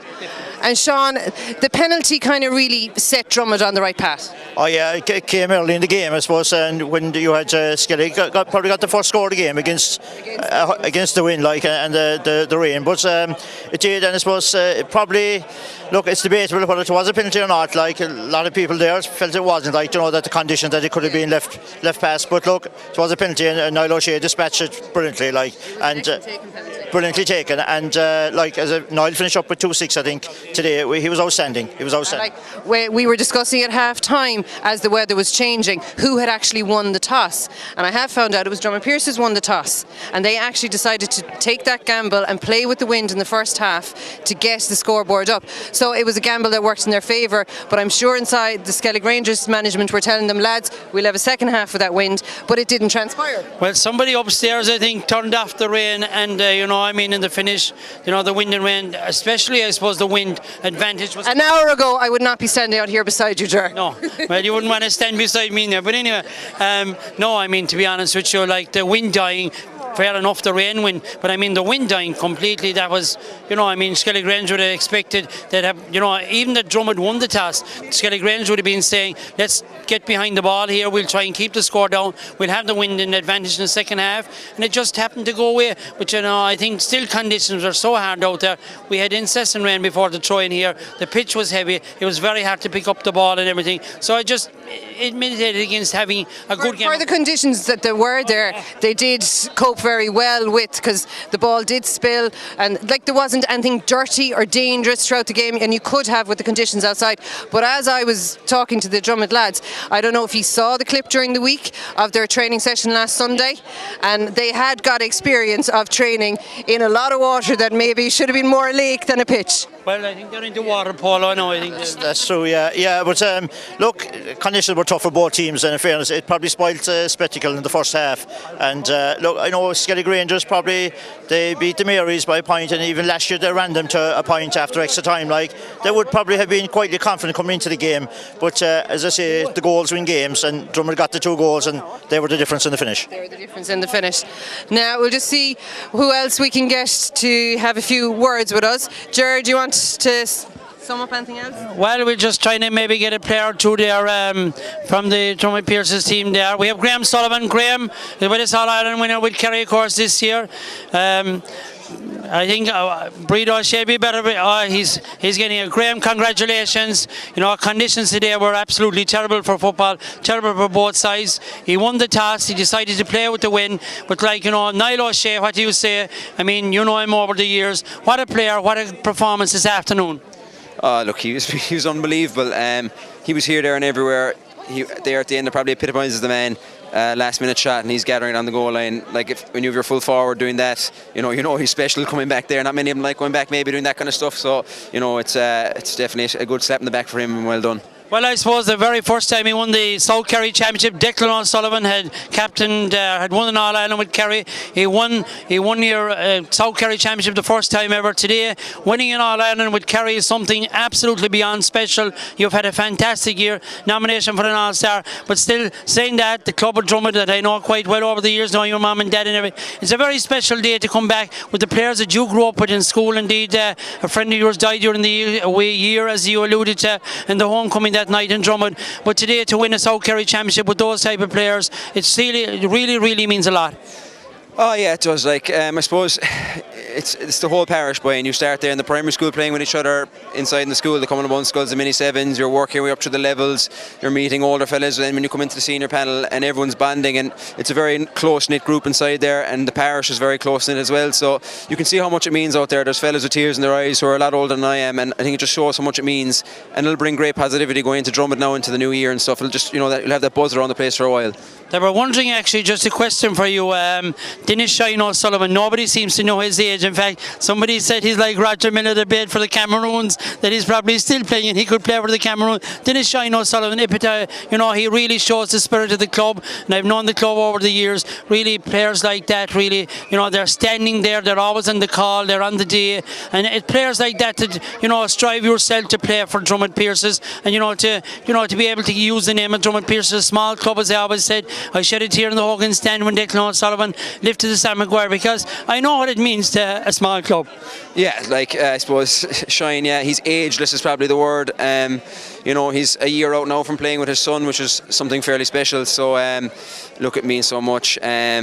it's just unreal. And as you say, he's someone that you can look up to. I can remember being a young fellow above him, Fisher Stadium, watching him line out for South Kerry. And I suppose it's those little things that say maybe motivate you to say that maybe I can do that someday as well. So it's leaders like him and the Niles and all these fellas inside there that are there for young fellas to aspire to and hopefully aim for something. Thank you indeed, Graham, and congratulations. And enjoy the celebrations. I don't think it'll be like the World Cup. There will not be an alcohol ban, I'd say, in the tavern tonight. Congratulations, Graham. Thank you. Kevin Shea. Kevin is joining us here. In fact, he's very shy. There we have Jim Lynch here with us, Jim, and Paul O'Connor, of course, Lynch as well here, and Niall O'Connor. He's the fastest man ever to come back from a cruciate ligament injury, they tell me. In fact, you could nearly be telling Sané Mane in the World Cup, and he'd have been delighted with it. Jim, of course, as you know, we are Valencia players playing with Dromid Pearses, and it's out there today. I suppose the one thing, the spirit of GA in itself, did you come into a club there, you play your heart out for the club as well, and it's a fantastic thing to win a South Kerry Championship. It's something every player, no matter whether he wins All Irelands or not, like Graham Sullivan, he says winning a South Kerry Championship is something special. It is, yeah, 100%. Especially all the old men in around Valencia, they all go on about the 10 championships they have, this and that. And the old man beside me here, he has one back in 2005 that I was watching. And you grow up, you think you'll get one handy enough, but there's no handy ones around here. The only one that picked up handy ones was Pat Connor. He was about 10 or 11. In fact, he has changed. He's still talking about the 10 he won. But look, it's 17 years since I won my last one, 2005. As Jim said earlier, they're very hard to come by. We grinded out today, I think the goals in the first half really settled the game. But I was talking to my brother this morning in Hong Kong, and he said, look, Paul, today's not a day for landing passes. So I think it was hard work in the defence there and the graft all the way up the field that they won it for us. Well, I hope the weather was better in Hong Kong than it was here in Waterville. Niall, special for you. I think you were a very doubtful starter even before the throw-in. They set you within the dressing room, they tagged you up rightly. So, to come on here and play the part that you played this afternoon, very special. Yeah, I knew since last August I'd be starting anyways if we made it. I'm stubborn enough to get back. Once I heard about the injury, I was a bit devastated, right? But sure, these things happen, and we're here now, and we won it. And you're certainly going to celebrate. Lads, congratulations to you, and congratulations. So here from Waterville J Grounds, she's getting more, they tell me, right up here in front, down in front of us here. They have a lot of people here, down here, right in front of us here, just looking across here, and we have Jeremiah Shea is here. Jeremiah might come in and have a word with us here. Jeremiah O'Shea. Indeed, we spoke last night here on this Down for the Match special, but Jeremiah proud to pick up another Jack Murphy, third time really for Pearson and Dromid. And somebody told me coming in that Dromid Pearson is going to win this because he said they won their last two when it was bad weather. Indeed, I remember the first one here. So a fantastic victory really for Dromid Pearson. Oh, it was a fantastic victory. To a man from the goalkeeper to the subs that came on. They were all outstanding, and they went into everything. They got stuck into it, and they kept it going from the start. And I suppose we got probably a lucky break early on, maybe with the second goal. The first one was different. That was a penalty, but with the second goal we got a break, and we really held on to it after that. Looking at it, conditions really were terrible really for both teams, to be honest about it today, but really they were both two sporting teams. Oh, like they were, like you didn't see anyone get a red card or anything like that. They both went for it, hammer and tongs, and that's the way it should be, I suppose, and that's the way it was out there. And I suppose we were lucky, we came home with it, and again, that's the main thing. And so we're after winning now 3 South Kerry Championships in our time since that day, I suppose, in the winter of '76, so it isn't too bad. There's nothing wrong with it at all indeed. Jeremiah Shea, of course, a great servant of both Dromid and the county board here over the years. I think Breed O'Shea is looking for a few more here to speak to, but don't seem to be finding anybody at the moment. So I think, we have indeed here Kevin Sheehan there. Kevin, definitely man of the match at half time. Definitely, I said very close to the man of the match as well. Kevin, really, you had a pocket rocket, there's no doubt about it. You were going up the sideline there. I think it was a bit like Strictly Come Dancing because there was guys, you were hopping by them and everything. Fantastic victory for Dromid Pearses.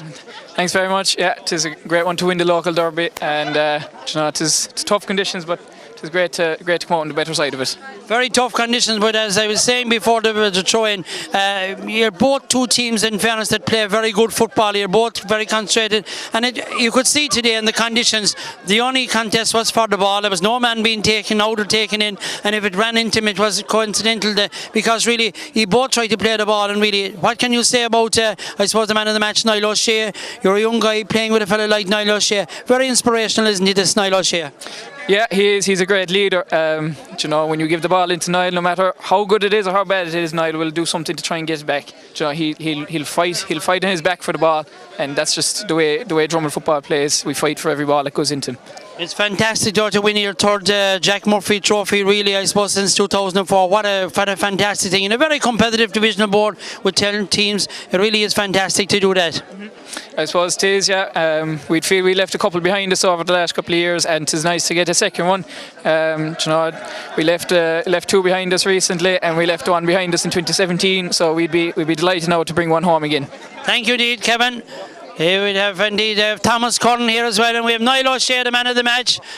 Thomas Curran, really, both of them are here. You have both come in here and join us. Thomas Curran here, indeed. What a great servant you have been of Dromid Pearses over the year. Now as secretary as well, I suppose. But Thomas, really, I said it in commentary when you came on there. I suppose you're coming to the twilight of your career, but really, this club really, the spirit really. And you know, sometimes when I talk about Dromid Pearses, I have it here in my system, because you know, you're a club that really, you know, I'll tell you this much: you go in there, you play your football, and the togetherness is unbelievable in the club. Yeah, I've been coming and going now for many years. Yeah, look, there's a great spirit. The lads, they really, I suppose, we're very experienced. Like, this is my 11th final being a part of. It's only my third time winning, so it's. I mean, like Kevin, you were just talking to him, he's playing 6 years now and it's his sixth final. There's a huge amount of experience. It doesn't always work out for us, but there's a huge amount of experience, and I think we brought that today. We start off so well, and it's something we've been doing very poorly this year. We haven't started off well, but we got a great start today, and I think we just got enough ahead and it gave us a bit of a cushion, and we were able to see it out, thankfully. Coming in today, I suppose the conditions weren't great for football, but you know, did you feel Skellig Rangers would have been favourite after taking out St Mary's? You've had battles with him over the years, but I think you're quietly confident yourself that you know, you've been there toe to toe with St Mary's over the years. Quite unlucky maybe to lose one or two of those finals. Yeah, I think thankfully Brian Sheehan took off this year. He's the bane of my career, but if we've been very close to Mary's for many years now, and like I said, that experience it has to stand to lads, and a couple of games we're in the melting pot and we were able to dig them out. So look, it did. I suppose Portmagee, it's their first final since 2016. You'd have to feel sorry for the likes of Dash, who's been a great servant to the club, but today was our day. As I said, we've lost enough of them, so. Indeed, congratulations, Thomas, and good celebrations. Anyway, I'm going to join by Francie Driscoll here. I think I was going to ask Breda O'Shea's coming in here. Breda, I think Breda, she's going to, Francie Driscoll there, she's going to do these interviews because she's much better looking. Oh, I don't know about that now. Okay, how are things now? Not too bad. First of all, I'd like to say congratulations to Dromid. You know, they won their game into tough conditions, but they adapted, I suppose, better than we did. And that first half was horrendous. Yeah, but it was the same for both teams, really. But, you know, today they came out on top, and we'll have to go away and think. Was it in the back of your heads that we have that wind in the second half? No, but we always know the Dromid are a good team first half or second half. They're always very good, and we didn't underestimate them because we know there's fierce spirit in Dromid. And like I said again, all I'd like to say congratulations, and look, they'll enjoy a night, and we'll have to go away and think again. And build for next year. Build for next year, hopefully with a few young players coming through, and we'll try to do our best. Well, that's perfect, and thanks very much for talking to us, and the best of luck next year with it. Thanks, Breda. Thank you. Now we're going to grab a few more fellas over here. Now, you'll have to introduce yourself because Brian O'Leary. Yeah. I was told to bring you over to Durham. Now I've been landed into the position of interviewing you. How important was that win now, especially after the last two losses? This win was huge, like, for the lads, you know, mentally and you know, for the community itself. Like, we had to get over the line. There was a must-win attitude there today, and the lads had that attitude, and you could see that by the determination to get over the line. Like so. And was it a bit easier when you heard the news 2 weeks ago that Marys were gone by that 1 point in the semi-final, that you weren't facing the St Marys again in another final? No, look, at the end of the day, a final's a final, and whoever you come up against, you've tried to do your best and see what the day, like, anything can happen any given day, like, so. Because it worked in your favour, who's going to put up their hand and say they made the call to go with the wind at the first half? To be honest, I don't know. I heard Skellig Rangers decided that Skellig Rangers won the toss. But I don't know, like, and at the end of the day, it doesn't bother me. It worked out for us, and, you know, our lads drove on the first half, getting a good couple of scores on the board, came out half-time, recuperated, and look, I suppose I can't say no more. Look, we got the victory, and look, commiserations to the Skellig Rangers. They're a fantastic team, and hopefully they'll be back at it again next year. So the plan is enjoy tonight, relax for a few months, and then get going again for 2023. Yeah, like, you know, we'll enjoy tonight, and I suppose if there's many Dromid people watching, they know this could go on for a few days and maybe a few weeks. So it could be dragged out until Christmas now at this stage. It could be big time, yeah, it's all good. Well, congratulations, and thank you very much. Thanks, thank you. So, now guys, you have it from very different Waterville than what we started the game. The pitch is a bit mucky, but it's dry. The sun did try to come through. We have our champions for 2022. They're Pearson and Dromida. They will go on and they will celebrate well tonight. And just to finish off the whole day, and just for you at home, the reviewing and everything like that, we're going to switch over now to the Sam Maguire being brought home to Pearson and Dromida earlier on this year by Graham O'Sullivan and Jack O'Connor. So enjoy this, and hopefully, guys, we'll see you again for 2023 and another cracking South Kerry Championship. This is Breed O'Shea.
Rightio, we're ready to go!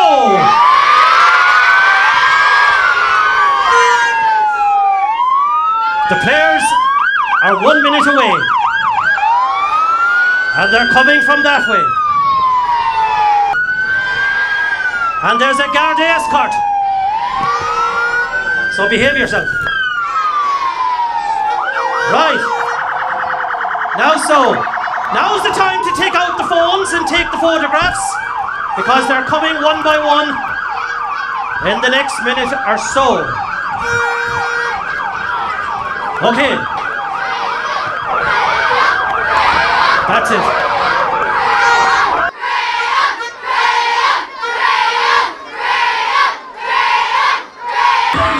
Shane Ryan, Shawnee O'Shea, Adrian Spillane, Stephen O'Brien, David O'Connor, Mike Breen.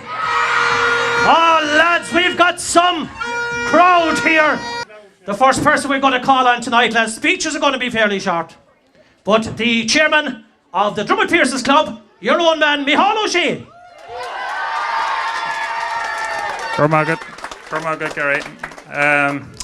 Perfatas Crib, Cade Riv, Gakin and Noct, Ern Ukad, Specialta, Starul Shaw, done on Club, Piercing na Dromida, August Mointon na Dromida, Kerry has.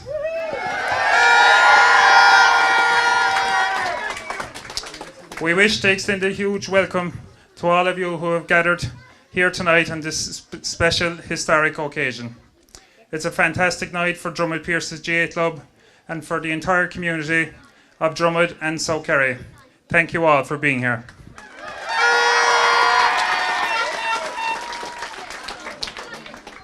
It's very special to be able to bring Sam back to Dromid tonight. We all look back on 2004 and 2006 when Jack and Declan brought Sam to Dromid, and it's wonderful to see Sam return here again tonight.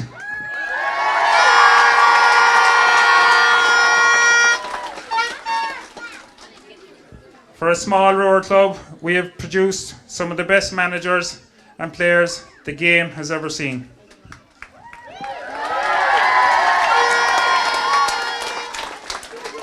I know I can speak for all of us when I say it's an absolute honour and it's a privilege. You represent Dromid and we cannot be more proud of your many achievements.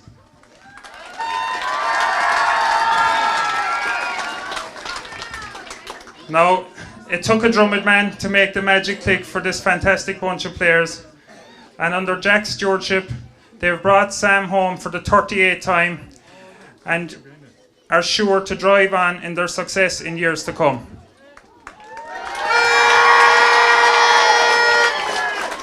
Jack, you've put Dromid on the map time and time again, and we thank you so much for that.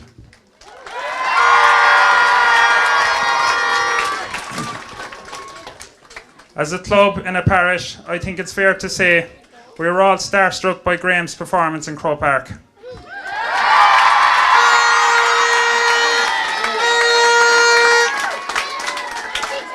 What a game to bring out your best performance on All-Ireland Sunday. Not only did you keep your man at bay, you managed to score a point despite being cornerback, and you were instrumental in setting up many other scores too. Graham watched Declan bring the cup here when he was a young boy, and hopefully there's boys and girls here tonight who will continue the trend and keep bringing Sam back to Dromid in years to come.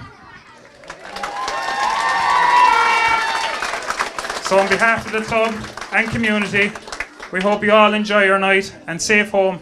Thanks very much. Thank you, Mihal. Okay, we've one more person to hear from before we introduce you the team. Again, another Dromid man. He is the County Board Delegate, Dermot O'Shea. Good morning, good Kerry. A hard to get a Current fall to Kerry riven slow more time Shanocht, egg piercing the Dromida. The Guinea and Battery Shimliana, be Banistor unto the Kerry, be Peladori unto Coco. I guess talk cotton summer gear, tag a hard nesh, goody and real, tag goody piercing the Dromida.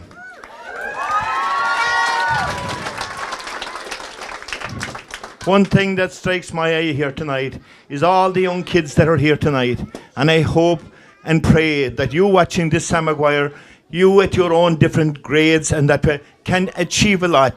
And you'll have to remember that the GA is one of the greatest organisations in this country because there's a club in every valley, rarely, and you have plenty of time to play games. And I suppose we'll say to remiss me if we wouldn't wish our Kerry ladies as well the best of luck next Sunday, and I hope that they will win as well.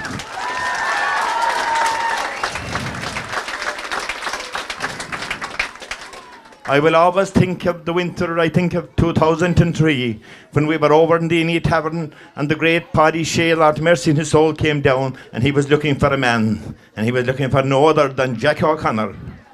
Jack was doing a bit of thinking over it, so Paddy said to me, he said, what do you think he'll do? Go away home, I said, and I'll have him broke by the morning for you. And I have no doubt that was the wisest decision Kerry ever done and Jack Connor ever done, I think, and you'll see what he have achieved today.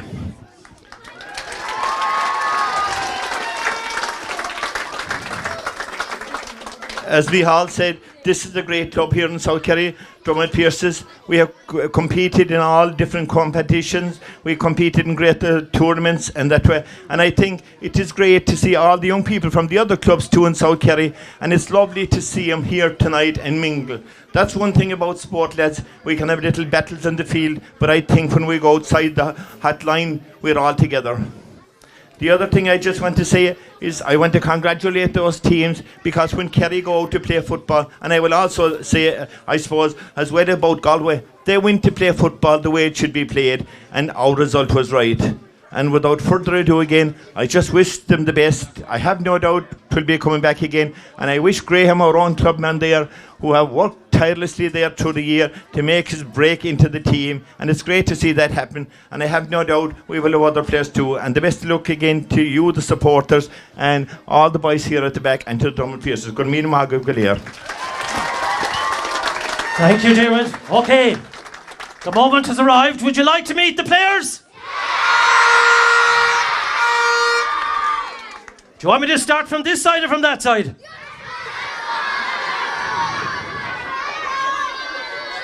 Will I go in the middle, will I? Okay, we'll start over on this side. Now, this guy has had one hell of a year for Kerry. I think Kerry have only conceded 3 goals in the whole year. He may not even have been in goal for any of them, I'm not sure, but maybe 1, maybe 2. He's double jobbing here tonight, because his club Rathmore are playing the Marys this weekend, and he's going to have a look at the Marys training tonight when he's finished here. So he's delighted to come to Dromid. Big, big welcome for Shane Ryan.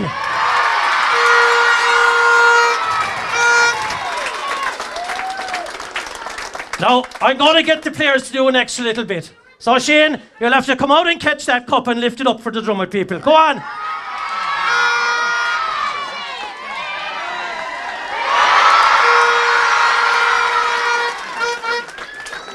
Okay. Them balloons are damn big if we're 6'4". We'll skip the next fella. I don't know why he's here at all, to be honest about it, but we'll drive on for a minute. Now, picture this. 74, 75 minutes gone. We're level with the Dubs. We have a kick. Will he point it? Will he put it wide? Will he drop it short? We had one man with the responsibility, and he nailed it. And that was the reason that Sam Maguire is here tonight in Dromid. A huge welcome for Kinmare's finest, Shawnee O'Shea.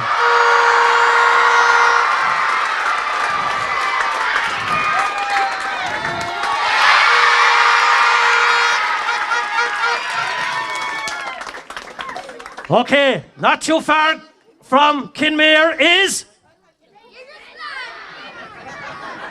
Kilgarvan. Temple No. Plenty of representatives from Temple No here tonight, and this man is steeped in history because his dad and his uncles before him wore the green and gold with distinction and won tons and tons of All-Irelands. And he, along with his brother Killian, is continuing the trend for the Kerry team. Huge welcome for Adrian Spillane.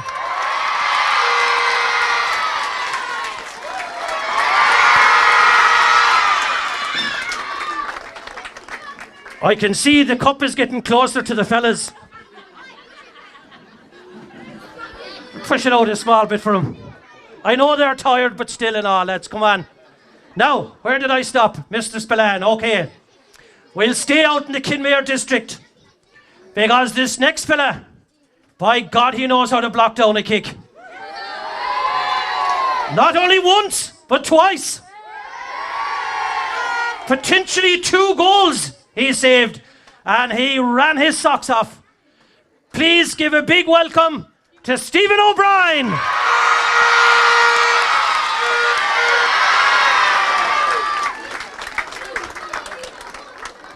Now, we've left Kinmare and we're going to Tralee. This man has had a fantastic year for club and county. You can play mid-wing forward, you can play mid-midfield, you can play him anywhere, it doesn't matter. He's still going to be effective, and he will be effective for years to come. So from the Goyle, a huge welcome for David O'Connor.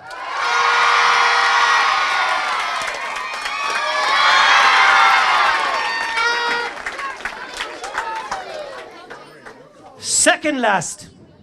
I haven't forgotten the fella in white. Second last. This man has had a tough year of it because he was injured for most of it. But anyway, I have no doubt that he will be back in the Kerry jersey come the new year with National League and with championship matches, because he is an internal part of the Kerry panel for the year ahead. So from Beaufort, Mike Breen.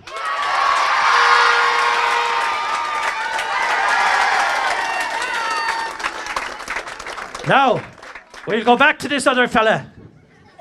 He mightn't have heard of him, I don't know. Right, picture this scenario. 51 minutes gone. Galway are leading 14 points to 13. And this guy comes from nowhere and slots it over the bar to make it 14 points to 14. Jack Barry. Again, he seems to have been around years. He's only 27. Brian O'Biogliuk. Runners off the shoulder. It's Graham O'Sullivan. This is what they do so well. That's how you beat a crowded, clustered defence. We're level for the 8th time. And Graham O'Sullivan has thundered into this second half, Dara. He's coming off shoulders. He's making himself available. He's busy. He's accurate. He's one of your own guys. Massive big round of applause for Graham O'Sullivan.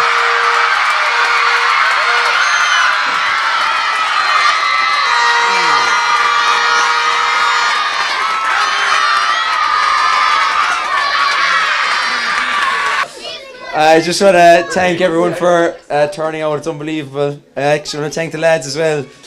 And look, it's unbelievable. I remember when I was young and Jack and Dick came here with it as well. And it was just an unbelievable experience. And I was hoping I'd get there someday myself.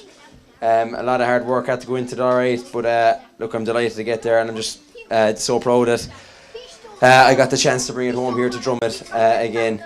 I suppose I'll keep it brief. But I'll just go with one story and I'll leave it at that.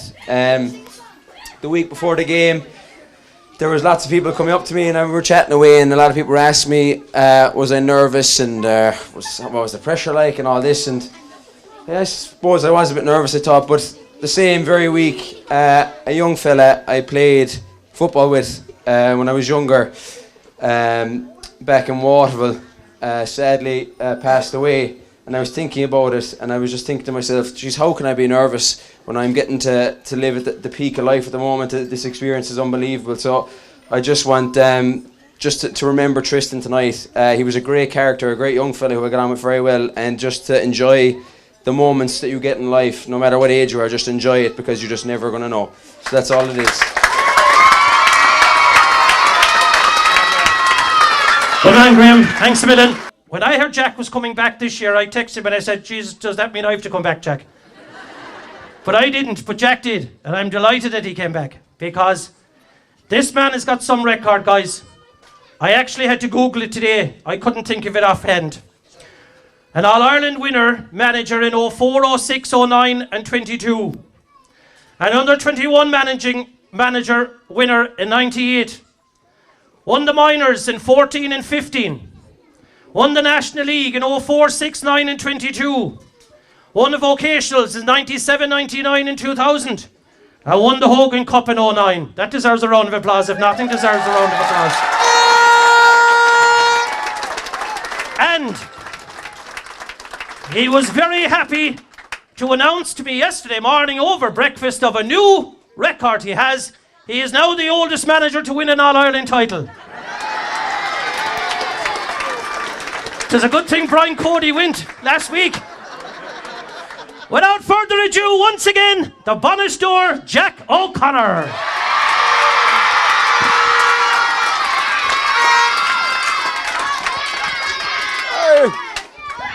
Thanks very much, Kerry. By the way, I'm not the oldest manager to win in All-Ireland. You're wrong. You didn't do your research properly. There's another man, Dr. Eamon O'Sullivan. He's above in the outside the dressing room in Killarney. He trained Kerry teams in 5 different decades to win All-Irelands. He won 8 All-Irelands, the same as Miko. And he was a couple of years older than me, Gary, when he won the last one. He won the last one 1962 at 65 years of age. So I'm not pinching age yet. I'm not too far off it. No, but anyway. And just talking about Miko, I had the great pleasure about an hour ago. He sent me a text during the week wishing me well, and myself and my brother and my young fellow went down to the house and we took a picture with Sam and Miko, and I'll treasure that picture now for the rest of my life. because it's a great picture.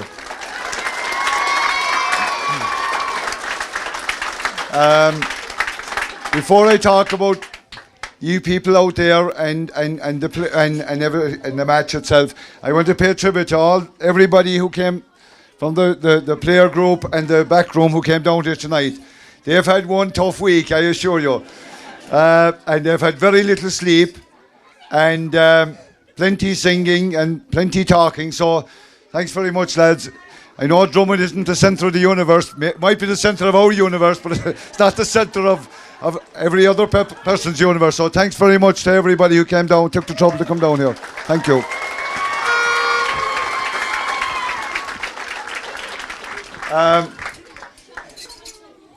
My first time, obviously, coming back here as manager with the cup was 04, but the greatest night we ever had here in Dromid was in September 2006 when we came back. Myself and Declan came back, me as manager and Declan as captain.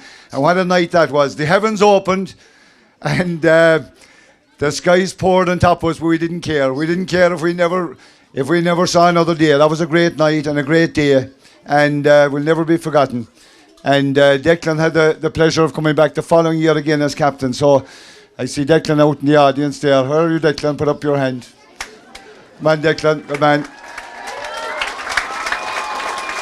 And it's amazing how history repeats itself.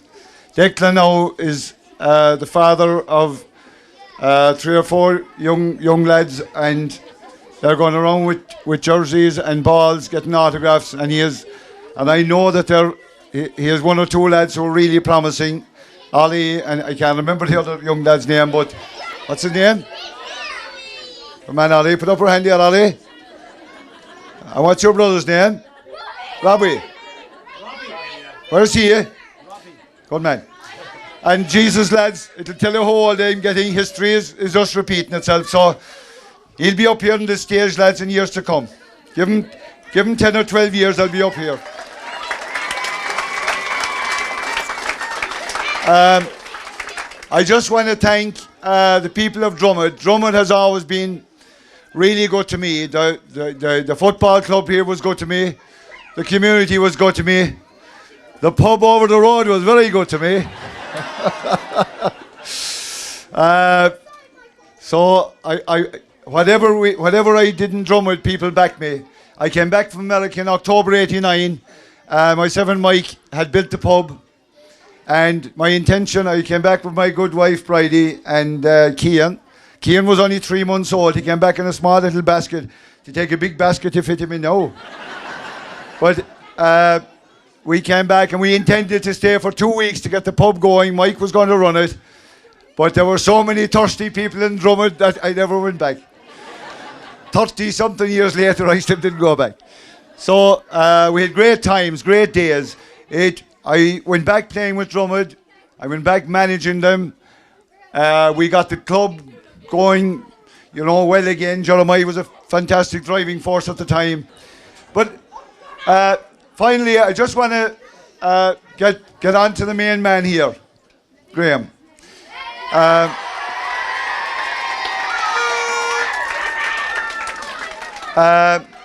the start of the year, Graham came into us and he was injured. And he got back and he was training with us. He wasn't making the team. I had a couple of conversations with him. And I just told him where he needed to improve and what he needed to do to be a Kerry player. And the transformation in that man, since last February, when he started with us, to July, which is 4 or 5 months, is just amazing. It makes me very proud as a fellow Drummond man to see a young fella in an All-Ireland final playing as if he's playing behind in Park and Fearsig. A game for the ages. I watched the video again and I didn't even realise he was that good until I saw the video again. So Graham, was some performance by fair play to you. And his mother and father and sisters are here. And I see his mother Abby here. Welcome, Abby. And his grandfather was known as Paddy Mulcair. He was the postman. and Paddy used to deliver the letters to us, and he was a great character. He was a great musician, a fiddler and an accordion player, but he was a great character, and some of his characteristics are coming out in Graham. He didn't take life too serious. He had a great sense of humour and a devil-may-care attitude, and you know something, that's a great way to live your life. So, lads, you're sick of listening to speeches. It's been a great week. I've never, like, of all the All-Irelands that I've been involved in, I was involved in the 3 years previous ones as manager, 2 as a selector with Paddy Shea. For some reason, I think this one seems to mean more to the people, because the turnouts in all the towns, Tralee, Killarney, Kinmare, Dingle, and here tonight are just incredible. And it's the heart and soul of Kerry football. It's what keeps us going. Thanks very much. Gur míle maith agaibh agus be cúpla deoch againn san iní tavern inis.